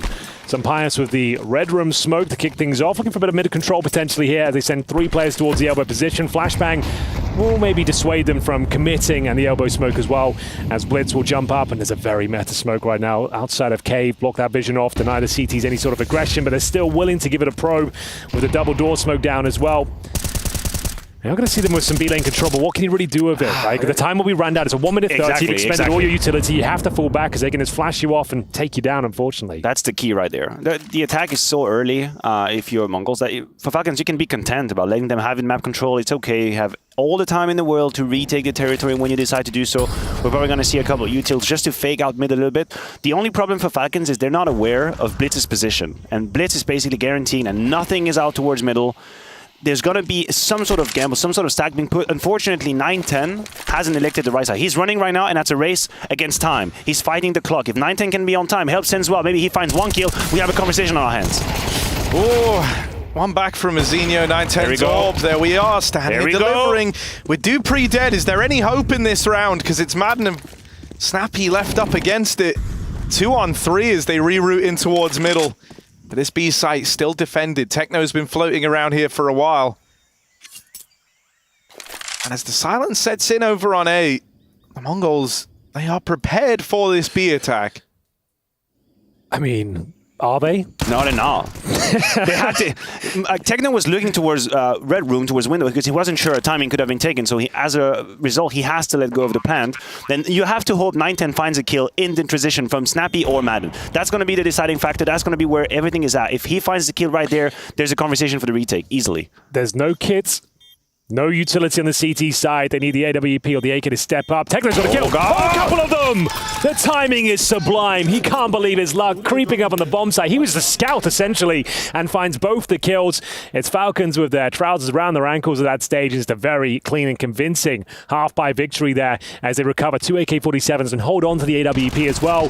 Huge round from Blitz to open things up, and then Techno 4K stealing the show once again. Another massive contribution from him as we go 9-7. Money will still be decent for Falcons. It's not like a red alert right now, but still not ideal. Snappy still at 2 kills. Having a rough one out there. You can see the frustration starting to set in. But we'll see where we can recover. You have to get more kills than dupreeh has majors. That is like, that is the bar, you know?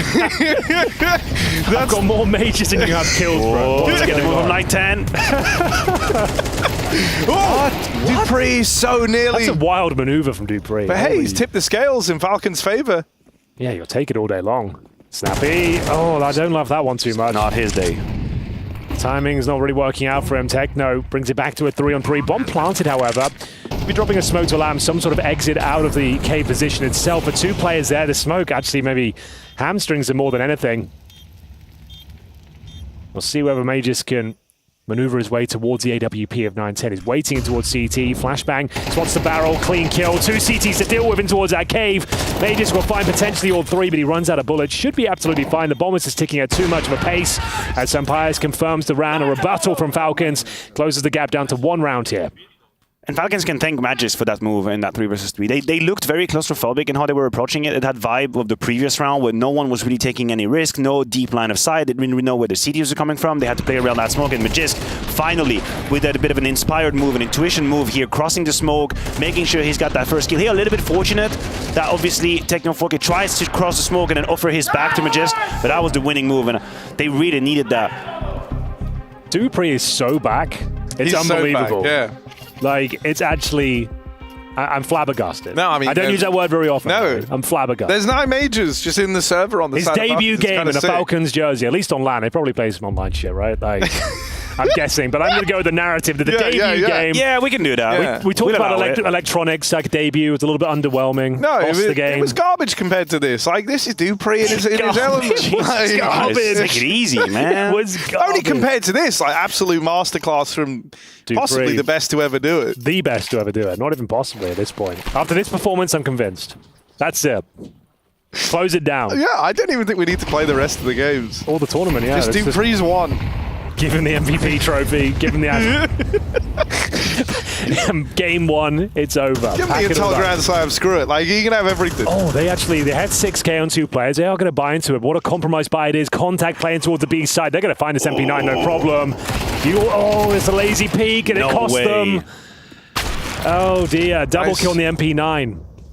Good return back, but the bomb is lost up in no man's land right now, and that's a problem for Falcons. They tried to take the gift of all the room they were given, but they walk right into the SMGs. It was such a good maneuver as well. He didn't quite clear it enough. Look at it. Number 1 on the observer feed. Number 1 in the game, still very much alive. dupree's going to try and come up with a solution here as he works his way out towards middle. And because the Mongols have heavy rotated to play around the bomb, he might have a bit more room to work with. The bomb is surrounded. The bomb was part of that move. Yeah. But they sent 2 players like that. That's a good point. Yeah, why is the bomb going up like that? dupre's save us. I thought we had an issue with the HUD. I didn't bring it up. I couldn't believe that was actually happening. Yeah, that is a very good point. Oh my lord. Bit of a blunder, if you don't mind me saying, Harry. Yeah, right up at the front. Clash of the Titans. dupree dead. Some Pious is trying to do it. Oh, and he will get past Techno 4K as well. Okay. Hot swap onto the AWP. Snappy back at ramp. 30 seconds. All of a sudden, it seems possible. Smoke down. Makes things a little bit more complicated. Flashbang. Team Flash, Snappy, of course, is having a horrible game. Oh, but Some Pious, you got to do this alone, bro. So good. Oh, Snappy's gone. You got to do this alone, bro. No! One shy of it. Oh, that's so rough. 10-8. Money's still okay. That was some Pious try to ace for the round. Snappy's having such a hard game, and then in that 2 versus 2, he get team flashed by Sun Pious coming out of ramps. Like, can I catch a breath? Instantly punished as well. Oh, it all started like that. The bomb going down. That is just like, Sonic's going to be fuming at that one. Like, how does that happen? Look, I have no problem with thinking outside the box sometimes in Counter-Strike, and I do think in any big victory there are moments where you take a risk, but was that the moment? Like, was that the moment when you finally had them on the ropes, you have them on low equip? Do you really need to send these 2 players with the bomb? I'm not even going to open that debate. Do you need to do that? I don't think you do. Nice start from Techno as well. Lots of space garnered though. Some Pious hits another shot. He'll already got the leg. There should be a swing here from Madden. So they're going to bounce back here. Probably considering the save already. Especially that smoke going down. And indeed, off you go. But we've got a scout on the other side. Oh, of course. He's always just one step ahead of everyone. Classic dupreeh. And he just knows as well. They're going to run into me. They're going to come to me. And it's the AWP. It's the AWP as well. Oh, and he's heard him drop off. dupreeh, they're giving him too much. This guy already has the edge in an even fight, right? Like, and now you've given him the sound cue. He knows the AWP's right there. He's got nothing to lose. dupreeh with nothing to lose is a scary guy to run into. He's going to wait till that bomb goes off as well. Then a nice little swing as Madden applies the pressure from elsewhere. Lovely shot. Some Pious as well. dupreeh unlucky. As 9-10 will find him. That's all you can say about that. That's all you can say as we see a 2 versus 1 and the AWP will be held on to. Harry, you good? But Sonic's looking really happy with this. And I'm so happy for that, man. Like, Snappy, not so much. No. He's still, I think they still win this game. All jokes aside, I think they're bringing it back. There's been a couple of nightmare rounds, sure. But overall, this T-side has looked quite compelling. That's a massive one to win. And we've got, in terms of cash, around $2,000. But they did save the AWP of 9-10. He's going to have to go above and beyond now for the Mongols. As dupreeh, nice mid-spawn. Looks to maybe take it. Doesn't, oh, he does commit. He's completely flashed as well. Good grenades from either side. He can't find his crosshair and all the chaos. Snappy will find his 3rd kill. That's a big one to get as well. As you can see, they removed the rifle, done considerable damage to a couple of players now. Blitz has got a Tech-9 and Kevlar, but the AWP just about picked up. Snappy now. He might die to the USP. 2 frags away from the amount of major that dupreeh won. Snappy. It's going to stay at 3. It's a rough one. But it's still fine. They're still not feeling too down and out about this yet, right? 3-on-3. Techno's... Oh, no! Oh, God! Madden turns around. Thank God he does, too. He looks away. Sometimes observers like to play without feelings. Yeah. they play without feelings. Blitz is still committed to the wrap round. As Some Pious, Spidey senses are tingling. And he's ready for that. Some Pious has really switched on, right? It started with dupreeh looking good, but Some Pious has raised his level as this game's gone on. He's gone full carry mode. 21 kills now. 12 deaths. Seems to be contributing like 3 kills every single round. Yeah, I think he's also benefiting from a super in-your-face approach from Mongols. Like the amount of kills he had from wild movements, wild swings, people trying to take them head on. We know that Mongols like to play the Counter-Strike sometimes here and there where they feel like they have the skill advantage on you. But I feel like Senpai has made the most out of some of the duels that were given to him. Saving the AWP again, though. Keeps things a little bit uncomfortable. The tilt starting to set in on the Mongol side of the server here. AWP in towards A main, no one to challenge him, so should be absolutely fine here. As we do see double digits, 10-10, it's all tied up. Game's on a knife edge right now, but the money situation still to be great. With the AWP save, though, there is a buy there. Maybe a tactical timeout sort of territory, though. There it is. Oh, so see what I did there? You've done this before. Yeah, that was actually really good. Yeah. Now, if you are at the helm of the Mongols ship and you're trying to decide where you're going to put your pawns in the defense, right? One of the things that hasn't been working for Falcons is the A side. They haven't really had any success on the A side. Where they're trying to play that didn't work out. So if you're Mongols, is this the moment where you go absolutely heavy on that B defense? Maybe you try and squeeze it with more players, 3.5, 4 players around there, or do you think that's the moment where they finally play the A side? These are the questions, Aaron. Yeah, I mean, that is the mind game. Yeah, this is the mind game that's being started, that's right? why Counter-Strike is so great. It really is a good game. I've been saying it for years, but it's a really good video game. Say what you like about it, but you can't argue with 20 years of esports, Harry. No, I mean... Competitive... There are other games, right? Yeah, but true. None quite like this one. They pale in comparison to this bloody game. Here we go then. Snappy. That's more like it. That's a lovely shot. That's a huge kill. Magisk major kill count. Dead now, but still, 4-4 favors the T's. We always say that. Yeah. Oh, no. Oh, Goat shot. God, there he is. Gotta be it. Dupree. You reached into the darkness and just pulled out his name. That's all you had? Dupree. Oh, and another one from Dupree. Keep racking them up, buddy. We're all rooting for you. No, we really are. Maybe too hard. Yeah, probably. I mean, it's been rolling at the I don't know whatever happened to being objective at the cast, that kind of stuff. That is just flying out the window. Yeah, but I'm not in favor of a team. I'm in favor of an individual. Is that really a viable defense, Your Honor? Do we let that defense fly through? Look, my client. What is that? My client would need a break. He needs 5 minutes. We'll come back to this one. Yeah, I'm gonna come back to that one. But that's the lead. Remember, they were 7-1 down in the first half. And so, yeah, this is a fantastic recovery. And the fact they've killed all 5 at this point as well. It's half by territory for the Mongols at the worst possible time as well.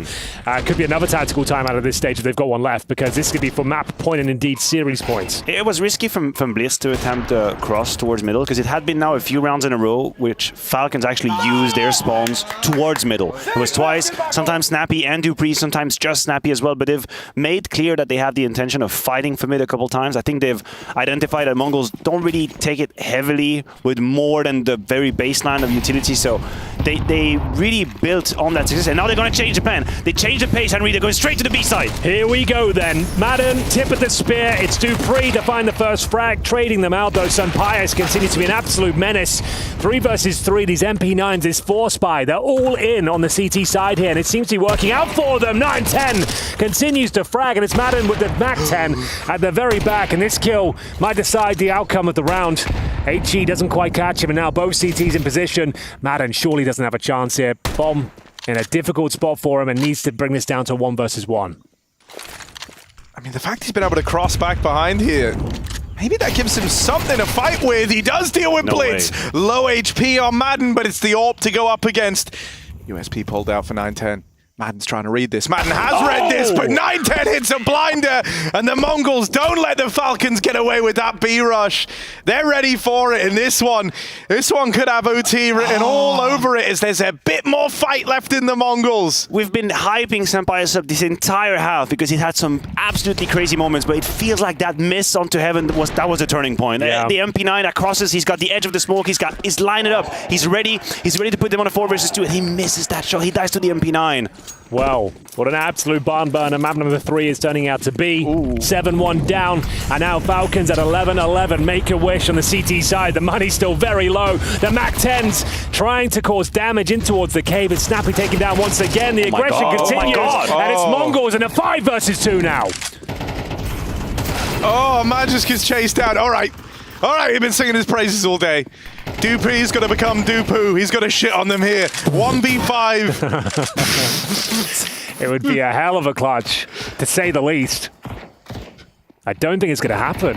I think he's done for here. And let's just check out the loss bonus. They're going to get $1,900 into the next round. Snappy 0, Senpai's 0. Dupree. And Dupree and Madden are going to be equipped if they want to be. AK, helmet, maybe a couple util. That's it, max. Oh, that's going to be a rough final round, though. Number 24. They've come this far, and it could all come crashing down at the final hurdle. There's no way Dupree survives this one, I'm afraid.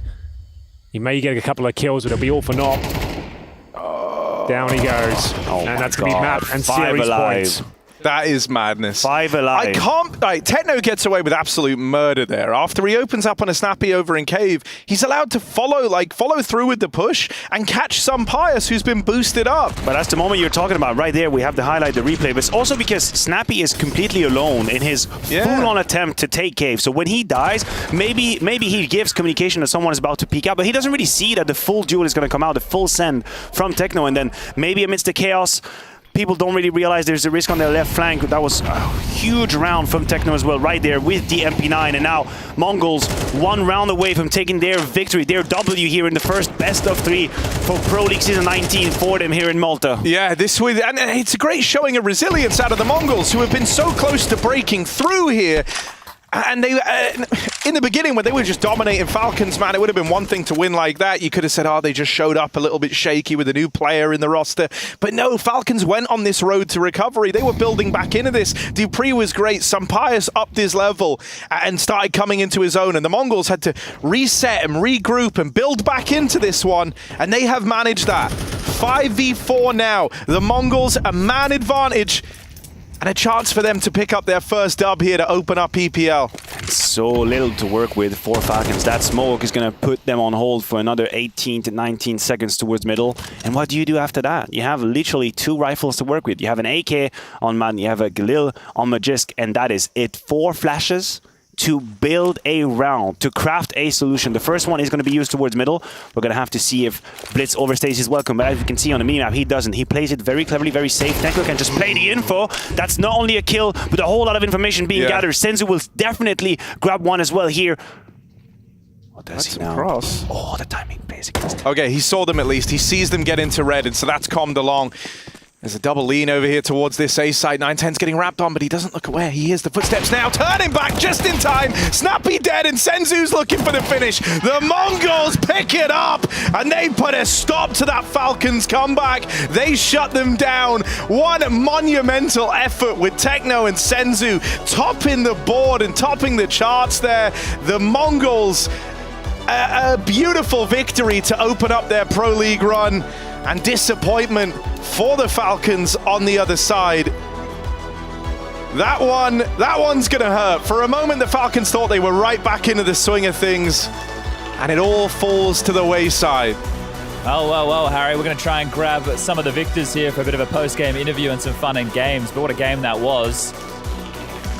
We'll grab them after the handshakes come in. It's okay, Chad. We're here in this together, watching the madness unfold. We can bounce off of each other. A bit of 13-11 victory for the Mongols right here after a 7-1 start. You jump on the couch for us. You can talk to Maniac. Blitz. We got the chess game, mate. We spoke about it. We got the chessboard ready to go. There's your time. You can beat him in 15 moves. Let's go. Hey. Are you going, Chad? You got someone with you? Or we go I got Blitz heading over to take on Mr. Henry G. There we go. Your mic's not on yet, Henry. We'll get you there. Blitz, take Congratulations. Now the real game begins. Okay. There's no clock. We're just going to be doing it casually. If that's okay.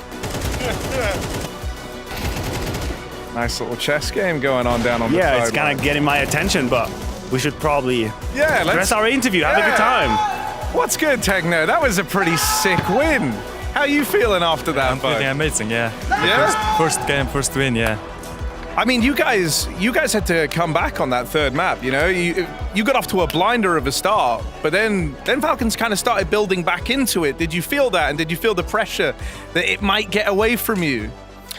We made the little bit mistakes individually that we can win the rounds, but we just made not little bit, just we just made a lot of mistakes, and that's how we get comeback a little bit. Yeah. Did you feel any pressure on this last map? Were you a little bit nervous, maybe? Were you about to win? Was that why you made a few mistakes? I think there was some nerves on my teammates, on maybe myself. Yeah, I think so. I want to say, you know, the vibe with you guys, because we actually did some stuff on Media Day together as well, right? 1300. Yeah. So, I don't know, 13, you guys all seem very confident right now and all on the same page, man. Like, is the vibe good in the team? Like, because we've seen you obviously now at a lot of international events, and it feels like you're always getting better and better and better. But do you think that you're hitting like the real breakthrough point After earning more spots for Asia at the major, now you come here to Pro League and get to kind of flex a little.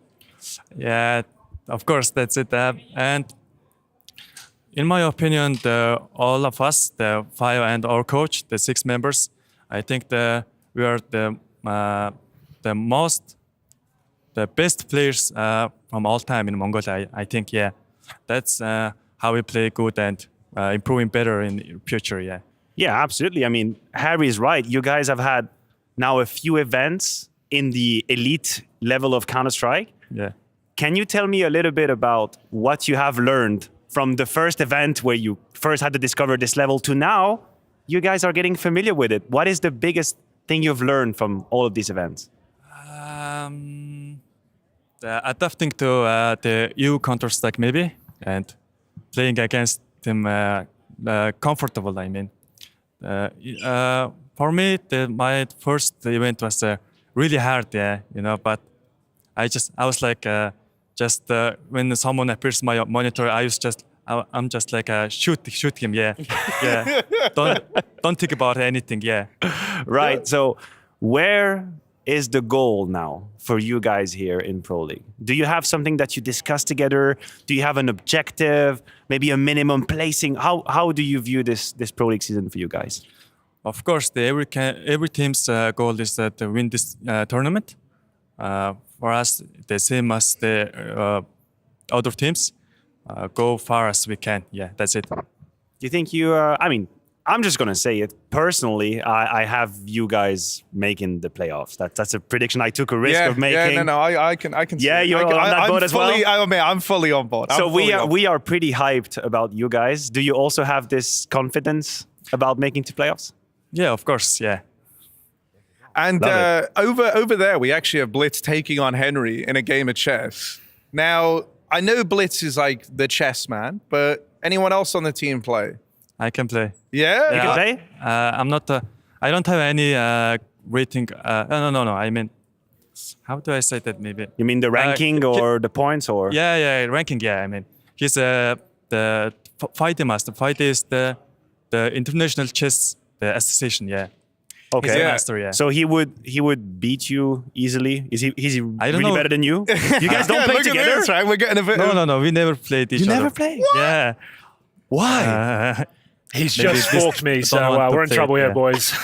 Apparently, he's wrecking Henry right now. He's just forked me pretty bad. I don't know exactly the Blitz ranking, but he's a really good, yeah. You know, he is good. Everyone called him the Grandmaster. You know? The Grandmaster. Yeah, no, that's something that we always refer. I was the players also, yeah, the chess player, but in the comparing to like FaZe level 9, yeah, you know. Okay, FaZe level 9. Yeah, he speaks our language. Now that I understand. You put it in CS terms. I like that. Like chess. Like CS. FaZe level 9. That's pretty good. Yeah. One other thing I'm curious about, because there was a time, I think it was when you were back on IHC maybe. I saw you guys were like queuing EU faces. Is that something that you guys still do? Like playing from Mongolia and queuing up an EU facet session? We don't do often, but sometimes we do it, yeah. Yeah, I mean, but you're like, because I think we played you on Nuke back then. I mean, I have similar memories. Yeah. And I remember, yeah. There we go. Yeah. Dude, that one, you guys are playing with like 150 ping and you're still sick. Like, does that mean that when you come to LAN and everything is like, you get the 0 MS, LAN connection? The LAN buff. Yeah. Does that feel like the ultimate? You're like mind gaming yourself to play like a second in the future. Yeah. We can't complain about the ping or something, yeah, in Mongolia. Yeah. In Asia, I mean. Oh, bro! I mean, it's been really good talking. If you want, you can head out of here. Then we'll finish up this game of chess with Blitz. We can do that. I kind of want to go watch Henry? it. Yeah, Can we help him? Maybe I don't think we can help anyway. If you do want to head out, Techno, you're more than welcome to. But congratulations on this huge dub in the opener. It was great seeing you. If you just want to leave your mic on the table, that's fantastic. Peace, brother, and best of luck in the rest of the games, bro. Thank you so much. Oh, right. Let's go over. Let's watch this chess game. Yeah. I want to see it. I've just been put in check. It's getting pretty rough over here, boys. Oh, Not gonna lie to you. He's got me pinned. I'm in a bad shape. And it's a really rough spot. I do respect Henry's to put himself in that situation. I think he's allowing himself to be vulnerable live on air, and I really respect that. It's so impressive. just to be clear, Blitz is winning. Comprehensively, I would say. I like the mood lighting, Henry. Yeah, it's getting intense. See what's happening? I've maybe got something here. Hold on. Maybe I've got something. So have you ever done play-by-play chess casting? I scarcely know what chess even is. What are the pieces called, Harry? You have a rook, the horse. Famously, the horse is one of them. I would say probably a king and a queen. When I play, it's just two queens. He's messing me up right now. he's pulled my trousers down. He's bending me over. It's all over. I like the. You see how he's moving the pieces. He's like a poker player who's playing with the chips. Yeah, that's the actually the prawns, right? They're the prawns are the the shrimp. Exactly. Yeah. We're in a lot of trouble here, boys. It's okay. I'm all for it. Couldn't really be going worse if we tried. It's okay. I like to see how people behave in that situation. Like, it's like watching one of these animal documentaries. You know, when the hunt is on. Blitz is going for back-to-back dubs. He just won a BO3. All he does is win, no matter what. Is win. I've got to go for a huge move here. Okay. It's got to be like a monster. This is the Tech 9 rush. Yeah, that's the Tech 9 rush. That's what's happening.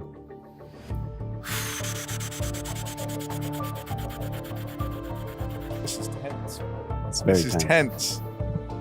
It would be even tenser if I understood what's happening. No, we even have Techno's come over to watch on to see what's happening. Do you think he can explain to us what's happening if we Actually, wait, Techno, sorry. I know we sent you off from the interview already, but is Blitz winning right now? Oh yeah. He's having the look. I hope he can win easily, yeah. Oh, he can win easily. All right. Okay. I think we got full faith in this. Henry's moving the horses around. As one should. I don't know. Actually, I don't have an idea. I'm so lost. I used to play. Harry, we could talk about what's coming next while Henry's focused on this. What's happening next, Chad? We got 3D Banks versus Fnatic coming up next. Is that a good game? I think Matthew's going to enjoy it. I mean, honestly, no matter how you look at it, there's going to be a Frenchman in the playoffs. And that personally warms my little heart. Even though he's from Switzerland? Yeah, but it doesn't matter. I'm like honorary French when it comes to Counter-Strike. At some point, I am going to make a request to the formal administration to get a double passport because I do think I might just have earned it for France when it comes to Counter-Strike. I think, you're an honorable Australian these days. Is that what's happening? Am I? He's been playing a lot of Face It with me and the other Aussie boys. Oh, of course. It does actually kind of line up. Yeah. Oh, you're right. Something to it. Oh, Henry's just made what's happened, Henry? I made an illegal move. An illegal move? An illegal move? Yeah. He called you out. We rectified it, though. I don't really play over the board that often. I'm more of an online player. Yeah, sometimes my vision's not as good You're as an onliner for chess. I'm definitely an onliner. You're trying to do it online right now. Yeah, it's over, boys. I tried my best. So what's the usual protocol? Do you just tap out? Do you /GG? No, that's not very honorable. You just have to let it ride out. Oh, you just have to let it go? Yeah. Oh my, all right. There's I didn't no know the forfeit proper option. etiquette. Yeah, exactly. I thought there might have been. Don't you just turn the king Blitz over? is used to playing Blitz chess, right? So this is probably very slow. Yeah, the Blitz one is like the super fast version. Well, yeah, and he's all of taken his my queen moves are hostage as well. The queen's immediate. gone. Oh my god. Queen's dead. The queen's gone. The Blitz queen is like, dead. man, I just had to play a tough best of 3, and now this is much easier. This is much. It's like a wind down. It's like walking on a treadmill after you've been on a run. It's like taking a good time, getting a hard beat down. He's getting ready for checkmate here, boys. Okay. It's all over. At least you can see it coming. Well, Henry, that's perfect because it's going to align with the break. Maybe we just put this together. He's about to move this rook down and it's ruined my life. It's coming. All of Blitz's moves are so immediate. Henry will sit literally, there. you see this open file he's got right now? This is where I'm done for. The fact he's got these grouped up, this is coming down here, the queen's here, it's literally over. Like 30 seconds to break, we might as well do all we can here. Let's try and find a move. I have to really just go, oh, fuck. There's nothing I can really do. There's nothing I can do. Yeah, we'll just, we'll take this piece. We'll take another pawn. Yep, there it is. And we're getting ready for the checkmate here. Well, we can go to break with the checkmate, I suppose. It's all over. That would be such a great time. There it is. GG. Well played. Blitz with the dub. And an honourable effort, I guess, that from Henry good. Greer. I mean, I've better than I thought it was going to get, to be honest with you. All right. And he just lost his IFB, so it seems like a perfect time for us to throw this over to a break. Let's do it. At some point in every gamer's life, there's a question to be asked. Do your clothes match your hobby in any situation? Or do they just represent what you dream of? No matter what situation, there's always the right way and the wrong. The only real question is, which are you going to choose? Decide for yourself. Smokes. You see double smokes in the same place there. Simple just jumping casually into the side. Wait, what was that? Never miss a play again. Simple. That's not allowed. This is not FPL. This is a major. Finally. With FaceIt Watch, you're in control. Switch between player POVs live and see the game through the eyes of any pro. Never miss a moment with replays. Relive each highlight on demand from all angles. Watch it, control it, face it.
For the nights with the words in my mouth, something's underwater moving into color. Oh.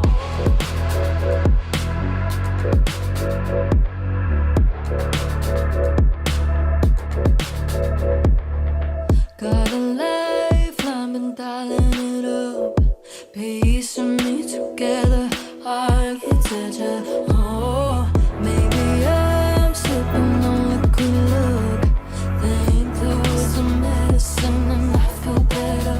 Oh, it's like the parts on an upper Syria. So high, I know you that was a nice try. Been coming slowly before you bite and you know I forgive and forget it, then you cry, crocodile tears, crocodile tears. Pull the blinds when we felt like a ghost. Back down to the bottom, gravity gets heavy. Oh, you held too tight when I needed you most. There's something we hold, there's something we carry. Oh, there's something we hold, there's something we carry. So high, I know you, that was a nice try.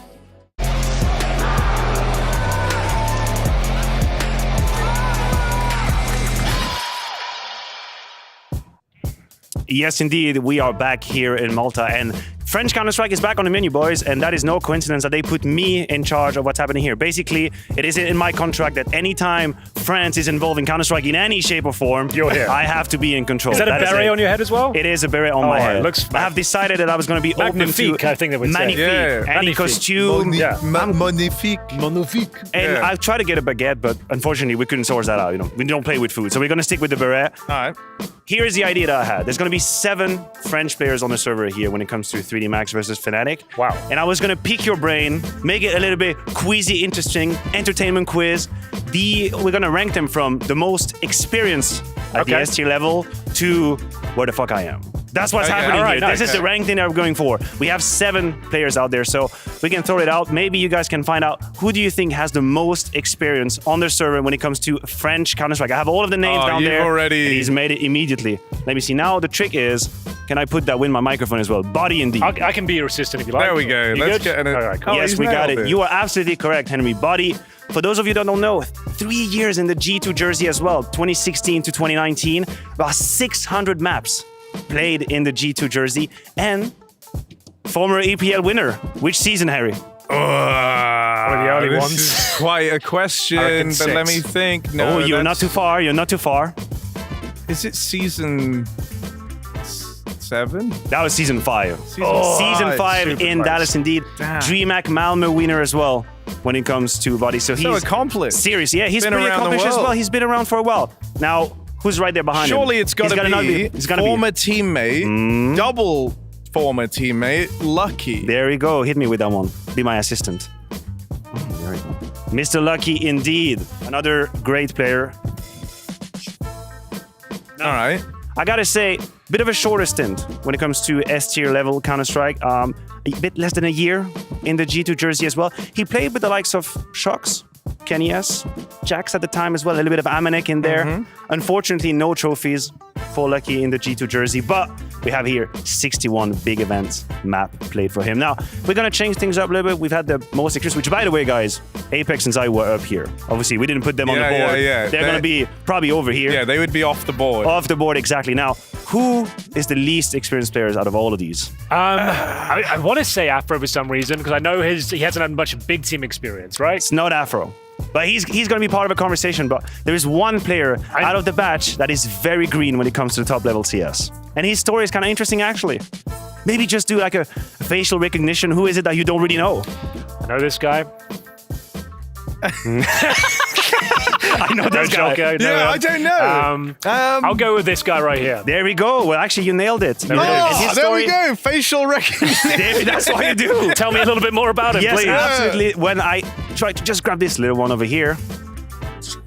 Now, that is actually a cool story. Gravity, as my paper is fallen down. There we go. Nice. I'm not too familiar with him, I'll be honest. I don't know Gravity. So this is Gravity, and the cool story is he actually comes from the Academy project of KRL. Okay. He's got this Gen 1. Gen 1, yeah. Exactly. That was the first generation Gen 1 as well here. Gravity, he was then been put into LDLC. He came back to Gen 1 for a little bit, and now he is obviously in the 3D Max jersey. So for him, Pro League is basically a brand new experience. This whole thing, he's kind of figuring things out. And now, you mentioned Afro. You mentioned Afro recently. That's kind of interesting. He's, in my book, actually, the most experienced out there. He's right there here. Okay, with fair the enough. Fnatic stint, right? Yeah, that's well, I guess that was like the sort of turning point there, right? Was Absolutely. hopping onto that Fnatic Interesting squad. enough, when I was in the Cloud9 team, we were very close to signing him. You were considering him? There's a little Yeah, tidbit, I watched but- like 20 of his demos myself. We were going to sign him. I can't remember why it didn't work out, but I was very interested. Like he's great. He's pretty good Yeah, I guy. mean, I don't really think he's really given us what we hoped to see in Fnatic. Exactly. It's been a little bit more quiet. Now, what we're going to do for the last is we're going to team up. I'm going to need you to all stand up and put all of these 3 players in together because they're in I the was gonna same say, bag. because they've been Exactly. together for a very long time now, That right? is correct. You're left with Joko, Exercise, and Maka. And How do you these say this 3 one? Exercise, right? Exercise, yeah. Say it again? Well, in French we say exercice. That's what I meant. Okay. Exercise, yeah, but we're not going to call him that. Do you want to So guys take can one put of them all these? together. I think he's pretty high. I think he'd be next to the line. You can basically put them all He's been together. to a few pro leagues. There we go. Okay, then Boom. You can put them all together. Kind of 'cause- overlap it, like Yeah, overlap them. There we go. Perfect. What do you reckon? The little bit of a story with them is Swap that seats. I would say Let's have fun. come back on the presentation for us. Sorry. For them, 3D Max is kind of the peak. Like in terms of like the players, the teams they've been in, they were in Heat together as well. That was a little bit earlier, but this is a top Counter-Strike for them as well. Some experience in Pro League, season 16, if I'm not mistaken, for 2 of them. So they know a little bit about, but not there quite yet. So this is how we would rank, which by the way, that's merely my opinion as well. And just a disclaimer, this is not scientific based. Some of it has some legs to it. Now, I'm just realizing, if we look at this, does it mean Fnatic is going to win? Is that what Judging by your scale, I would say almost certainly yes. A bit of a French renaissance going on here, Matthew. We've got some 7 French players. Is there any more Pro League, or is this it? Well, obviously there's Apex and Zaiwu. Oh yeah, of course. And I guess right. You a might little have bit of heard of myself them. as well. I'm just going. All right, listen, that's enough. We're going to get everybody sorted out. Oh, And we got, that's so it's good. okay, guys. That's enough of you. We got Freya standing by for an interview before this game. Let's do it. It's all about the French connection in our next matchup here at EPL Season 19, which is why I've got Body and Lucky to join me because guys used to play with each other. So, Lucky, can you remember the first time you teamed up with Body? Yeah, of course. I mean, it was my first Tier 1 teams with G2, like 5 years ago, maybe. So yeah, I remember very well. It was a great time, and now a lot of time has passed, actually. And we're against each other. It's gonna be fun, for sure. Yeah, because you guys were playing on G2, albeit Heat as well. So what did you make of him as a player when you used to play with him on your team? What did I make? Can you repeat the question? Yeah, what did you make of Lucky as a player? Like what I think of him.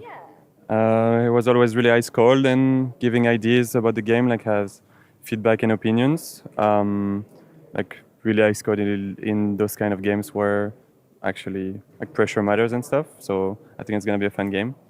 Can you tell me about some of the highlights that you experienced with Body? Because as we said, the time on G2 was quite short and sweet, but then you had quite a stint together on a couple of just French teams, right? Yeah. I mean, we played in a hit together in Double 20. We had a long time without an org together, so I guess it builds some kind of friendship in those kind of moments. But yeah, we had some good tournaments in G2 as well, some Tier 1s in Abu Dhabi, I remember, things like this. It was a good, fun time, yeah. I want to show you guys a picture. I did stalk your Instagram, Lucky. This is you guys. I think this was in Katowice. Can you tell me what's going on here? I mean, yeah, we tried to shoot gun in real life as well. And yeah, it went well. we got a fun pic there, yeah. I remember this, it was a fun time, yeah. Because you've got Kenny there, you've got Jax there, you've got Shocks there as well. Who was shooting the hardest? It's hard to say, actually. I don't know. It's hard to say. I don't remember, but we tried different guns and everything. Yeah, it was fun.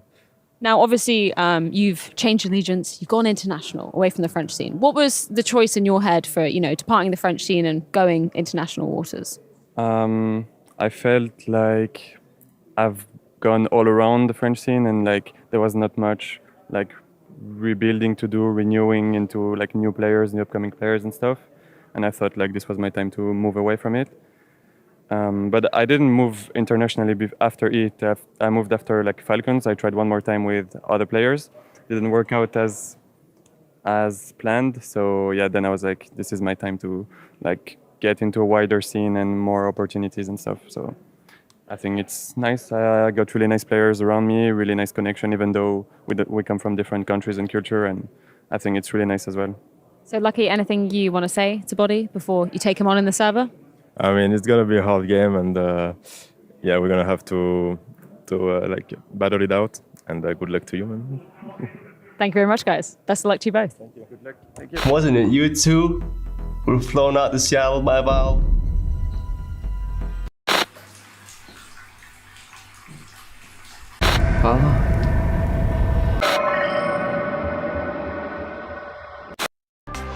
Oh, hey, didn't see you there. It's 3D Max taking on Fnatic. You're in the right place if that's what you were hoping to watch. If you weren't hoping to watch that, how the hell have you ended up here? I'm Harry. I've got Henry with me. I'm Maniac again. We just learned a little bit about the Frenchman in the server, but we can even further that lens out a little bit more. You got old mate Crims on the side of Fnatic. It's always a treat seeing him take to this server, isn't it, Henry? He's looking very good as well. The individual form is looking sublime. This is going to be a bit of a banger. Now, Maniac, the chances of 3D Max here, how have they been playing recently? How's the team looking as a whole? I think they've been a little bit off the mark. I think the recruitment of Gravity is a great choice for them. You bring in a player who's got a real hunger, who's got some real talent. 3 Julies, just to cut you off. I've never seen that before. It's all right. 6 guns, I think that warrants. Never seen it before.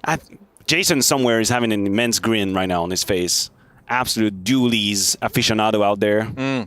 Jason with the grin and tonic. Oh, that's pretty good. I like that. Anyway, so yeah, 3D Max, I mean, 3D Max as a whole, I don't think they've found the amount. I just think that there were moments in their season where they should have done better and they haven't, and that was deflating. You know, the whole major circuit comes to mind. There were multiple situations in which they could have made it to the opening stage that didn't pan out for them as well. So it's been rough. I think this would be an incredibly pivotal moment for them. And now they just have to seize moments like Pro League where they get to play on the big stage. And to be fair, playing Fnatic for a spot in the playoffs is not a bad shout at all. So we have here the duels you were talking about, 4 guns against 5, and you make the quick maths, and even though it's 2 players, that's going to be easy hold for 3D Max, who put Fnatic in their place. That's the pistol round for 3D Max. Yo, that was sick! Maniac, holy shit, you should be a play-by-play caster. That was fire. Okay, I did my one, now you guys take it. No, I mean, I don't know, I might just headset off, head in my hands. The best I've had all day was the Dupree thing that I said. The Dupree meme we were doing the entire map. Well, there it is. 8 guns, and the pistol apparently is quite powerful, quite potent. They had the Zeus set up in towards a dark room, the Julie set up in towards A main, and they absolutely mow them down. That is a massive victory. No bomb planted. Means we've got the full eco now for Fnatic, and they're greeted by Lucky's M4. He takes quite a lot of damage, though, through the smoke. Down to 67. The best you can really hope for here in this sort of round for Fnatic, getting a bomb plant, of course. 1 kill would actually be pretty admirable, considering you've got locks, no utility, no armor. That'd be pretty huge already. And a kill in the plan. Also, your main objective now is just to bleed out utility. Every grenade that's thrown, that's $300 to $600, so you might as well just run down the clock, bait out those grenades. And try to find an M4. Try to find an M4, right? Yeah. Don't die to an MP9. There's no need of flushing them with cash. Yeah. Just trying to find a rifle. It's not fun at all, but just avoid an MP9 just racking all in dollar bills. I don't know. I think they should try and win this round personally. I know. Wow, it's a bit of a groundbreaking theory right there. I like when you think outside the box. Yeah. They're not going to, of course. God. It's an abrupt end. More dual Beretta madness setting in here as 3D Max put those pistols to work. I also like seeing Gravity with the FAMAS, a French gun for a presumably French man. Presumably. Presumably. I know we just did the whole segment on them, but I am like a dog in a lot of ways, and I just forget things. Do dogs forget things? I live in the moment. Is that one of the qualities of a dog? They forget things? Dogs I think they have a always very short, short-term memories, like a few minutes and then basically resets. They're smart, but they don't remember so good. Are dogs smart? They kind are. of just doing things They're for hella food. smart. That's kind of no, they're hella smart. kind of their thing. No, that's insane. Brother, no, you I can't have- actually come in with that take. I have a husky, and I that's can a tell you, my husky is hella smart. He outsmarts me all the time. You trained him with food, though, and he's trying to outsmart you to get food. Exactly. But he also, tricks they're me. descendants of wolves, man. Oh, Joko, no. Joko, oh no. That's actually quite good. That's so fire. Oh, and Mattis has cooked up a double. We'll get dropped by the exercise. We've all been there. Down on his knees, sweating. Wait. Down on his knees and he's sweating. 2-on-2 now, Harrell tag in.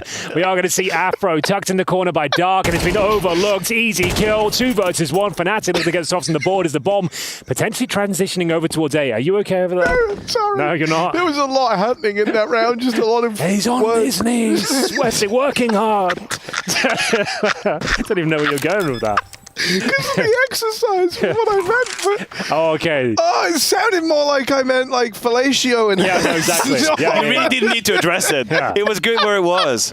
You didn't need to bring it back. Oh, well, lucky here. 1v2 and had a big He's got moment. the incendiary. He can segregate the fights at the very least. But the thing is, they're both towards main. So, okay, that's actually kind of wild. If he diffused it right now, there is a world. He's got a kit. He's got a kit. It's not deep enough. Not deep enough. Yeah, that was a world, I suppose. First round on the board, 2-1. 3D Max, though, do have enough cash for another investment. There will be some concessions to be made. Maka with 2K. Lucky under 4, but you can see absolutely bombarded by the utility. Joko scrambling to get the smoke down. Didn't quite happen for him, and Mattis, lovely. Oh, that was incredible double. Yeah, really, really nice. And Body with the simple pickup towards the end, and finds Fnatic there first. Very T-sided map, it has to be said.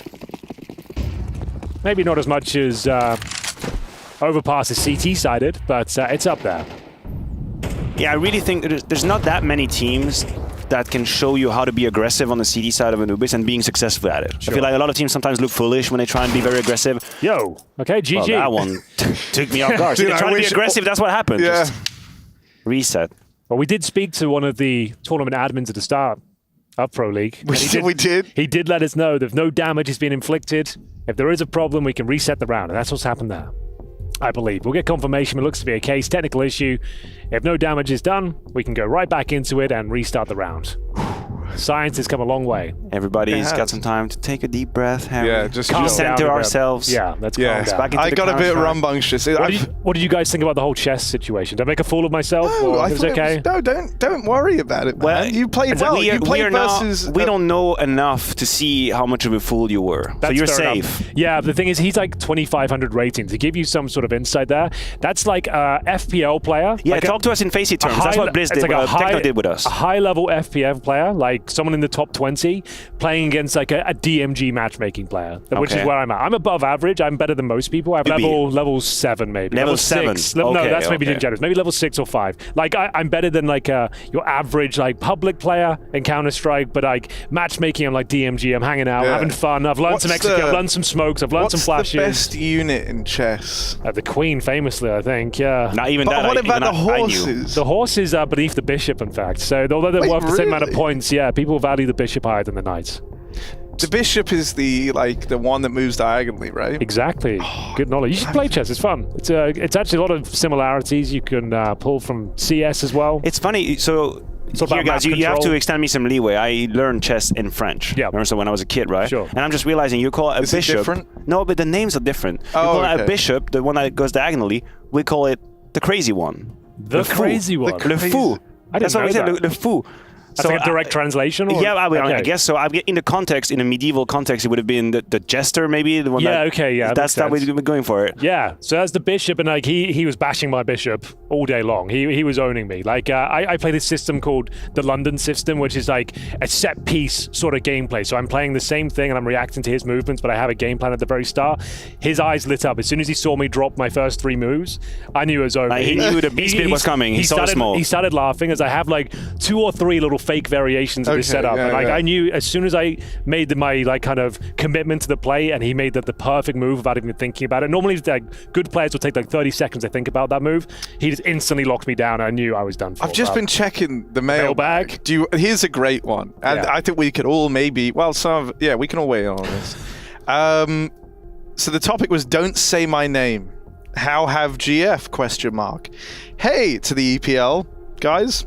Love your casting. Keep up the good work.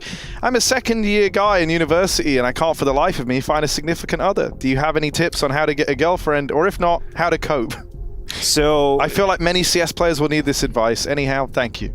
So what road do we take this? Do we take the funny one, or we take the serious and deep one? We can do both.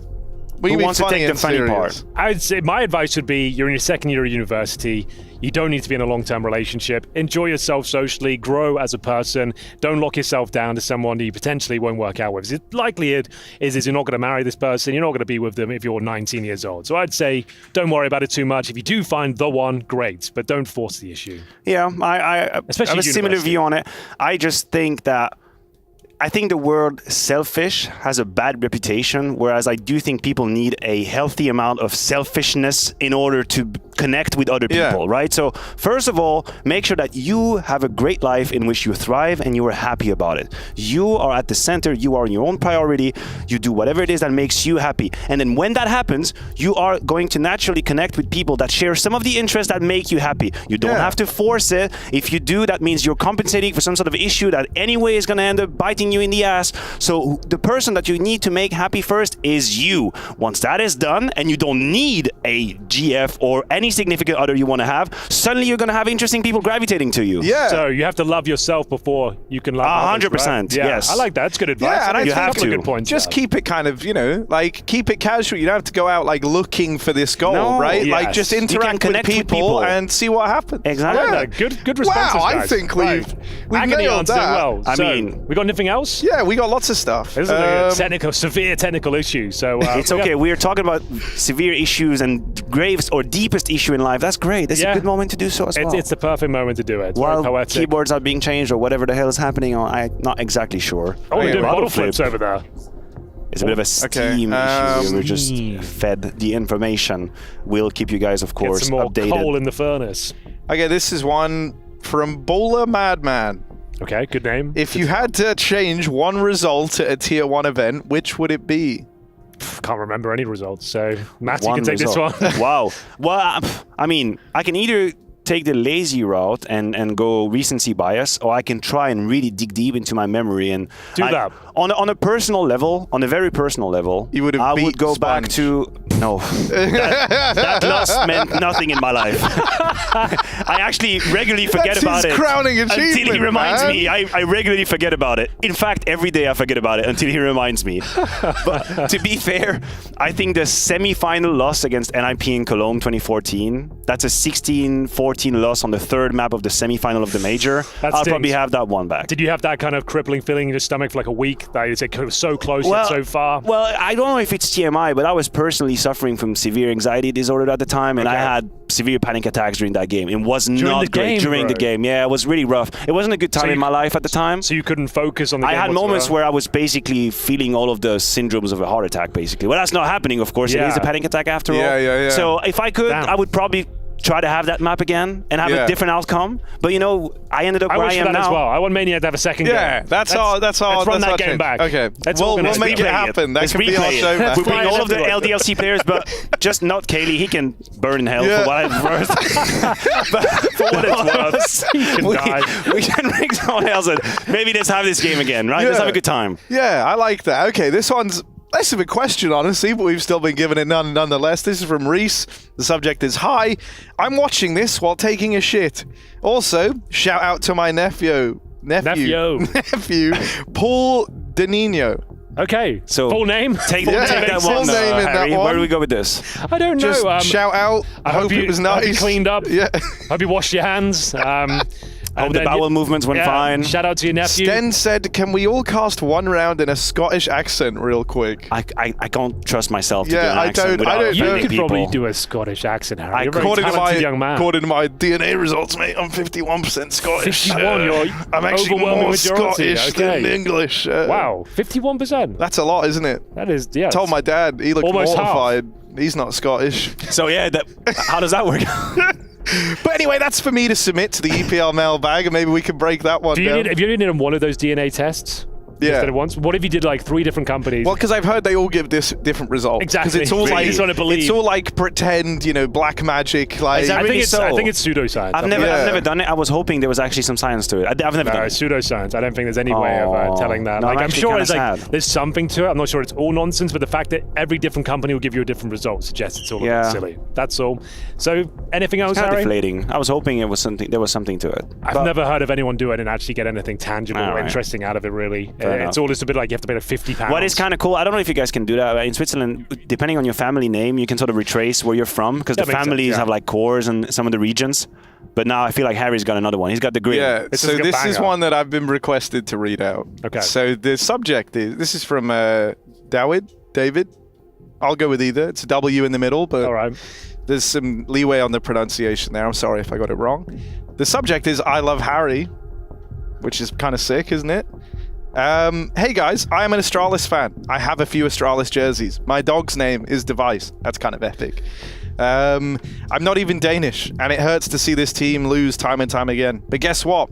It doesn't matter. Device Goat Bro will outbro everybody. Stabby Duo have dirt for the whole CS2 scene. Astralis win Pro League. This is all in caps in one sentence. But in all seriousness, now we're going back to it. Okay. Tell me why you think Astralis makes to playoffs and why Device is the GOAT of CS. I care for all my casters, Harry, Hugo, Henry G, Maniac, Alex, Sponge, Moses. And that's why I sent an email to this mailbag. Probably the only person in the world who's done this. Guys, at this point, we are basically friends. You love me, I love you. You can't let me down, boys. You got to get Device to commentate at least one game. He's done it a couple of times. I think Device will probably join us. That would be great. I think we could get him. Yeah, all right, let's leave it there. The game's about to go live. The game is back. I will try and get you Device. I will try my best. Also, if you want to send us a little thing, it's eplmailbag@efg.gg. There we go. Send anything. Literally anything. Well, we will read out. Okay. Almost anything. Within reason. Yeah. Within reason. There are limits. Yes. But literally anything within limits. Broadcast-friendly limits. Anyway, let's get into it. What's the team's 3D Max Fnatic? That's right. It's been a wild technical issue, and we are going to see 3D Max lose the previous round. It's Fnatic looking to find a couple in a row. We are going to see the auto shotgun in the hands of Lucky. Maka on the 5-7. It's a pretty desperate round in terms of the buy as we go through the motions of getting A main control here. Push the CTs back, deny that vision, and that smoke especially makes things stifling on the A side of the map. We'll see if there's any sort of CT reaction to come through as Fnatic playing quite a passive and flat default right now. Not really taking too much of the territory as the bomb. Oh, that smoke has not gone in a position. I was going to say, this isn't part of the plan. No, that's certainly not. He wanted to smoke hut in middle, I believe, but that's not going to work out. Fnatic is making the right call currently. There's only 2 defenders on that B side, really low on utility as well. In fact, there's only 1 flash on Joku, so it's going to be duels or nothing. Broken angle or nothing. Last time he was here, he burnt alive. Forced out by the molly. Joko gonna deal with the first man in, but end of the line after that one. Maka doing what he can in response, but it doesn't matter. Crims and Mattis have made quick work of these B-side players. And now Crims turns his attention back towards the water. He gets the info on Exercise. Didn't spot Lucky, so there's still one unknown factor, and that might throw the timing through a bit of a loop here. But the slowdown, it seems like 3D Max don't want to attempt this. 2-on-3, they don't feel good. They don't favor the odds here, so they're just going to back out and save. It was always going to be a difficult round there. The auto shotgun, the 5-7, lack of utility. Even with a couple of missed smokes there from Fnatic, it's a pretty comprehensive victory in the end with 3 players surviving. You're saving the shotgun, you're saving the M4, your loss bonus is nowhere near established, getting $1,900 into the next round. So might as well hold on to the rifle. You got an incendiary to smoke as well, but pretty decent B execution, so they create themselves a nice path. Yeah, I mean, flames. The utils from Fnatic is pretty great, and I think they had a very good paving and spacing between the players just to make sure they had the trade on Joko as well. But there's something I dislike about CTs in obviously a dire situation when it comes to util, trying to play the whole map. Yep. Do you have to play 2-1-2? Do you have to? Or why can't you not just play 1-1-3, and then if you pick the wrong bomb site, you just save? Yeah. It's fine. You're going to be moving to the next round. You're going to have util as well. That's what I think some other international teams at the top level, they do better. You go up and tell them. Just say, lads, I've got to... Have you considered this? The numbers have to add up to 5 there. That's the important part, right? Yeah, always. 1-1-3. That works. 2-1-1. 5-0-0. 5-0-0, yeah. Where would you put your 5 then? A or B? Everyone always goes B. Everyone always goes B. All right. B never fails. Well, is this technical again? It is hopefully just a small one. But we have. I mean, honestly, the mailbag is never. The mailbag is rammed. I'm hearing that we're running out of block. We're running out of room. Trying to intimidate each other right there. We got some intimidation going on. It's actually working. We haven't seen anyone really go at it yet. No, like but they're giving each other some signals. They speak French with their eyes. Don't worry. Okay. I'm fluent in eye language. Well, if you're not aware here at EPL, for the first time ever, we do have kind of opposing sides of the server. You can see your opposition.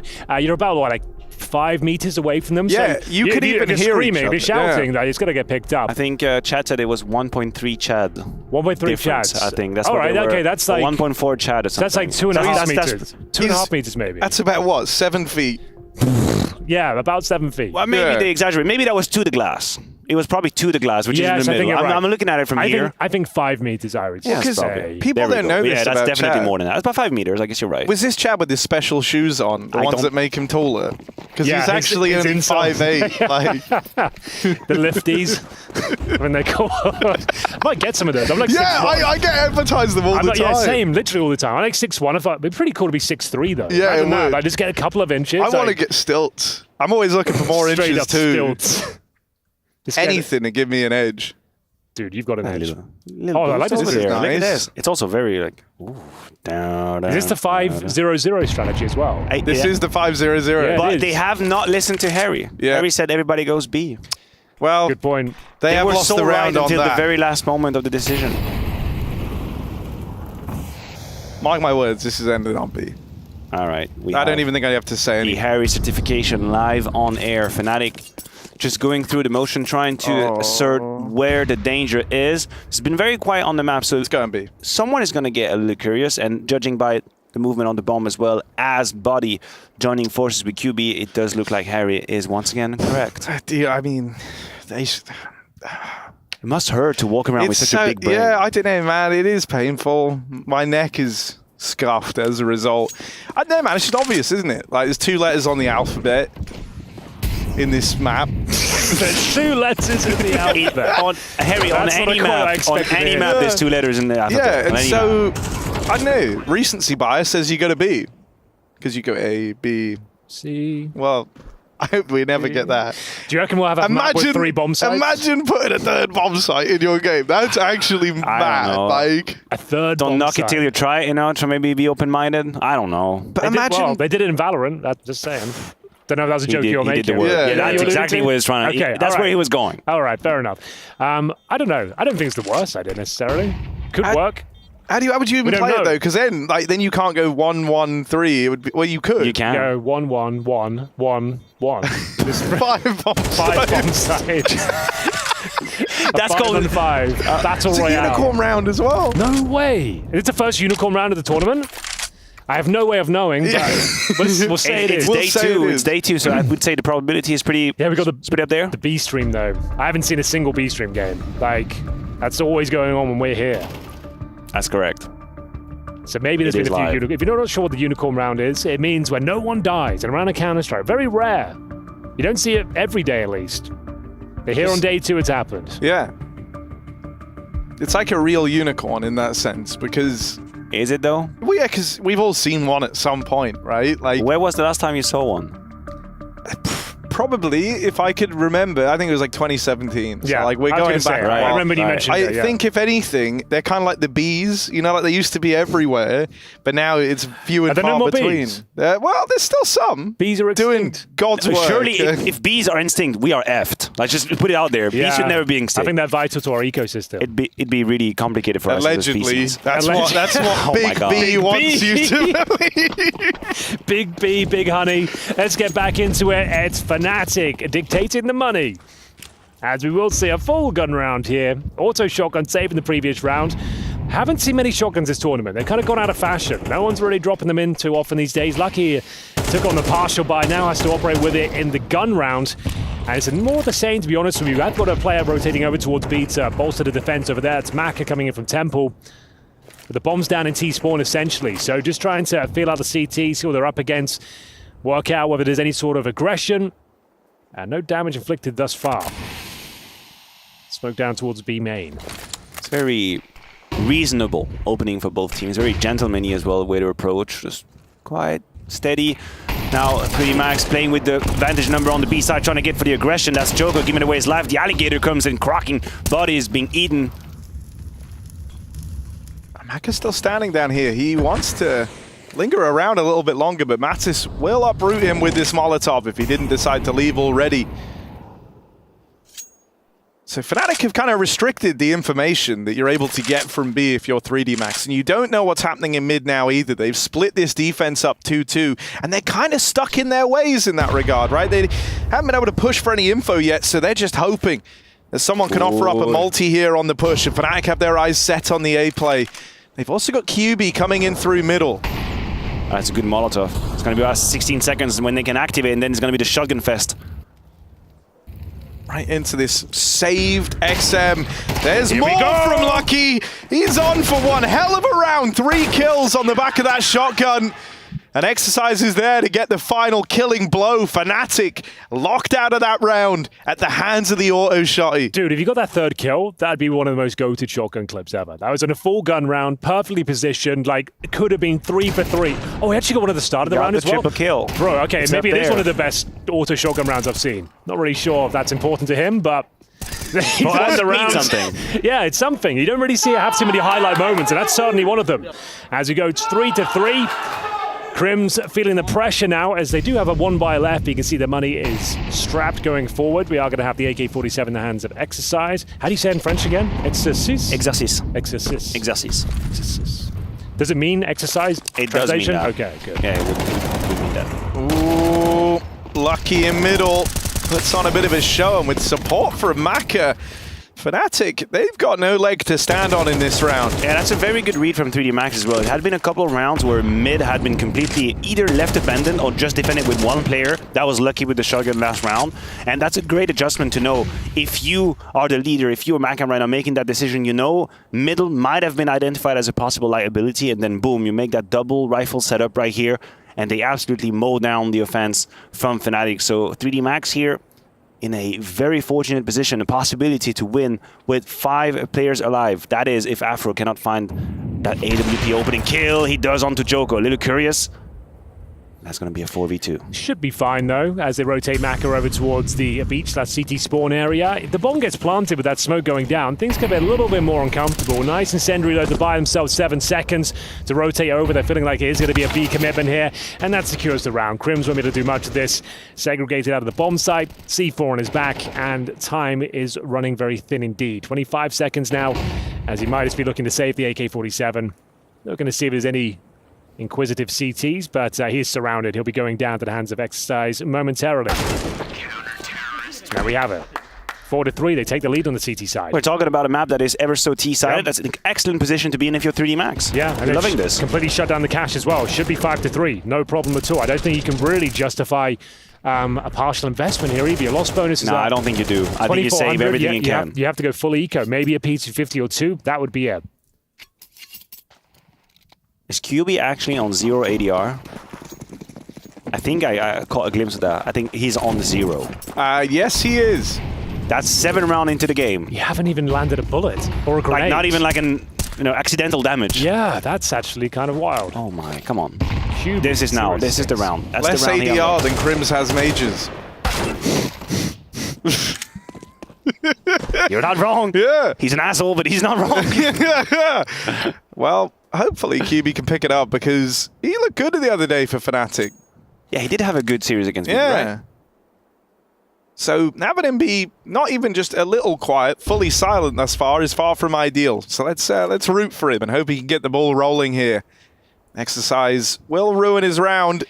Looking to stretch his legs here, Harry. He will be mowing them down. It's a little bit more expensive than you might like, but it gets the job done. That was a really clean sequence. Like, that's an anti-eco round, so you can't be like, oh, it's the best play I've ever seen. But I know, those were some clinical shots. Even the flick up to the guy jumping. Clean headshots across the board. Yeah, he's 12-1 right now. Sure, a few eco frags in there, but only 1 death conceded. And got the AK-47 to bring to that next round as well. It's going to be a tactical timeout, the first from Fnatic, and you can see that lovely sequence Harry was describing, well positioned, well handled, and it is going to be Fnatic now in another rough spot. They took the full eco so they could have somewhat of a buy here. Getting into that next round, you can see the coaches behind. Kita, do you know the name of the 3D Max coach? I don't know. That would be Wasink. There we go. Is he a former pro? He played Counter-Strike. Yeah, I don't think professional really qualifies, although I might get attacked. Maybe he did get a contract at the time, but let's just say not like tier 1 experience at the very top. But he did play Counter-Strike. Fair enough. I think it's the same for Kita. So they're even in that level. 3D Max as well have Malek in their ranks right now, consulting for them a little bit. That's cool. He was, wasn't he in EG for a while? He was a little bit as well, that's correct. Obviously in G2 coaching staff for a while, but we get back to it as Gravity looks to get that double kill towards the middle. Beautiful stuff. Like he's completely blind. The Magton's going to close the gap on him. Exercise. Top performer, but knocked out of this round. They will deal with him, but can they take it any further? Gravity's out on an island. And now Crims cooks up the reply. Fnatic have flipped the script on this one, and it's just Joko left. Out from the heavens, he's going to deal with body. Given the fight to Crims, does a lot of damage, and Crims is still fighting for this control. On a heater of a round right now is Crims, but he will finish the job. Low on HP, and a 3k out of him. Crims is looking damn good. Do you see the way he plays it as well? It's asserts his dominance. I'm not hiding from you. I'm not falling back. I'm not going to hold an angle you're going to predict here. I'm going to stand in the middle and wait for you to make a mistake here. And a 1 versus 1, the bomb down. He holds his nerve. That's a massive round for Fnatic to pick up. Yeah, that's really well played from Crims, because just from a geometrical standpoint, he's going to see the character before. He's going to see them all before. He's so far from the angle. He knows he's going to have the opportunity to at least get a shot land the first bullet. Exactly. He's going to land the first bullet. Very likely low HP on either side. They knew it. So Crims, absolutely, you say establishing dominance. I like the way you put it. Yeah, just displaying that veterancy there. As we will get into a very important round number 10 here. 1 round game, 5-4 as Fnatic claw their way back into it. 3D Max still have a buy available. Maka on the AWP, but you can see they've got 3 players without helmets. Normally not that significant, but the Galils now become extra potent in those 1v1 duels. Need to watch out for it. As you do see initial utility deployed towards middle. Afro waiting for the duel at A main. Exercise doesn't fancy it. Falls off as the smoke dissipates. Yeah, again with that side-centric defense. No one in middle for 3D Max. Going to see the move in from Jocko, but the flash wasn't good enough. He just walks into the line of sight of Mattis, gifting away the 5v4. And they're even starting to tiptoe back through water, looking like they want to rejoin up over here on A, knowing that they've put pressure on the B site. This is a nice move from Gravity, at least. He's trying to give them a little bit of room to maneuver here, taking info and a kill with this push. They spot body walking A, and so that's something now for 3D Max to go off of, and Fnatic might try and change the plan. They've got to come back and get this bomb. Missed shot from Maka.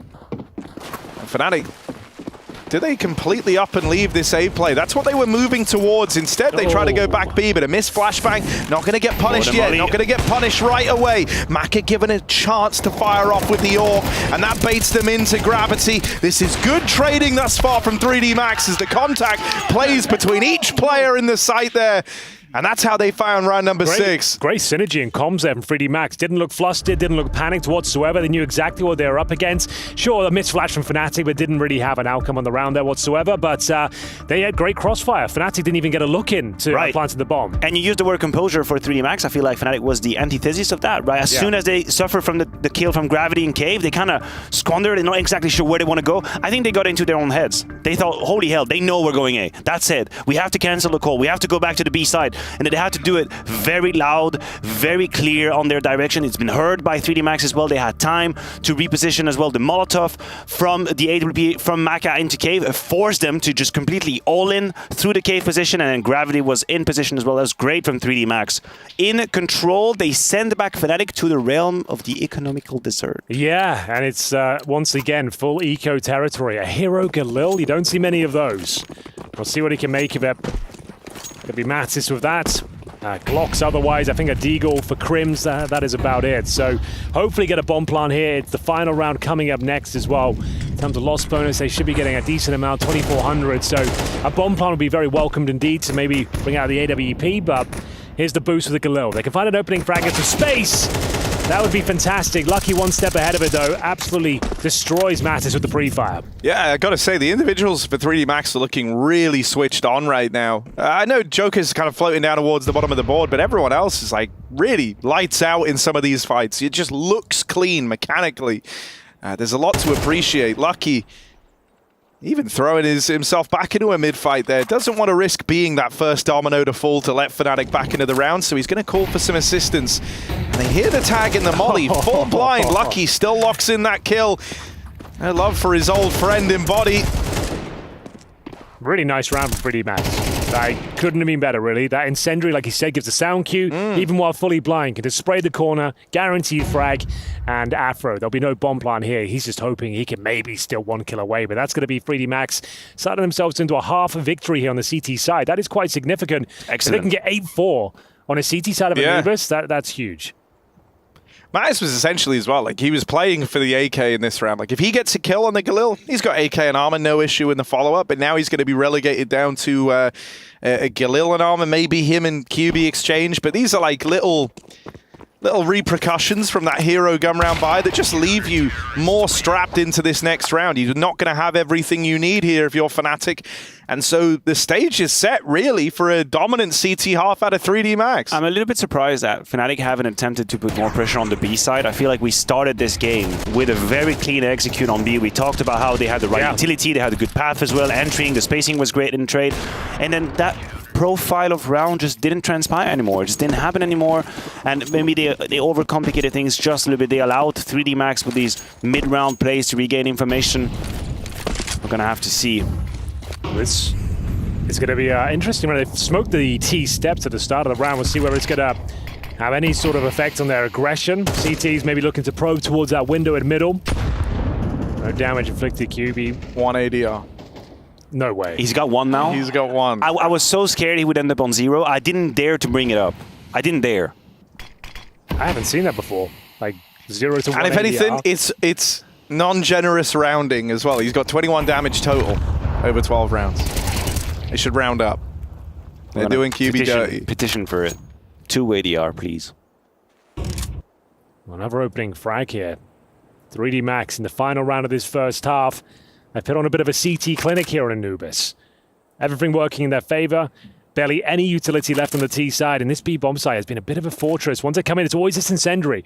As soon as they're detected, they'll drop the incendiary down, segregate the players. Now Body has to frag out. They're walking into the Lion's Den once again. Yes, he's on the board, QB! Let's go! It's just the one and done, and that's not going to be enough to win the round. 3D Max on a runaway CT side, sit up 8-4.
Touching on me, I'm winning so good. Go write that check, cause I'm building too much confidence on that heavyweight flex.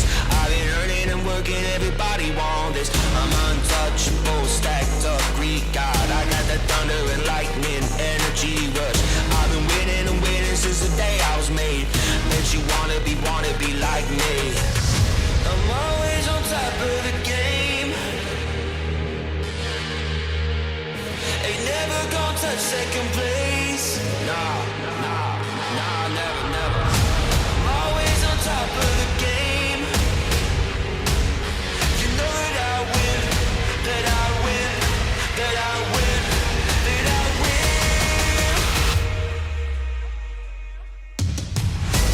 I was born to be bad, so go 100%. Cause all I do is win and win and win and win. You already know.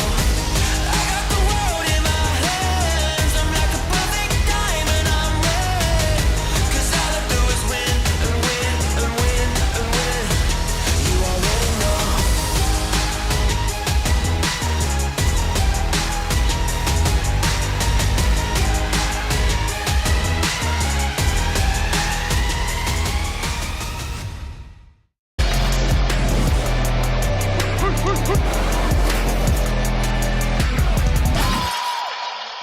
Welcome back, gamers. ESL Pro League Season 19, Day 2, Game 2 here on the A stream. We've got 3D Max versus Fnatic, and the latter are down on their knees begging for some rounds here in the second half as we get into their CT campaign here on Anubis. It's currently 8-4. They're going to try the dual elites out themselves. We had 8 guns of 3D Max in their pistol round, but it's going to go with 7 here this time and see whether Fnatic can answer back. They need this pistol, Matthew. They absolutely do. It's been complicated for them. 6 rounds lost out of the last 7, so they're out of steam.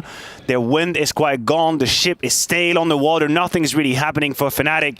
And the 5 Frenchmen up against them are so hot and ready. The baguette is in the oven. Everything is needed. Everything is ready. All you need is a little bit of strawberry jam on top of that, and you have a fine morning in South France. Strawberry jam. You've never done that strawberry jam on top of the baguette. South France by the water. Life is great. No, bro, I'd like a little bit of meat in my sandwich, if you know what I mean. Well, you do what you got to do. I don't even know what I mean. I don't know what I mean. I don't know what I mean. but it sounded good. No, we know what you mean. And that's all that matters. Very slow round, fortunately. Yeah, I feel like it. you hit such a high note on the introduction of that round. Exactly. And then this is always the dream, right? We've always been like, you're going into an arena game. Let's get it on, shall we? And then just the slowest default ever. Oh, well, just take it into a tech issue's the worst. Yeah, I've done that so many times. I've like absolutely full sent it, blown my vocal cords out, and then it's there you go. They have no idea. Tech issues. They have no idea. Look at Afro. Oh my God. Oh, Afro. Oh, he just missed out. He has got the round in the palm of his hand right here. Now, Afro, just look right. That's all you have to do. Barely hits him either. The USP can do you like that sometimes. Okay, it's fine. Body's still in a good position here. Body's still in a good... Yeah, well, Lucky will get the better of him, but it's all well and good because here's the backstab arriving. Oh, well, they're both dead. Joko's down with that cleanly, and that's the pistol round, ladies and gentlemen. 3D Max will run away with it. That is wild. The missed shot, the USP does that sometimes, right? In the back, it's the hardest shot sometimes. Yeah, I agree with you. I think if you're Afro in that situation, you want to take the shot, but what you could have done is just give the information and follow them. I know it's hindsight is always 20/20, but if you feel like you're in a situation where the miss is very likely to happen because they're just at the end of the corner, give the information out, follow them, make sure all of the defense shifts quietly, and then you just haven't waited for the trap. When you get that shot, you send a signal to 3D Max that you gotta get a move on. You know that they are behind you, and that's where 3D Max really picked up the pace. Body in his position got absolutely wrecked, and so did Fnatic in this round. That is now 3D Max 3 rounds away from a W here. Yeah, that would be a massive win. It's their map pick, to be fair. What's yeah, the I was going to say, map, it's the first map, right? I kind of lost track of how many maps we're on Second map, Ancient. There it is. Thanks very much, production. Overpass to close things out. And a bit of Fnatic Angel. I feel the 3 maps is on the cards here. This should be a good series. Fnatic is still warming up, admittedly. A few players absent. QB 1-13 needs to really have a sensational half to recover his Anubis game here. We are going to see the buy come through, though. Not much of a bonus round. 3D Max losing a couple of players on route. 2 Galils. And a nice boost. Normally good for a frag or 2, that position, but got to dismount. And Joker's already in. Yeah, they have no idea. They never know. Nice work, QB. We'll take that. There we are. Take that all day long. On the board early to open up this second half is QB. And an early man advantage for Fnatic in this first gun round. Now, Gravity might not have as many reps as the rest of the squad here, but he's been giving it some sauce across this game. You've seen him getting animated in the player cams, you've seen him yelling down the line, and he's got the numbers to back it up. I feel like he's having a real glow-up here. But all of a sudden, that one frag shifts around entirely. There's still a minute on the clock. The 5-on-4 you had, the Inquisitive push towards middle. Okay, made up for in the air. Mattis, nice kill. They needed that, but they've got 2 players that are the walking wounded right now. QB and Afro, down to 20 health between them.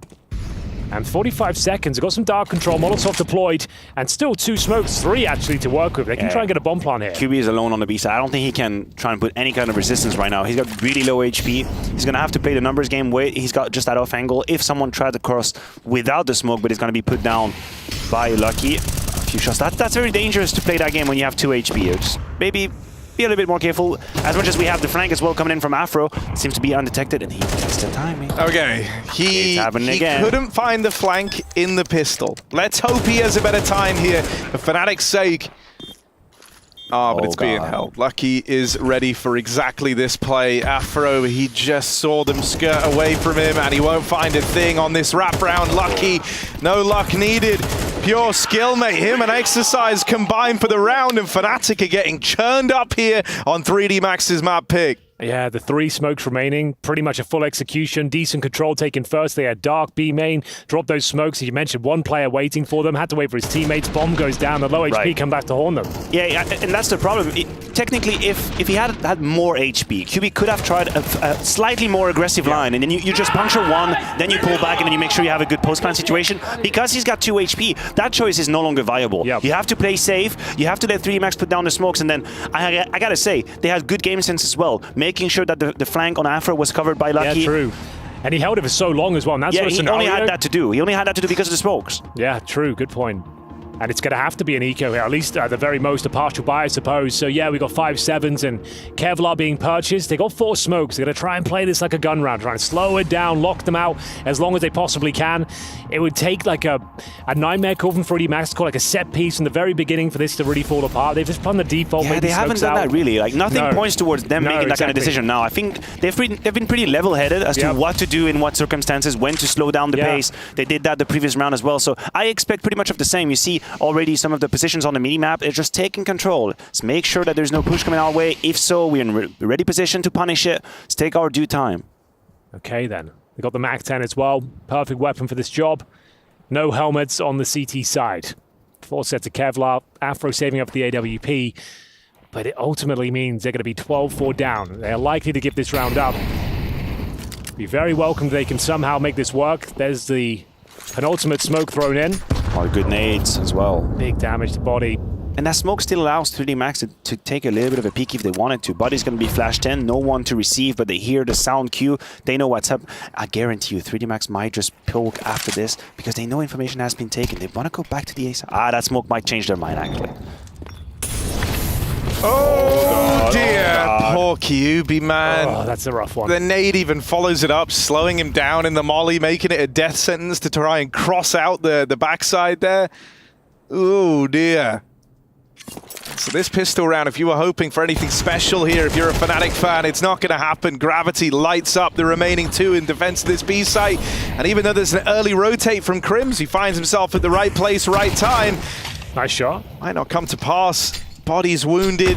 Nade has just savaged Crims. Well, that's round over. At this point, saving an AK is top of the docket, but it's up to Crims. Would need another kill with that 5-7. Doesn't work out for him whatsoever. And that's the end of the round. Body with 10 HP. We'll leave it with Mac 10. You can't even use that next round, so it's not really a save. I'm positively impressed by Gravity. I gotta say, I kept my eye on him when he was in the Gen 1 project. He was at the bottom of your chart, right? In the French players? In terms of experience, yes, definitely. He's got by far the least experience at the top level within the confines of the Frenchmen on the server. But I gotta say, he's got a very, very high headshot percentage in the duels that he takes. Also, he's spraying a lot, which means, to me, very good crosshair placement, high altitude in terms of verticality in the crosshair. He's got a good crosshair control as well. And I like some of the moves that I've been seeing from him. So this could be just a very interesting find for 3D Max. Maybe that could have been the piece they needed for a while now. Someone to just have a little bit of confidence, a little bit of hunger in their play as well. Look at this. It's only headshots. Obviously, these are not the most impressive frags to find, but still, overall, I like the consistency we're getting out of Gravity. Wow. And I would say Gravity is pretty consistent across the universe. That's not across the universe. Well, maybe it is. Well, maybe not, actually. If we get really technical, I wouldn't say it's consistent. It depends on the masses of the planets, actually. Exactly. The masses. Yeah. All right. But there's something there. We'll workshop that one. Yeah, okay, look. Something there. Fnatic, they saved everything for this moment. And now they've got to embark on an 8-round streak to come back. As a reminder as well, the winner of this being the first team confirmed into the playoffs. For 3D Max looking this good, that would be one hell of an upset to open up this this run. Just to be clear, it's not like you win the group, but you're guaranteed to at least make it to the playoffs. Yeah, exactly. You're not winning the group. You're locking in a playoff appearance. That's correct. At the culmination of this series. And it's a 16 teams out of 32 will eventually make a playoffs appearance. Top 4 out of each group. Very convincing first foot put forward from the 3D Max squad, especially if they get it over the line here and now. And it's looking good for that to happen. So clean. Fnatic might not even have been in a spot where they make a dent here on Anubis. Mattis at least claims one back. Trade attempted for exercise, and QB will punish him. But now they've got the info. These B players were leaving B. They were pushing in through the canals. Joko tries to take this space, slips through the CT smoke. They must have seen him. One from Lucky, but QB holds the line with a double. And so Fnatic still with some fight left in them. They've just got to close out this 3v1. And they'll manage it. Afro holding the line on that AWP. Fnatic, it's 1 on their way to the 8 needed for overtime. It's unlikely they win this. I think everyone knows that. But just making the scoreline nice and close, making it competitive and bringing Feeling this like you've back. warmed up a bit into the game. Especially like QB, like getting a double kill there, like he said, like it's going to help his confidence out a lot. Yeah, that was an extremely great move from Fnatic, one that we hadn't really seen so reaction, far. right? You know, a mid-round decision that follows through the kills. That they had this sort of a covering each other rather towards the middle when they were pushing here in the river. That was well played from them. Crossfire is the word I was looking for. Well, here we go. Another buy available. If the Fnatic can win this round, they break through financially. So, obviously, it goes without saying every round's important at this stage, but we'll see what they can make of it. And number 18, mid-control. Oh, God. Denied, as Jock has to fall back. Nice incendiary. And he'll reset the round. Back we go into the default. Crimson Afro have this layered push over towards A, and Crims is starting to walk out, but that just offers up the freebie, and there's no support from this AWP. I don't think that was necessary nor warranted. Yeah. There wasn't a lot of pressure on the rest of the map at the time. No, it's been a lot of that today. A lot of unwarranted pushes. Afro pulls one back, and they have got some decent control of the B bomb site here. Mattis in a prime position. Allows QB to fall back somewhat. Because of this forward real estate, the QB's kind of pulling away, going to go hold middle, right? And if you're lucky, you should be aware that you haven't had the full info for anyone crossing, so he should check for this. Oh, no, what? That's the worst! He must have like hit his mouse or something, man. Yeah, he accidentally quick bind. switches. He hit the bind. Oh! That's going to cost him the game. That is a horrific way for this to fall apart. Yes, indeed. It could be the end. It should be. I think there's no way they can battle back and do this one. Retaking with the AWP, smoked off. Another smoke available. Even though that quick switch is very ill-timed, that's not at all the story of like this map though, right? It's been a masterclass from 3D Max. It's not like there was a world where even if Fnatic took that last round convincingly, they were meant to pull this one back. They have been outmatched, outclassed, at least here on Anubis, and so they're going to have to cook up a reply on Ancient, their map pick coming down the pipeline next, as 3D Max now sit one map away from confirming a spot in the playoffs. So nearly had it.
Quick B stream check-in for all you guys playing along at home. It's VP versus Saw down here. And the first map, well, that was pretty quick. in the favor of Virtus Pro. That was Overpass. They brought it into the pool, and it was a dominant T side to begin things off, 10-2, ending the map 13-3. Electronic, that's the reason why we're watching, of course. He ended up with 15 kills, 10 deaths, 101 ADR. Now we move on to Saul's pick of Vertigo, which is interesting if you're an Electronic fan because he's only played this map on officials a handful of times. And for Saul, starting off strong on the T side of things, getting 4 rounds in a row. So it's going to be a question of how VP bounces back into things. That's your Kadia B-Stream check-in. Going to see how it goes down.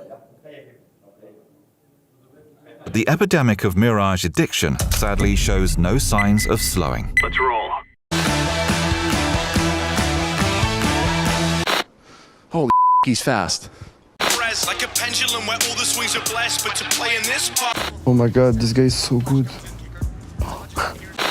My inventory looks different every single day. I just turned 30 and I can't even spray anymore. Nice. Отлично, брат, отлично. Malik, good to see you, man. Nice to see you. What's up? What are you doing here? I'm French. I have some free time and I'm coming to help the guys out 3D Max. So sharing a bit of experiences. It's good for me as well to get back and feel the vibes, you know? Yeah, what have you been up to last couple of months, I guess? A bit more than that, actually. I've been fixing my health, first of all, but then I've been studying performance coaching and I've been investing time and investing as well in traditional sports, in other stuff. And yeah, I prepare like my future and my options. And still as a coach, so that could be in esports, but I'm preparing myself to do more than that, if I can. And have you already started doing some work with 3D Max, been in some practices, or does it start here on LAN? I've been following them for maybe 3 weeks now, spending some time, but I try to not disturb the vibe of the team. It's one of the first events for some of them. They never really broke through yet, and I have a good chance here, but so I think it's more like the beginning now. And what's some of the stuff that you've observed that maybe they have, you know, something that's not too difficult, but they can make a big leap if they improve there? I think on these levels, they are really skilled and are actually really, really close to the best guys and best players, so for almost all of them. The thing is like believing in themselves, because in the end, like they can go all around, you know, with, oh, we need to do that, we need to do that. Every day they bring ideas and they think they are overdoing things, you know, and they have these crystal walls of like, oh, look, these teams, they are doing that. And as soon as they lose, they would like doubt everything when maybe the foundation is great already. And so you need to be very calm, showing great stuff, like, and building slowly and showing them the good things. Finding markers as well, because they only have the markers through winning or losing. And you know it's hell online. If they lose a team that is like not super well ranked, this is hell. We're horrible. Yeah, we are horrible. We need to change everything and this and that, and they are shooting. You know, it's just a normal way of people working in esports for sure. But like, I really believe that they can do a lot better. I hope I can help them. I hope so too. Bald man bad. Where are you? On the bottom. Right.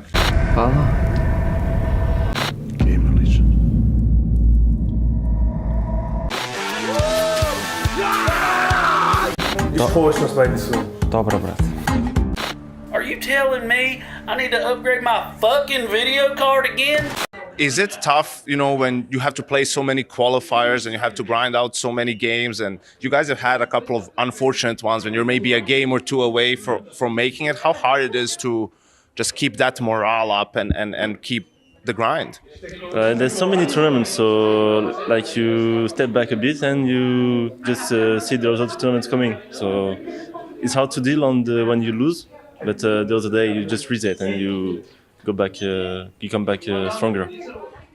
We also hear from players talk a lot about, you know, tier 2 teams or tier 3 teams. They play sometimes weird Counter-Strike, and online Counter-Strike is not real. So are you happy to play online against some better teams and show your level in this environment? Yeah, sure. It's why we play 4, so for sure. And tell me a little bit about Gravity. He's the newer name, that people might not be as familiar with. So what's he like? Where did he come from? In the French scene, people know him because he's been grinding like in 2-3 years, like pretty fast. He was the IGL in the past for his teams, and he has like a big mindset, a good mindset. Has a lot of energy to give. So, with Vitality obviously going international a while back and anything, do you see any opportunity for a resurgence of the French scene? Is there more players now in CS2? Are some of the guys from Valorant coming back as well? Like, do you see a chance for it to grow a little bit more? I think so. We just need to wait a little bit and just wait for French Rock to come in the scene, like maybe next year.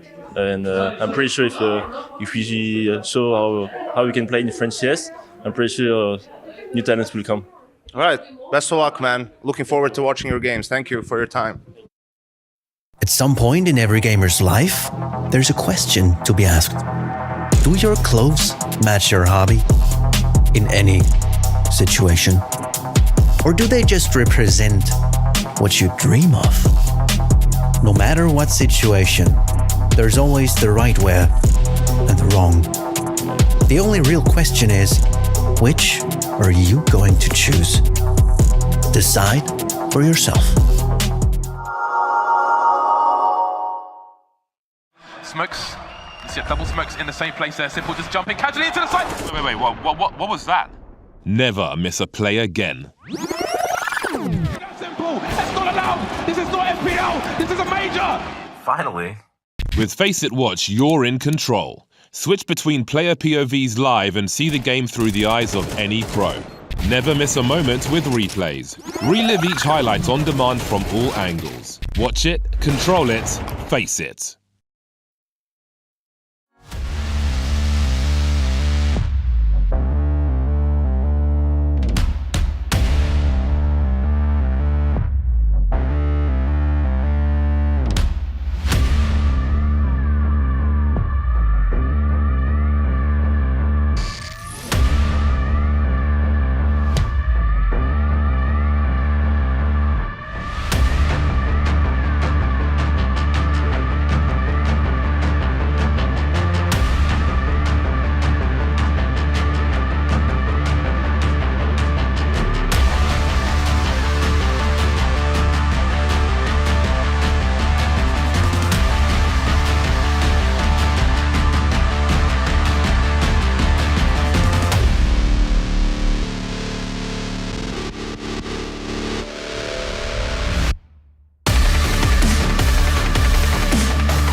haven't checked, lads. It's 19th season, isn't it?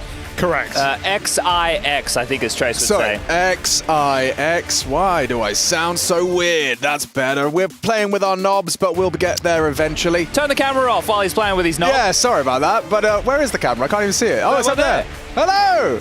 Well, I can't wait till we're triple X rated for the Pro League season. Will we still be going then? We're getting close. We're already pushing the boundaries. Harry's trying his best to get us banned or barred. Perhaps we'll see if that happens by the end of this season. Yeah, we've actually had to remove him from the broadcast. It was getting too close to the line, and therefore the emergency crew have been brought in to try and bring things back in line with Birchall and Byron. We are PC as it gets. Birchall and Byron. Yeah, okay, all right. I feel like that would be maybe a metalwork shop. Like, welcome to Birchall and Byron's. You got any hinges? The birds and the bees. And Chad, when you love a game very much, what do you do? Look, I'm going to say that the gravity of this 3D Max match right. Go on. is immense. It's macking me crazy. Oh. If they are lucky, they will exercise some of their best Counter-Strike and Jocko their way into the playoffs. Not bad. He's not joking. There was something there. It was definitely. I could have done better. Could have done more. Yeah. Could have done less. She thinks I'm jocking. Okay, hang on, wait. Is this the Maui? She exercises on my Maka till I'm lucky. Yeah. Something like that. All right. Well, 3 Max, they earned that win. That was a bit of a beating thank coming God. into Ancient now for Fnatic. Yeah, well, temporarily. Okay. Well, the parental guidance is required. Plus 13. Sure. Plus 13. Yes. Yeah. Well, that's how many rounds you need, 3D Max, to get yourself into the playoffs. Okay. Ooh, quick maths. Now, Fnatic yesterday, I covered off their match on Ancient against the likes of Virtus Pro. And the T side, they definitely took a couple of risks. Body leading the pack. This is looking likely to be a B execute. Body again leading the charge. Exercise with an awful lot of A space. 3 players stacked towards the A side of the map. A big rotation will have to start making its way in that the coast has been called clear. Through cave comes 4, and late through the door will be Crims. Okay. Let's see how this one goes for Brankovic. Molotov comes in from Johansson. Spamming away with those dual Berettas. Chastang yet to find a frag, and it goes down straight to Drapier. A big one as well. There is another kill in the feed, favoring 2 on... Oh, no, 3! It's all gone horribly wrong in the cave. A triple from Drapier. So we're doing last names or first names? I wanted to have a go with last names. You know, like they're football players. It's like, a through ball, Simcoe, onto Pionero. I feel like these are some of the harder last names. Oh, yeah, we didn't choose an easy one. No. But have a go. QB is Ali. I was going to say QB's is the one I can stick to. I feel like Jocko is good as well. Pavoni. How do you do Mattis's last name? Mattis's last name, I was going to go for Simcoe. Simcoe, all right. I'll let you have that one. Pianero. I like that. Pionero. Channel Yoda, just imagine you're an Arsenal fan. Can I just scream goal, or do I scream round? I wouldn't mind a goal. Or is it like diffused? Yeah, not bad. I'm not sure. What's the equivalent of back of the net? Straight between the eyes. Between the eyes. Right in the goal hole. Sorry? About that. Sorry about that. I've never watched football. You might have to take up James' school of thought. Get that out of your system before you get on the cast, mate. Or you'll be going the way of Harry. Just Harrison. Or Russell, as he's known. Only by those that love him. So shout out to Harry one time. He said I didn't deserve to be on the talent CS team earlier. Did he really? Yeah, I was a bit offended. I would have been offended. Yeah, for sure. I took it personally. Yeah, it's fine. I mean, there's only one other way to take it. That's the impersonally. Yeah, true.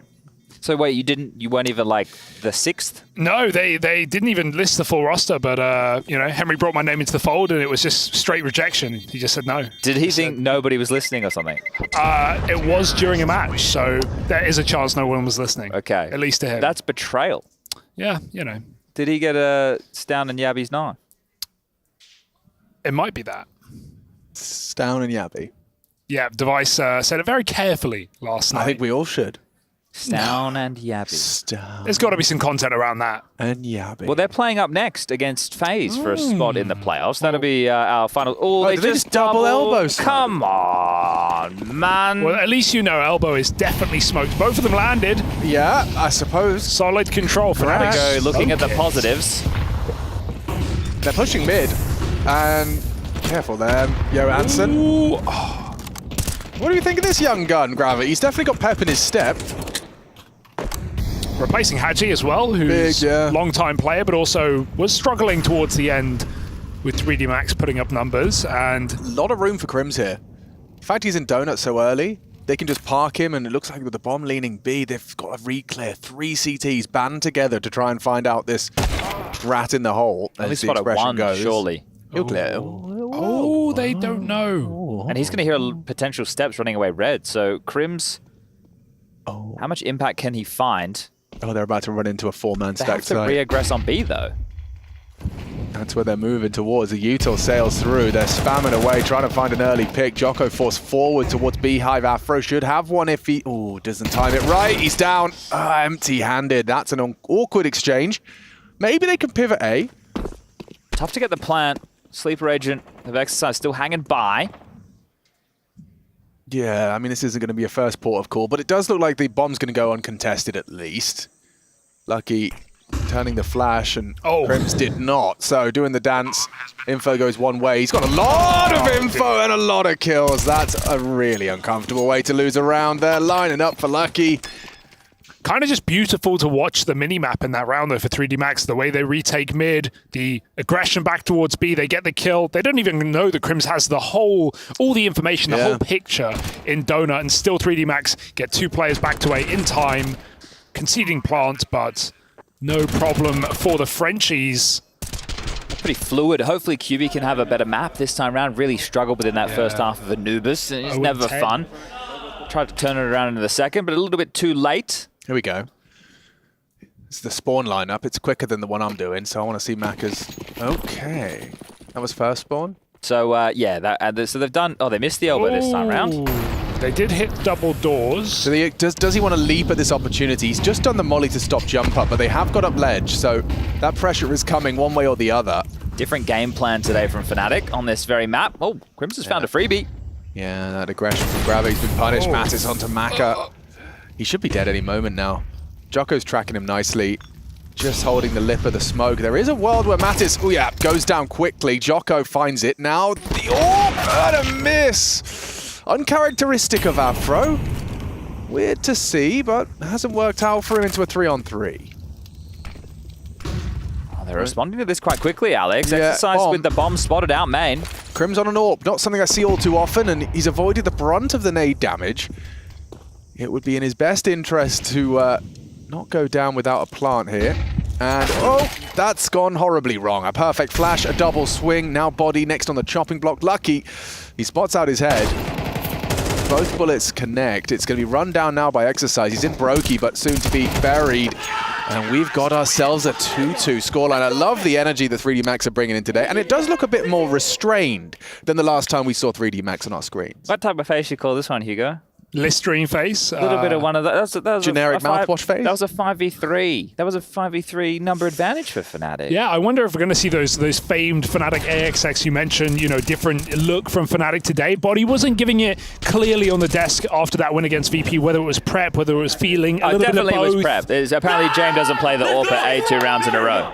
Let's go, Fred! That's apparently the case. They don't play the AWP at A 2 rounds in a row. Oh, this is a fast B with Glocks in hand. Straight in towards the site. Everybody getting munched up. The bomb does not go down. Jocko and Gravity with a piece. And clean. All 5 staying alive. Ready to jab. Hugo's just having some tech issues, everybody. Oh no, they're tactical. Yeah, that timeout is not for Hugo. It's I want to give you the hot tip. You're back on. But I appreciate it anyway. No. I feel included. Does that working for you? Is that good? We're talking. What issues you have? I'm just getting double side tone. Yeah, I just to get used to it. A bit of a speech jammer, I found. I found if you crank PGM a little wibble up, it suddenly becomes much better. It's very sensitive. I'm not Harry or Henry or Anders. I can't. I get deafened by. I can't hear this. I don't get. Hold on. You give me your headset. Listen to mine. I'll press the button. Oh, well, I can't press them both, but... Chad here. Yeah, what's going on? See, that is way better. Yeah, you use that one, I use this one. Mate, it's the same thing. Wait, which one are you on? What do you mean? Which one? I'm on that one there. Yeah, I don't know. I have sensitive ears. Yeah, he's a sensitive soul, our Hughes. Yes. Now we got crossed wires. They did say don't cross the streams, and Hugo. Now I have to reach to mute myself. So if Hugo actually, coughs down the microphone. It's the same. It's fine. We can swap back after this round, why Chad. not? Okay, well, I'm glad we did that scientific experiment. Topsy-turvy, and so is this game right now, but I love this, though. Look at him. He's not shy. He's not shy. He continues to try and pepper them through the boards. It is a risky maneuver. It's counting on a lot of cover and on smokes as well. Faded now has elbow. Never know when that nade has value. Didn't this time either. This is a forward position. He's been revealed by the nade. Oh! What? Gets them both! Jocko! His hyper-aggression rewarded once more. He'll go down to Afro, but this, if Gravity gets one, it's curtains. Yeah, he realizes the same. Maybe it's better to get away. Court Moon walking into cave. 3-on-3. Maybe Fnatic can right this ship. Maka in the right place at the right time, and that might scare the bomb off now. They don't want to go dry into the AWP. He's calling for a little bit of help as well. Maka sitting in a great position in front of the site. Cave cover and Molotov, and they're just going to go for the execute. Need the flashes on QB though. He's going to throw them back. Try and get set up into the site. Maka ahead of this first flash. Won't do a thing as he picks QB down the ramp. It's only the bomb, and they know Afro's here. 1v3, got to get past this AWP, and it will be no easy job. Maka gets it done on his own in the B-bomb site. You want to sort the headset back now? Yeah, sure. No, just so we're not crossing streams, as you say. I don't, yeah. I mean, don't worry about muting it, Alex. We'll let everyone really hear the ASMR. It's authentic. That's them, and it's on his How head. the cookie is made, or how the cake crumbles. How the cake crumbles. I is like what they cake. say.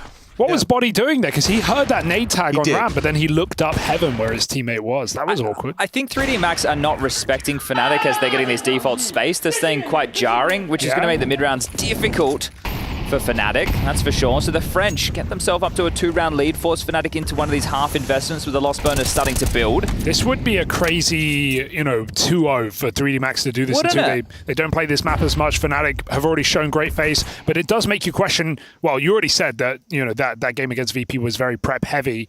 It shows the value of knowing your first round matchup a week in advance, so you can prep for it really, really hard, versus being thrown into another upset win, you could argue, with 3D Max being here. Fnatic weren't thinking 2 games ahead, and now 3D Max playing to the level here in a playoff qualification game, no less. Yeah, precisely. This is the type of round you can't overstep the mark, though, Alex. Yeah, it could go wrong. It certainly has the capacity to go wrong. You can see Gravity, he's being very restrained with his commitments. He'll clear out Body. He's dipping between these 2 points of contact and doing a very good job. Admirable work from Gravity, swapping to the USP. He's gone and got himself 3, and the Glocks, Tech 9, have managed to bring 2 down. A bomb plant not going to happen, though. Krim's realizing that's a pipe dream. He's scooping up a couple of extra pieces of utility and a rifle, but he'll go down to Lucky. And it's a 5th round for the Frenchies. Now, I haven't obviously done every match of Counter-Strike so far during Pro League because I'm not insane. Is this the loudest? Sorry. Yeah. Is this the loudest it's been in here? It's not gotten too crazy. For me, this feels the loudest. Yeah. I think the Brazilians brought it a bit with Imperial. Like Decenti. No way, yeah. Decenti. Yeah. I thought you were disagreeing with No, it's just, no, sorry, he's right. It was just one guy. It was just one guy. But he was loud. And he was giving it his all. One man! But this time, it does seem like more of a kind of a team unit. But also, as you've said, I think that feeds into the story of 3D Max making playoffs at Pro League. It's not happened. It's in the works. But it would be a huge achievement to do it, especially in this convincing fashion, without dropping a game. Lucky. Perfect. Beautiful. Go on. Takes them both. A main starting 2A as well. That's indicative of where Fnatic were looking to finish up. The CTs can reset. And now all trapped on lane. Getting in this series, a lot of Fnatic just sneaking into crosshairs. I feel like they have been caught off a lot on Anubis as well. Just walking into A main. And now he's already over here. Look, Lucky's here in time. And Mattis isn't clearing his corners. Strong angle, I suppose. I mean, will the AWP even hit this? That's the thing. If Joko wants a deep peek, there's no guarantee he doesn't get to fire. As Joko puts down 3 on the B site. He's content with that one. 5 alive. Business. Damn. All right. Well, this is confident Counter-Strike. I think that's probably the best way to frame it. They're taking fights. They're either staying jarring within the mid-round or making a move. Yeah, yesterday, Crims was able to deal with the double mollies that was being thrown out by throwing that smoke to the step of middle and then play edging. Now they're just smoking elbow and mollying in front of it, so he could edge traditionally, but not being able to get away with that mid space. But that's fantastic from Jocko. And check this one out. Look at him. Yeah, not too bad, huh? Not too bad, boys. Not too bad at all. You've got to be happy with that one. I mean, especially when, as you're alluding to, there's a style of play from 3D Max that you have to back yourself. They have disruptive CT sides, where it's a bit more risky than perhaps your more rigid pros. But at the moment, if you're hitting your shots, individuals like Jocko closing rounds like that, Maka in the previous, you're set for success. And far from success are some of the individuals of Fnatic. Yeah, Body's really struggling. 0-7 at the moment from the in-game leader of Fnatic. But also a team that is not super experienced either in Fnatic with a couple of names, right? QB and Mattis. You can really unravel their default spreads if you're going in and forcing these fights and they can't play out number advantages. They're not being... look at this guy. Oh. He's already at B lane. Just when you make the change as well, now 3D Max is insta-push ramp contact. They have all the info. They're rotating a third to A. Shadow advantage gives Exercise a kill. Trade is nice. Close AK sprays, but it's ugly. 2 for 2. Do you really want to commit? Trying to grab a gun. Gravity almost punishes, and he's caught from the mid side. Suddenly, Fnatic have something. Oh, this flank is so quick. This is quick, but Crims is even anticipating it. They hear that from Donut, surely. No, he was too late. No, he timed it well.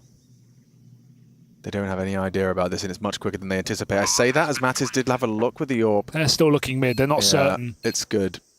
Mattis has the angle and will profit. It's a big round for Fnatic to convert when they needed it most, really, considering the way that started. They got the early info B, they were ready on A, maybe the overcommitment of the spray, I don't know. Gravity also overlooking Donut almost feels unforgivable, just being laser focused on main. So, you know, the young gun getting lulled into hyper focus on main and just in the side of the head. Yeah, you even mentioned confidence, right? He's trying to hunt that third kill. He's not even, playing the site, trying to play defensive, waiting for the attack. It's a dent in the finances, Hugo. One more of those and they might be able to break 3D Max, but we're running out of rounds. Only 3 left in the half. Getting that disruptive mid smoke forces them to have to basically concede mid. Yeah, that's all you've got. That's all you can do. Ooh, a lot of control if Crims were to commit. But are you really going to make that call through the smoke? Oh, lovely angle for Afro. Monacy-esque on the pixel on ramp, and he even goes ahead of the smoke, trying to fight for this ramp. Probably wants a boost. Yeah, there it is. Keep the AWP elevated, see if you can find more fights. Fnatic have not had this untraded 5v4. So what will they do with it? Going back to group for a B hit. Meanwhile, 3D Max getting curious, and even if this nets them in the kill on Crims, they're still going to lose B entirely. And that's a big if, because Crims is not committing. Tucking in. That's perfect from Crims. And the cutout won't be cleared easily. Probably takes at least one with him. And I think 3D Max might be settling in for the save. Yeah. Trying to gamble, hope that they finish towards A. It's not going to be the case whatsoever. Kicking up a fuss is Gravity, but they could do a spam through the smoke, report what he's hearing, but his boys shouldn't rotate over. I understand there's still residual cash, but the half can get away from them, and then 6-6 for Fnatic. They'll be happy with that. Go into half-time, take your 2-minute break, come back in, CT side, snowball, and we're headed for map 3. You guys been hearing all the mailbag rummaging through? Been pretty crazy. Timeouts. Everyone's been getting involved. It's cool. Like, people don't really care about a Twitter hashtag anymore. No. But an opportunity to send a business email, a strongly worded letter. Yeah. Even some saying, don't say my name, not using burner mails. Yes, okay. Saw some good ones earlier. And that, for anybody who might want to get activated at home, it's EPL mailbag at efg.gg. All right, bomb goes off, 4 on the board. Oh, 2 round the difference. This is a nice, fun story this guy shared in the mailbag. He said, we once threw a pair hella hard at a wall. Well, my friend Josh did. He goes to the gym. And it made a loud noise. And there was no mush or anything. It just disappeared entirely. Where did it go? Yeah. Sorry for his bad English. But I think that was great English. So thank you very much, Anton. Appreciate that. Okay. Thank you for getting involved. Can't believe his friend goes to the gym. Yeah, Josh goes to the gym. Good Where stuff, did the Josh. pair go? That's the question. Disappeared entirely. Or did it disappear? Those are the real questions. That's why they pay me the big bucks, Hugo. Absolute pun sanity. A tactical timeout has been used. which fortunately has elapsed as we get sail back into the end of this first half of our second map, of our second series. Of what day is it now? Second. Oh, it would have been good, wouldn't it? Yeah. On a second day, here we are. Bless you.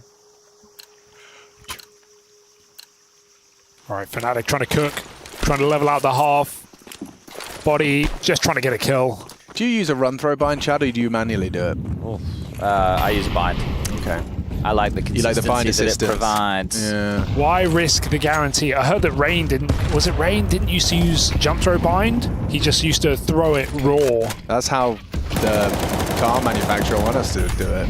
Yeah, well, look at us now. They can't stop us. We've still got one. Haha. Okay, I reckon Body gets a frag here. Just one? Just one, but it's going to be a good one, an impact frag. Getting off the goose egg. Well, this is a lot of red pressure currently being responded to by Exercise. Let's see the aim on show, shall we? Bomb swinging, yeah, perhaps? bomb swinging. He's looking at his teammates like, are you going or? Well, he's been doing a lot of anti-flash, but this is... He's calling the mid-round right now. Yeah. All right, guys, timing on this hit. What's Mattis up to on the B side, though? He's still chilling on ramp, so Fnatic have both options open, but one is more tempting, more tantalizing. However, with a missed shot, 3D Max won't go back into the AWP, and Exercise's steps are heard. Lucky chunk down to 62. Mattis is lurking now. Yeah, Jocko's managed to catch him at least. Jocko brought low. Big timing opportunity. Body, Trigger happy. Puts one into his teammate's head. Maka still on the box, forced wide by the flame. It's up to Crims. Posted on the angle. He stayed. And as he re-peeks, he goes down. That could define the round. Still, we've seen that body frag, and I want everyone to appreciate that I was right. He got one. Thank you. I'm here all week. They did a good job applying pressure donut and main, and then 3 of them coming through red, especially with how 3D Max... Whoa! 2! Incredible from Body. No, you didn't call that. No, I celebrated too early. Well, he broke the seal. Yeah, Ninja defuse question mark. No, he gets cleared. So. Did he though? Well, yeah, you got to look left and right. Revealed. You're not gonna, you're not gonna mess around with mini-map. that. Revealed. Yeah, red dot. Oh, another kill. Gravity, he likes that HLTV stat, and he will take 2. Go on. Oh, that's... Oh, you want a gun, though. You do want a gun, and he'll leave with none, so that's a little bit too greedy for Gravity. Oopsie daisies. Someone makes the call. We can buy an AWP. Just save the AK. No harm, no foul. They've got plenty of cash. Yeah, but it's about having the AK, Chad. You want that one-tap potential. Absolutely. All right, well, let's see if that's the defining factor, because if you're 3D Max and you lose this momentum going into the second half, that's going to be 4 potentially on the trump for Fnatic. After this... Ooh. Did you hear that? Yeah, that was a slap. Who was that? That was body onto Afro. Maybe just kind of letting it out of his system. On the hand, right? Yeah, on the face. Yeah. No, hand. But I respect a good high 5, low 5 hand slap. How can she slap? How can she slap? That is the question of the week. Age old. We've all been wondering. Fnatic hitting hard though on this T-side recovery arc. Still look at the buy from 3D Max. It just shows you how strong their 6 rounds consecutive were. That they've been able to buy out the remainder of the half, even with Fnatic on this comeback trail. Well, let's get it on. 3, 2, 1.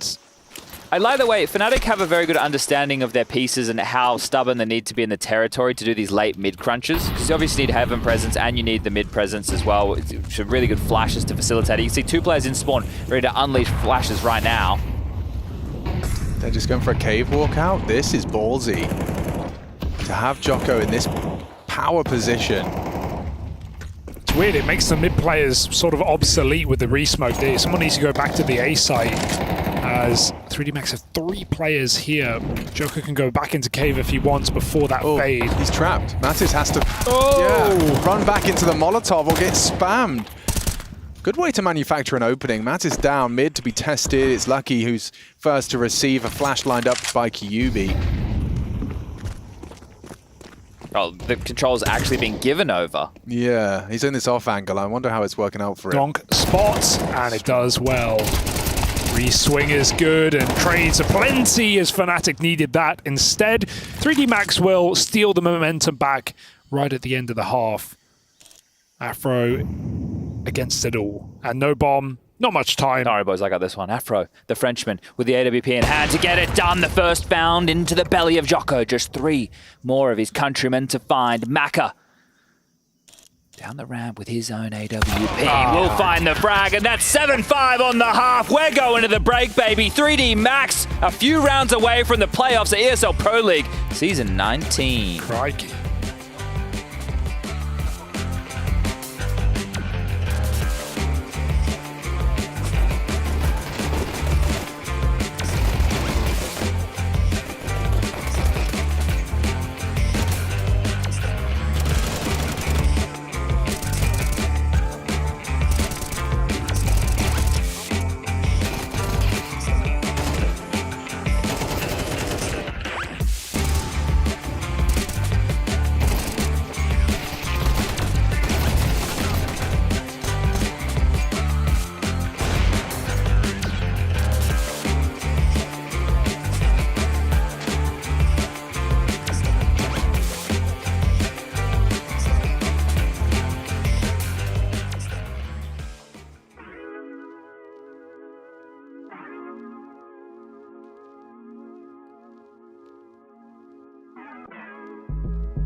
Anybody else?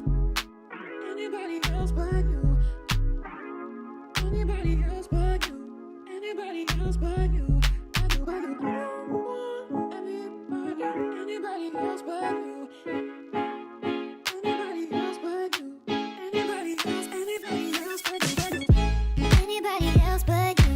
Anybody else but you. I need anybody else but you. Anybody else but you. But you. I don't want anybody else but you. I need anybody else but you. Anybody else but you. But you.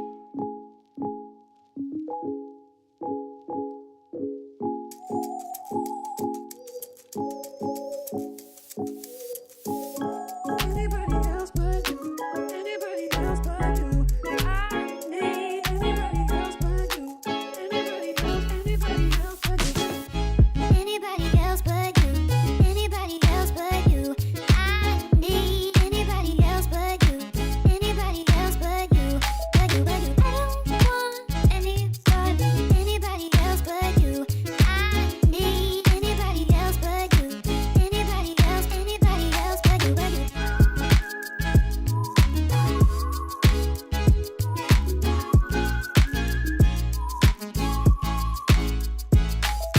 I don't want anybody else but you. I need anybody else but you. Anybody else but you. But you. Look, man, I don't wanna hear no talk. Look, man, I don't wanna hear no talk. Look, man, I don't wanna hear no talk. Look, man, I don't wanna hear no talk. This ain't new to me. This ain't new to me. This ain't new to me. You took me for. Imagine that when it's time to get bread, I don't panic, man. When they ask what I do for a living, I just say I met paper, appear like the magic man. Imagine that when it's time to get bread, I don't panic, man. Keep cool and calm like the attic fan. We met paper, appear like the magic man. Deal with the money like David James. Save and save and save. It's up to KD to make it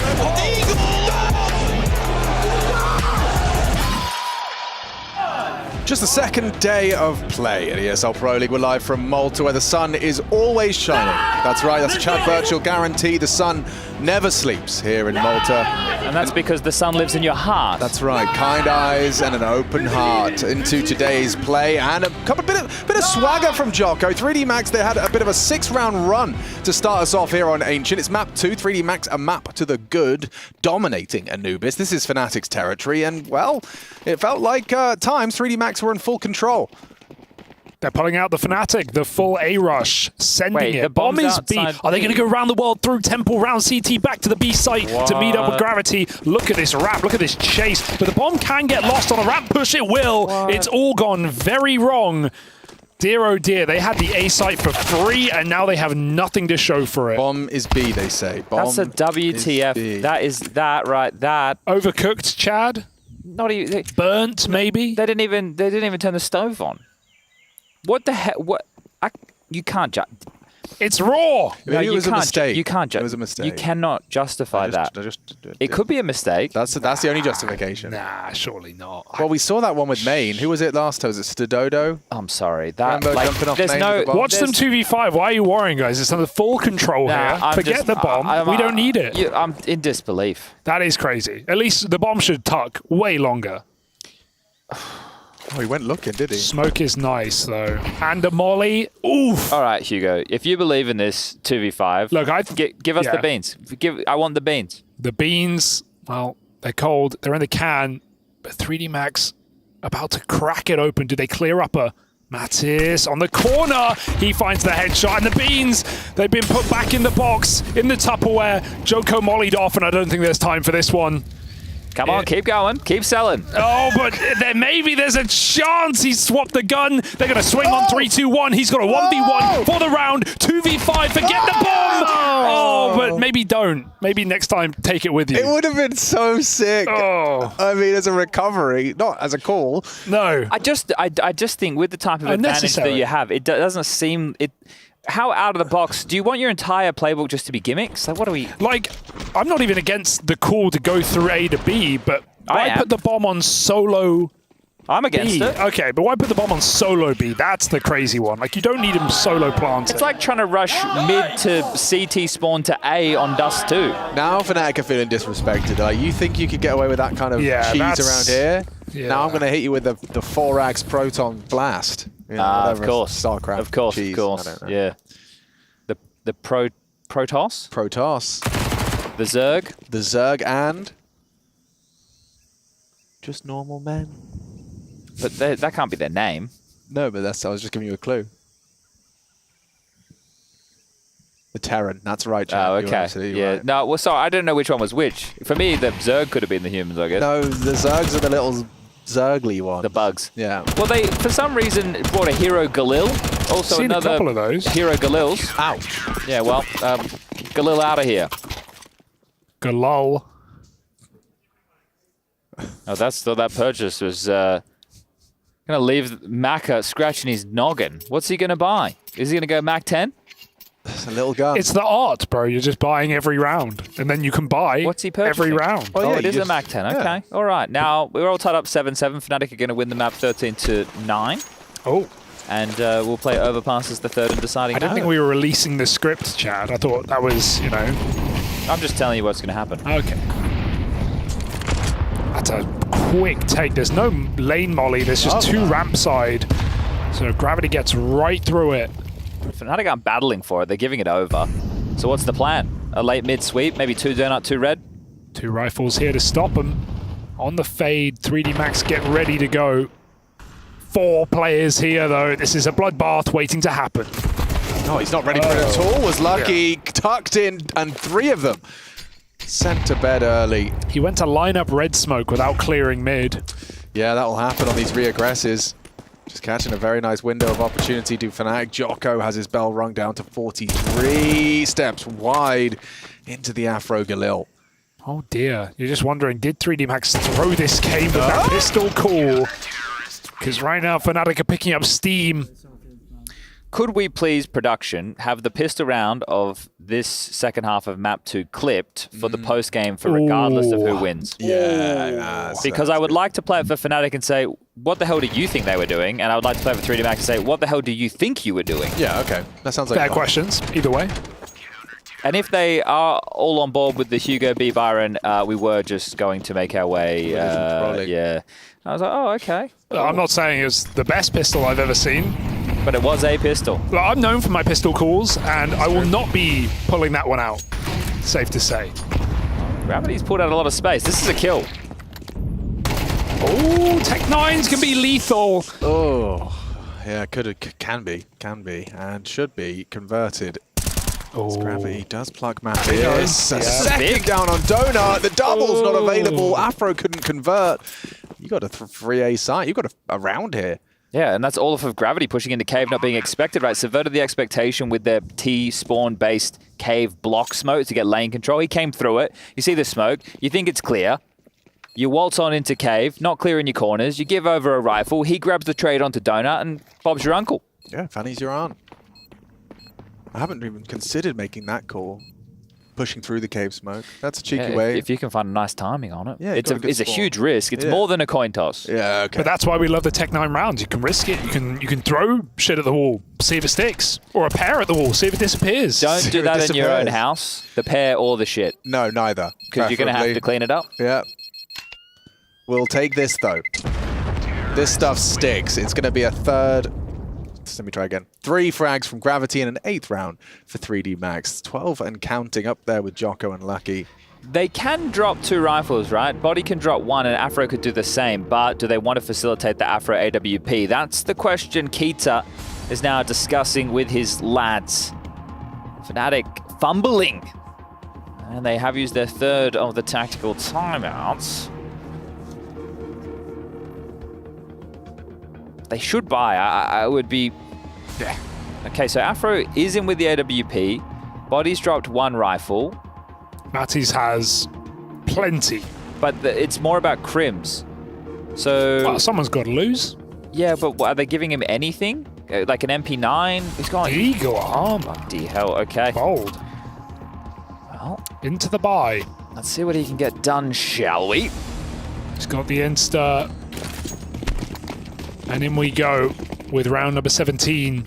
All leveled out. 3D Max. 5 rounds from playoffs of Pro League. A Fnatic just trying to live to fight another map. They're coming. Coming indeed. It's Gravity that gets caught off first and no trade available. Jocko gave it a go. He goes down to Kyubi's Galil as well. Kind of hinging on exercise if you find something, but yeah, they definitely know. Look at Afro's angle. And Crims is also responding. So your options are pretty much zilch. I do like the way he's parked the bus, because Crimson might not clear this at all. They won't expect exercise. He might have a free kill. When they come out donut, they're focused main. The nade! Selling them all with the U2. That's a great way to manifest a frag. Yeah, that's 1. Molly makes things a bit awkward. He can find an angle all the same. Afro, as long as he finds something here, which he can't, misses his shot on towards the plateau. Opting for the rifle for this fight now with Lucky. Great flash, taking his time with it. Exercise has managed to set Lucky up for the frag. If he can get another, with Exercise's help, this round has come together for 3D Max. Body from Donut side, 40 seconds. Bomb will be required to be planted. Lucky goes down ahead of it, though, and with very low HP, this is certainly within reach for Exercise. Where are you going, son? With 9 bullets, he's going to try and hunt QB, but he's actually opted for red. I don't know if he's going to be expecting this. Both players are low. Yeah, he just moonwalks into it, really expecting Temple. QB, passive nature rewarded, and it's a quad kill for QB in that one. Well, they had to work hard to try and get that A-space real estate, but I still like the way 3D Max did it. It was unconventional for sure, but thinking on their toes, not trying to sell. I don't know if that was a missed nade or if it was meant to be thrown that way to make it look like he hadn't already pushed and scoured across. But regardless, a decent attempt, but not enough. Fnatic are in the lead for what would be the first time since the pistol and the conversion. Wow. Yes. We lock horns once more.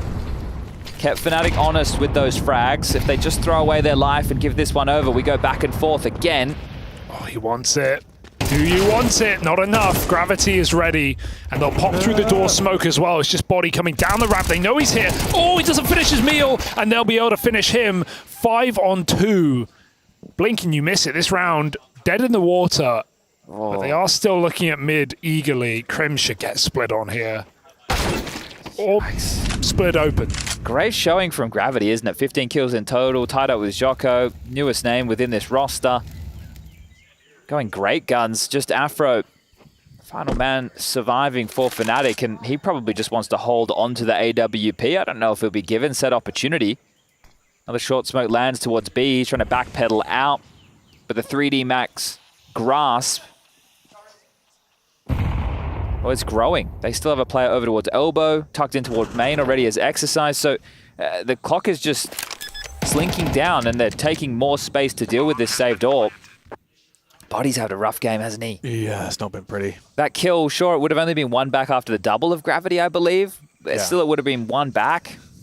Yeah, it felt so much more convincing when we saw 3D Max's CT side aggression. I don't know whether it was, there's some nuanced elements that the Fnatic were missing or just some individual misplays, but definitely, yeah, the not finishing his frag onto Gravity, it stands out.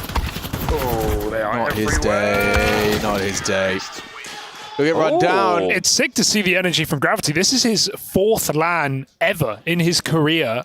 Young player, fresh to Tier 1, and right now, like we've been saying, rounds away from playoffs of ESL Pro League here in this new team for him. It looks like he just shot a couple of glances across through the Perspex glass as well. I love the tude. Hunting down the other French AWP player. Bap. Been a while since we've had French-on-French violence here in CS. Oh, this should be 10 all but secure, really, when you look at the type of investment that's been brought forward from Fnatic. But there's bigger issues for Fnatic because the loss bonus has been kept towards the bottom of the barrel for both of these teams in the second half of play. It's only 1,900 lost into the next round. So 3D Max have an open runway to potentially post 11 before Fnatic will be able to respond. Yeah, so long as they don't fumble here. An interesting angle. Looking to catch anyone actually a bit further back upon like smoke lineups.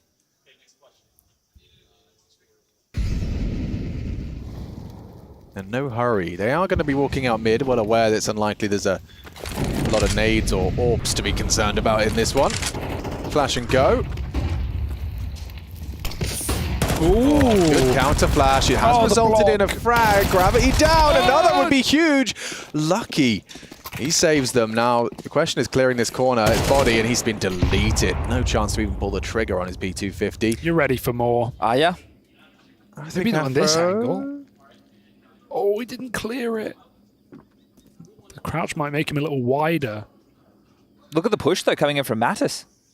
He's going to spot them Heaven going back to ramp. That's great info for Afro if he wants to make a move.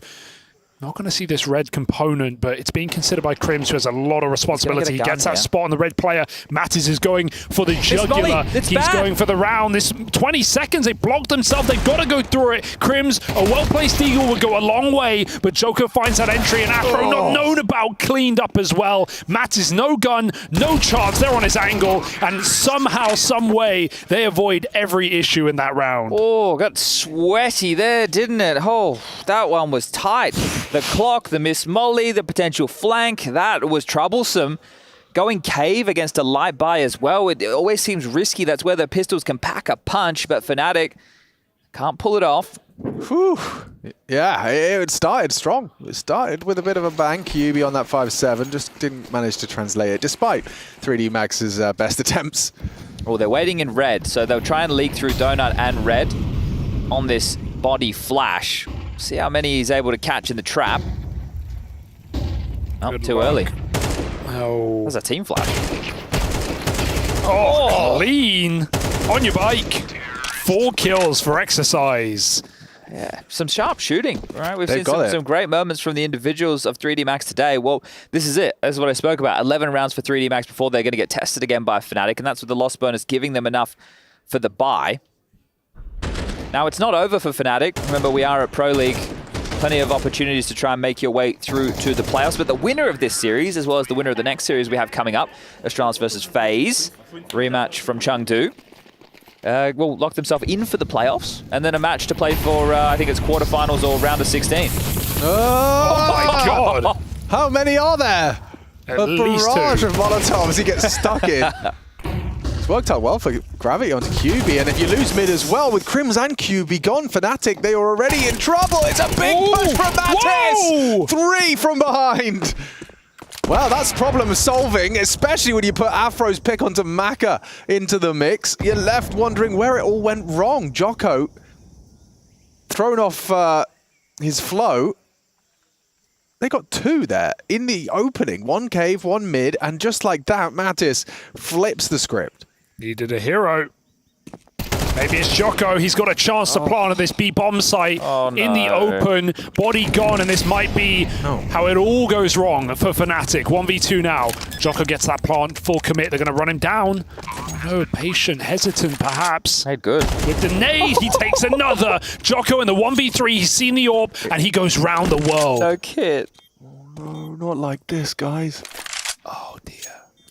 His 15th death. Afro's completely lost him. There's no idea where he is. If he believes in the tap, Jocko walks the entire way, and this is the last place. Afro is checking. He is not even considering the cave. Another tap. Jocko's going to get that kill. He's going to get the round. Oh dear, from 5v3 to 1v3. That is ugly. That is playoffs. That is real ugly. Oh, that one you're not going to be living down, are you? Mattis has just done. He's watched, after finding this much impact, he's watched as the round goes down, and it was this peak that started it. This was lovely too, I have to say. That nade combination. Oh. But Afro threw a nade, then didn't tap the bomb and went searching. Right, so there was no way, if you're Jocko, you knew you didn't have to peek, but caught him with back turn because you knew he had no idea where you were. Keep your heads in the game. Keep focused. Wow, one round. One round is all that separates 3D Max from playoffs. That would be such a huge achievement to rock up into Season 19 and to lock in for playoffs on just your second day of play. So it would be certainly an admirable result, and it's certainly not far away from reality. A big clutch from Jocko has put them into the, well, 3 qualification points. 3 playoff points.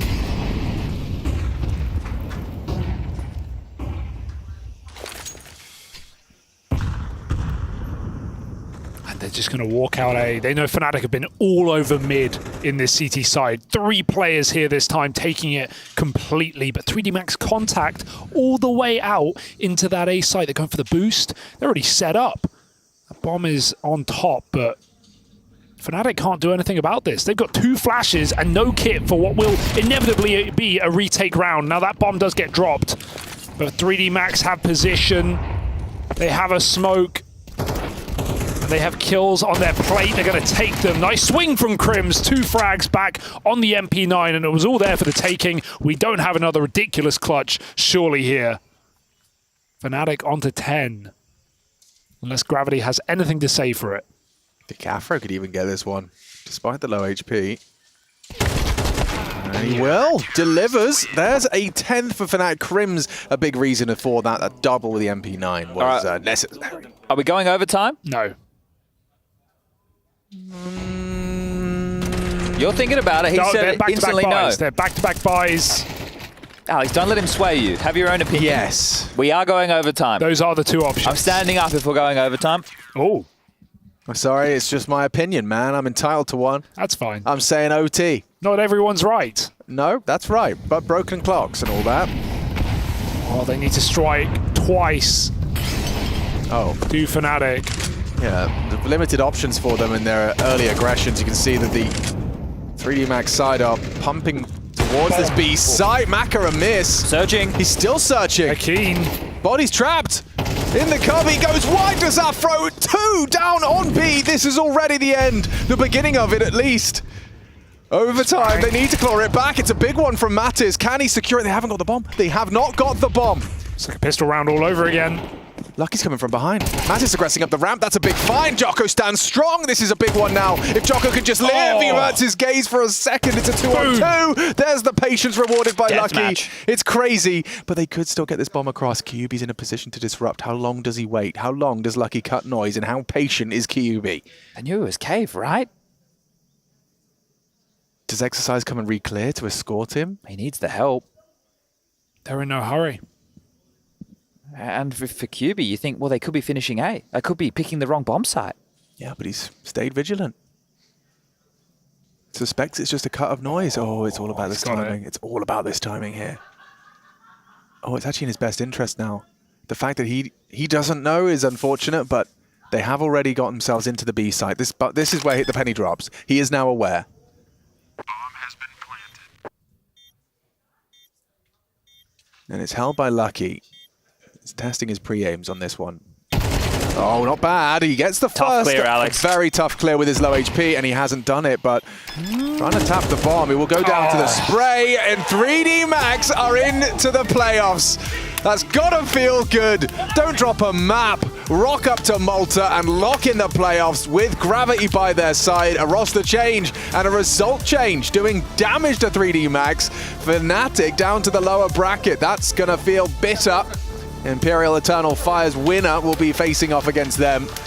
But for 3D Max, the job is done. An upper final for seeding, but they are already locked on into those playoffs. It's going to feel fantastic. Absolutely has to feel fantastic. Isn't that right, gentlemen? 3D Max coming in here, probably doing what nobody gave him credit for in the first place, but they've damn sure done it. Yeah, absolutely. I mean, that's a massive achievement from them, right? It's been a couple of years probably trying to find some success with the French lineup, players coming in and out, changes happening, and yeah, they get it done here in 2 without dropping a map. Yeah, you saw that too? Yeah, yeah. I thought I saw a ghost. Kiyoshima appears in the studio as they win. So I don't know if the win manifested a legendary Frenchman or what happened, but he's appeared. He's here. Good to see him. Come on down. We'll get Kiyoshima in the mix. Why not? He can take my spot. Let me sit him down. Here, take him the mic, mate. Oh, I see what you've done now, Chad. Yeah, take a seat. 3D Max, come on down. Congratulations. Kiyoshima, sir, it's been a minute. Yeah. How are you? I'm good. Yeah. Okay. So what do you think about the new generation? What do you think? I'm here. Yeah. Okay. Yeah. Fair enough. They're putting on a show. Yeah. So tell me, what capacity are you involved? No, really. I'm just like emotional support. I make them laugh. That's it. That's an important role, I think, Yanko. That's a pretty important role. Absolutely. Guys, congratulations. Thank you. 2-2-0s already in the playoffs. How are you feeling? Feeling good, huh? It's nice to be able to qualify to the playoffs. So. Yeah, and on that notion, obviously Fnatic today, was it a fun time? I mean, obviously it's all celebration afterwards. Everyone's happy, but did it get stress? Did you find any stress? No stress. Very happy to beat them because all my teammates play with them, with Boji and Afro. So I'm very happy to beat them, and we are better than them. What's different for you guys in this tournament, right? Compared to some of the online games that you're playing, you know, you've been trying to find some results for a while, players coming in and out. So what clicked so far at Pro League? I think many things. We have good mindsets and it helped a lot in official, and I think we are a little bit more in control in the game. We had so many process, and it helped us a lot in game. And the guys are just fantastic, and they prove why they are good players.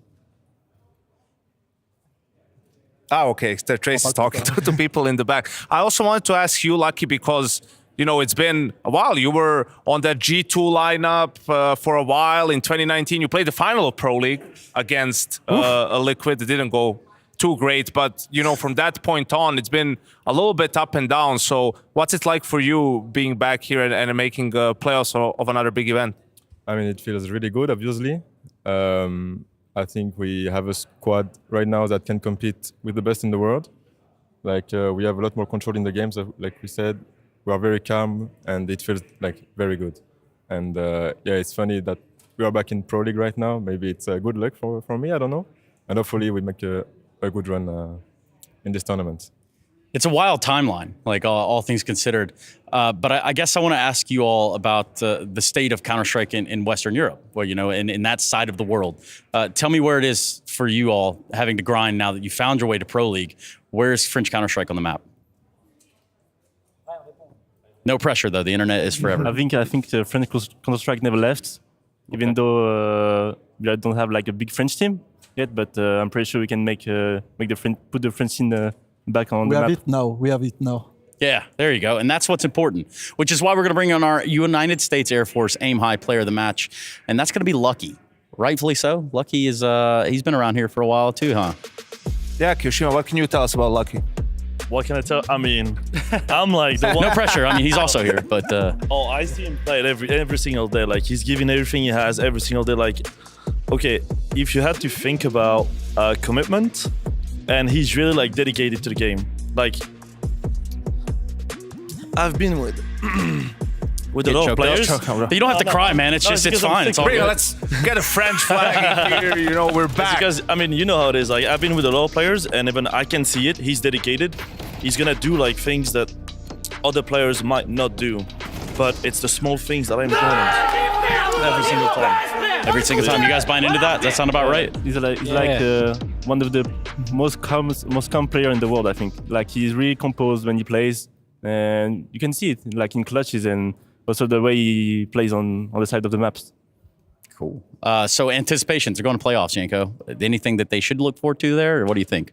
I think they should look forward to just this environment suits them. So just getting to play more games in this environment, you guys, I'm sure it helps with confidence, getting a couple of wins under your belt and just getting more reps on LAN. No, that always feels nice.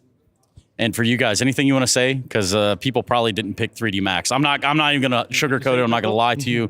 They probably didn't say 3D Max is going through playoffs in the first go. So anything that you want to tell the audience at home? Can I speak in French? You can speak in whatever you want here, bud. 3D Max, c'est pas une équipe de LAN, c'est pas une équipe de LAN. Tous mes teammates, c'est des joueurs de LAN. On était très calmes. Donc, petit bisou à tous les Français qui croyaient pas en mes teammates. Et voilà, on va se donner au max pour la Pro League. Et on va essayer de battre. On jouera qui, je sais pas. Et aussi, pas une map perdue, les gars. C'est vrai, pas une map perdue.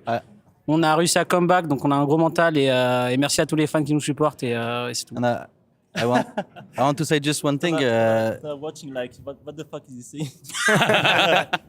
Well, yeah, my French is pretty bad. Go ahead. Yeah, the big part is in the head for me, I guess, like the mindset, etc. So we just respect ourselves in what we are, what we want to do, etc. And that's all, I guess. And we prove that it's enough to just win this kind of game. So confidence is key, man. That's all there is. It's just some other guys sitting behind there. No one's unbeatable. Confidence is key. Competence is necessary. Trace and Yanko. Exactly what you have. Hello, They can't hear me right now. I'm all off right, camera, we hear you. What's up? So I requested that we have the pistol round from Ancient T-side replayed. Can you ask them? Oh yeah. What if the call was what we all thought the call was meant to be? Leaving the bomb outside of the B doors. Tell us what happens here. Somebody walks us through walk this. us through the round and the thought behind it. So basically, we don't buy armors because we expect the 60 to rotate, so we can plant on B and play with the molly on the side. So we use it a lot of time. It always worked, but I think we lost the timing. So I think Joker could have clutched this, but he didn't.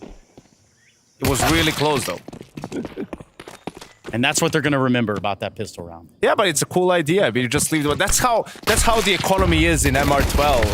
It's just the use of the economy. When you plant the bomb and you don't buy any armor, you have as much money than the city, so you can crush the side. Style points in that part. Like I have to say, it wasn't necessary, but it did look cool. You got to respect the shooter. You got to. Cool. Actually, since we're kind of on the topic anyway, what do you guys think about the current state of CS2? Like no pressure. So I feel it's in a great state, like game-wise, because like few months ago it was really shit, like in a way, because there's a lot of lags and a lot of issues. There's still like one big issue that as an OPER I'm always angry at. I can get boosted, so so I don't know. It's good, but we have 2 issues to fix. I think this and maybe something else. I don't know. Please, guys, go ahead. If you have anything, Valve might be watching, might not be watching, but hey, you'll never know unless you say so. Fix the says, hey man, here you go. No, but as he said, like it even like happened today, like the boosting. I guess that's the main issue for us and for all of the team, I guess. Okay. You got anything else for me, Yanko? You cool? I'm cool, man. All right. We should let you guys them, are cool let too. Let them celebrate. You guys go chill. Do whatever it is you have to do. You got playoffs to look forward to. Meanwhile, on the B stream, I think it looked a little bit like this.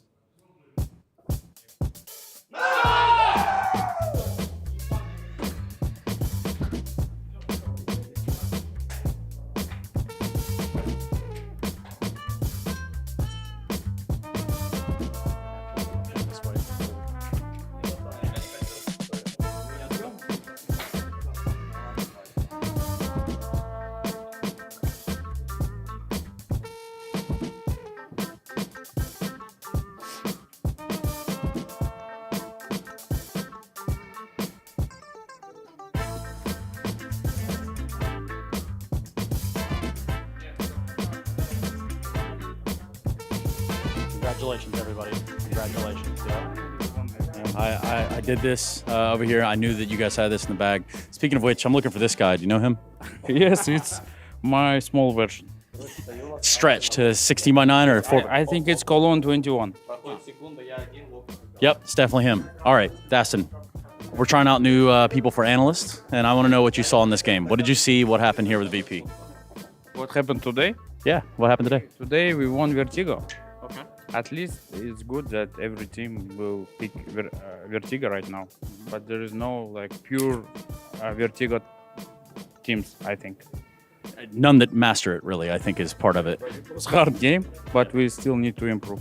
So let's ask about that then. Your hard game. What did you see there that made it difficult? Why was it a little bit of a struggle at certain points? Why was it hard? It was on Vertigo because of how we approach the map is bad right now. We need to gain experience. Even we get Electronic, but he didn't play Vertigo before. But it's so we played against them a lot, but they're a good team and they always want to beat us. And Vertigo was hard, but today we had better mindset than yesterday. They ain't beating you today, so that's that. You've either got FaZe or Astralis in front of you. Who do you want? I think I want Astralis.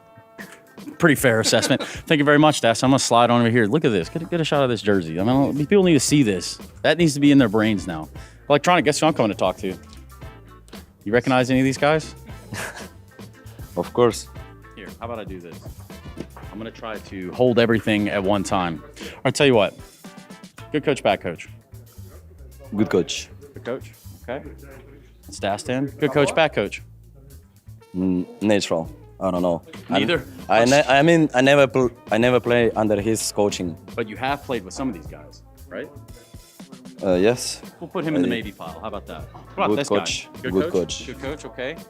Making it to the top there. What about this teammate, IGL, coach, figure of your life? He goes by Zeus. Really good coach and ideal and just human, you know. Okay. Well, that's Zeus, so we'll put him in that pile as well. You recognize this fellow? Yeah, I like him. Good coach. Good coach, bad coach? Yeah. Okay. We'll stay in that pile. We're almost there, don't you worry. Good IGL? Good. Of course, he good. Big boom. Okay. Now, good IGL? I don't know if you'll see us or hear us, but Pretty good. pretty good. Yeah. I like the way he calls. So Now, yeah. my real question is, this next guy, a lot of influence on you, a lot of in-game leadership, maybe teammate leadership, however you want to put it. Good coach or bad coach? A good coach. I guess good coach. Like, really good coach. Best of all time? Probably. The boat, they call him. The goat and the boat. Electronic, I'll let you hold this, man. You can have that. Congratulations today. How's it feeling in New Jersey? Thank you, but I'm really feeling good. I didn't feel that good in Cloud9 when we lost that much, Yeah.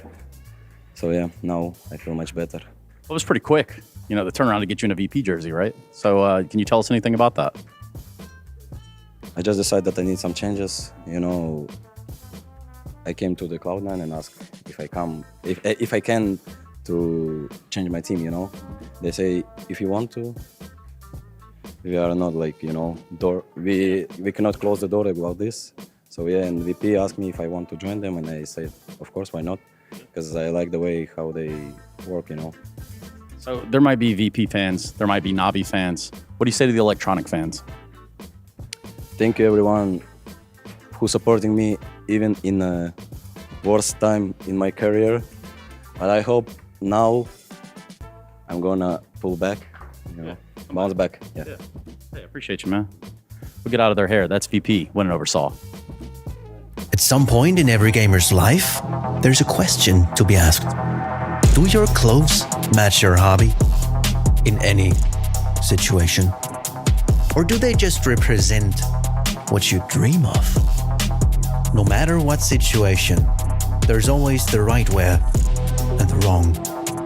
The only real question is, which are you going to choose? Decide for yourself. Smokes. You see double smokes in the same place there. Simple just jumping casually into the side. Wait. What was that? Never miss a play again. Simple. That's not allowed. This is not FPL. This is a major. Finally. With FaceIt Watch, you're in control. Switch between player POVs live and see the game through the eyes of any pro. Never miss a moment with replays. Relive each highlight on demand from all angles. Watch it, control it, face it.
Wow. Yep, that's I don't think you should touch it.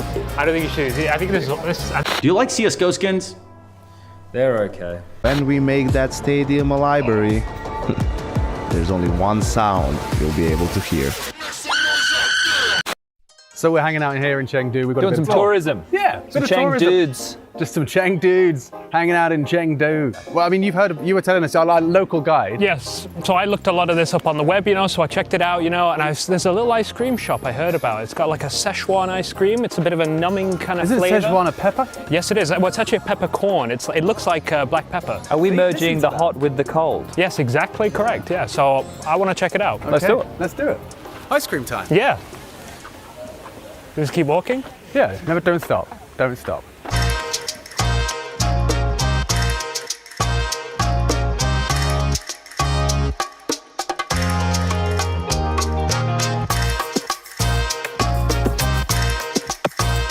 The arrow pointed this way, but there's fun. F-U-N, we like straight ahead. So Rush, as the expert in this area, yes, what would you have to say? I think this is just a neighborhood, you know. I've been around these places a lot, you know. Yeah. And look at all this. This is the map. This is the province of where we are. This is Sichuan. So right down here is where we have the venomous spiders. You want to loot them for the spider eyes, and then you can craft those into some good gear, maybe potions and stuff. What level do you need to be? 0 to 20 down here, 20 to 60 here, 60 to 120, and then we get to Hemu, boss Hemu, and that's where we need to go. All right, guys, you got your gear? Let's level up. Let's go.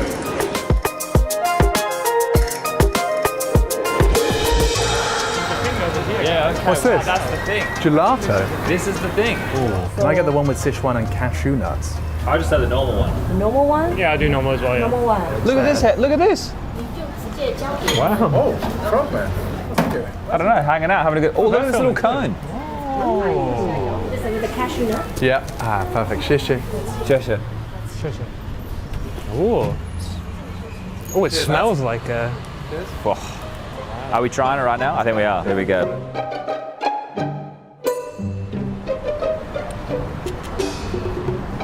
And what does it taste like? It tastes like Szechuan. It does.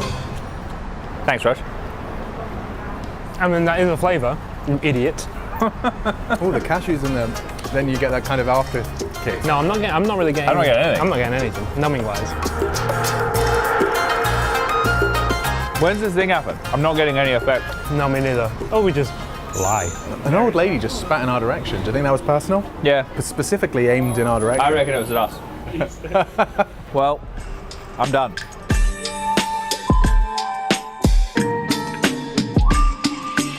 Guys, welcome to my bar vlog. This is Chengdu. I'm the local here.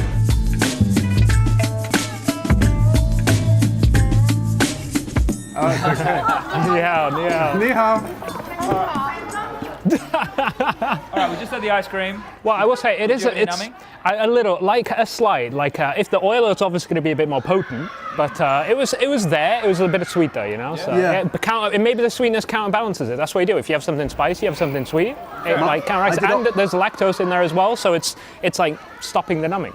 It's numbing the numbing. Yeah, there's lactose in there. There is. Intolerant? I'm intolerant to this conversation. Anyway, let's go get some hot pot. Alex, you feeling unwell right now? Yo, oh guys, no! Oh no, it's falling. You go on without me for the hot pot, yeah? Yeah, okay, All right, yeah. catch you later. Should we do that again, or?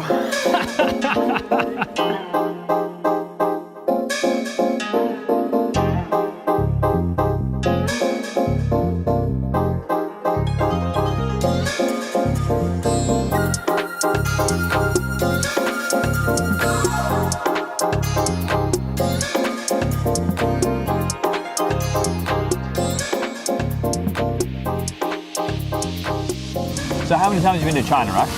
I think this is my third time. Third time? Yes. Okay. And have you ever heard of Chengdu before? No, definitely not. I'd never heard of it. I told my partner that I was going to Chengdu, and it turns out she has actually been here, and she said it was really nice, and she wasn't wrong. I literally had no expectations. I've been to Wuhan, Beijing, Haidan, yes, Shanghai, and now Chengdu. I've been to China. I reckon this is maybe my 6th, maybe 7th time coming to China. What would you say the main difference of Chengdu to elsewhere? It feels busy but calm. Like there's a lot of people, there's a lot going on, but it doesn't feel like crowded. It doesn't feel hectic at any point. And I think it's, I don't know, it's strangely peaceful in a way. And yeah, just the sheer amount of things that we've done and seen, it's actually really cool. Yeah, it is beautiful, man. Not gonna lie, I might actually shed a tear or two right now, to be honest. Ed, legitimate or crocodile tears? Just crocodile ones. All right.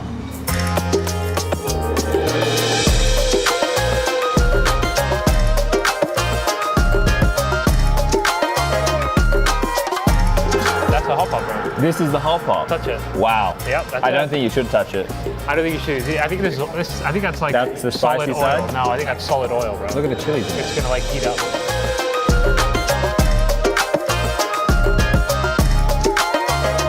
What is this? Looks like a cloth, like intestines. This Point one it, here. right? This one here is lamb. Okay. This is cabbage. That's cabbage. I'm assuming those are quail eggs. That was the special marinated That's beef. special marinated beef. So lamb. I think we beef, got everything beef, right. Egg, shrimp, ball, more beef. Yes, fish. Yeah, fish. Radish. This is your first time doing hot pot, right? Yeah. Get in there, bro. You want to teach me a thing or two? Yeah, well, I guess we could. I could teach you how to make a little sauce, Chad, if you would like. This is a garlic in here. Well, you just bang some of it in here like this, and as much as you want, bro. As much as you want. Can that? Do we keep the vampires away? Yes. Are there vampires in China? I don't think so, bro. Okay. Then you get this little. You would think now normally.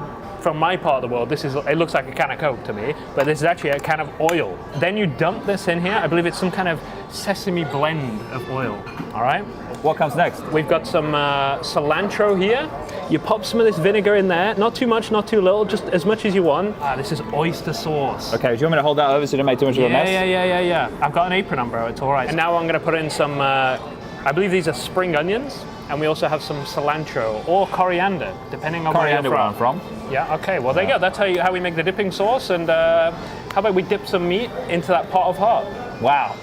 Do it for the people. So we're gonna try, is there a smaller piece? You want to touch it all? Not really, no. Yeah, that's a small piece. Come on. There's gotta be a smaller piece. Come on, man. There you go, it's all the same.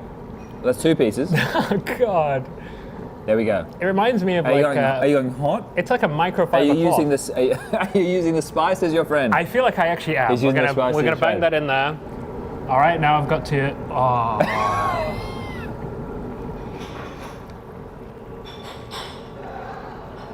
Look at the camera. Texture's fine. No, describe it. Texture's fine.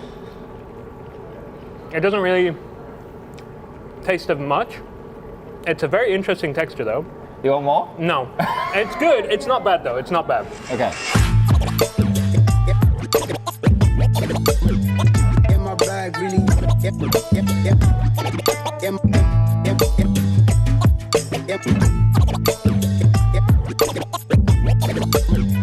In my bag, really.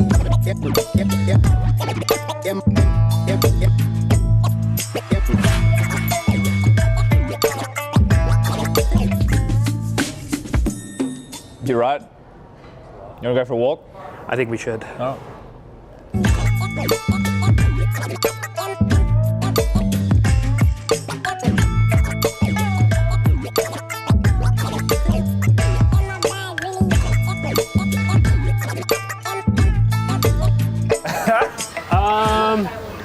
Chengdu and Hotpot? Yeah? Yeah. And hook me up as well, brother. And wait, Jin Hao? Chengdu and Hotpot. Is that and? Yeah, I think so. Yeah? Yep. She's looking like she got no idea. You tried. Good attempt. I tried. Now we need help.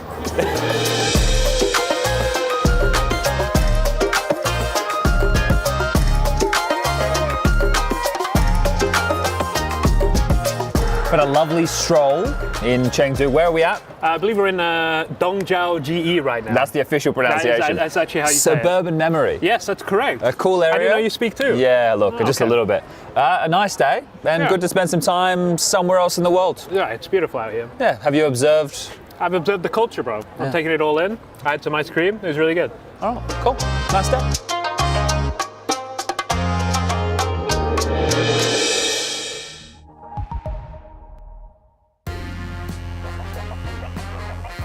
Can you hear me? There we go. I'm on. Hey, Rush, thanks for joining us. Again. Am I back? I'm back. Yep. Yes. Same outfit. Yes, it is unfortunately the same outfit. I did not realize that was going to happen. It's his best shirt. No, he's coming straight from Hotpot. I do like this shirt. It's a nice shirt. Thank you. Yeah. Didn't bring the apron though. No, I should have Disappointed. stole the apron. I think I could have. Oh, the texture on that. Yeah, like you had didn't steal some intestines in stomach? your intestines. is Was it that- intestine or It was stomach? stomach. It was Stomach, the lining okay. of the stomach. How It looked was- like a microfiber cloth. It almost looks spiky. It Yeah. was Bubbly. bumpy in a strange way. The texture, the only way I can describe it is like a wakame salad, like a seaweed salad. Yeah. It was very similar bite and like smudge. Is that the image you put in your head as you were eating it? That I you were know. eating I wish I wakame did. salad? If I closed my eyes and did that, I think it would have been fine. But I didn't was know what fine. It was. I mean, yeah. It was How was the alright. flavor of the pot that was hot? It wasn't that spicy. I think they gave us a mild one. Because It yeah, was what we all Szechuan. They like. saw you Yeah. show up. They were like, right. Yeah. Give them beginner. Well, Spotted they've him been in on the the- losing end of that as well, but that's a different story, I guess, for a different time, isn't that right? Yeah, they gave it pretty mild. And the other one was tomato based. Didn't like that one. No, that wasn't as nice. But it was good fun. Like the whole thing that we did. Obviously, Alex had to leave. Yeah, the Szechuan ice cream just went The straight lactose. through me. Yeah. It Straight- just got scammed. How was the ant ice cream? The ant. What? Is that what you were saying there? You were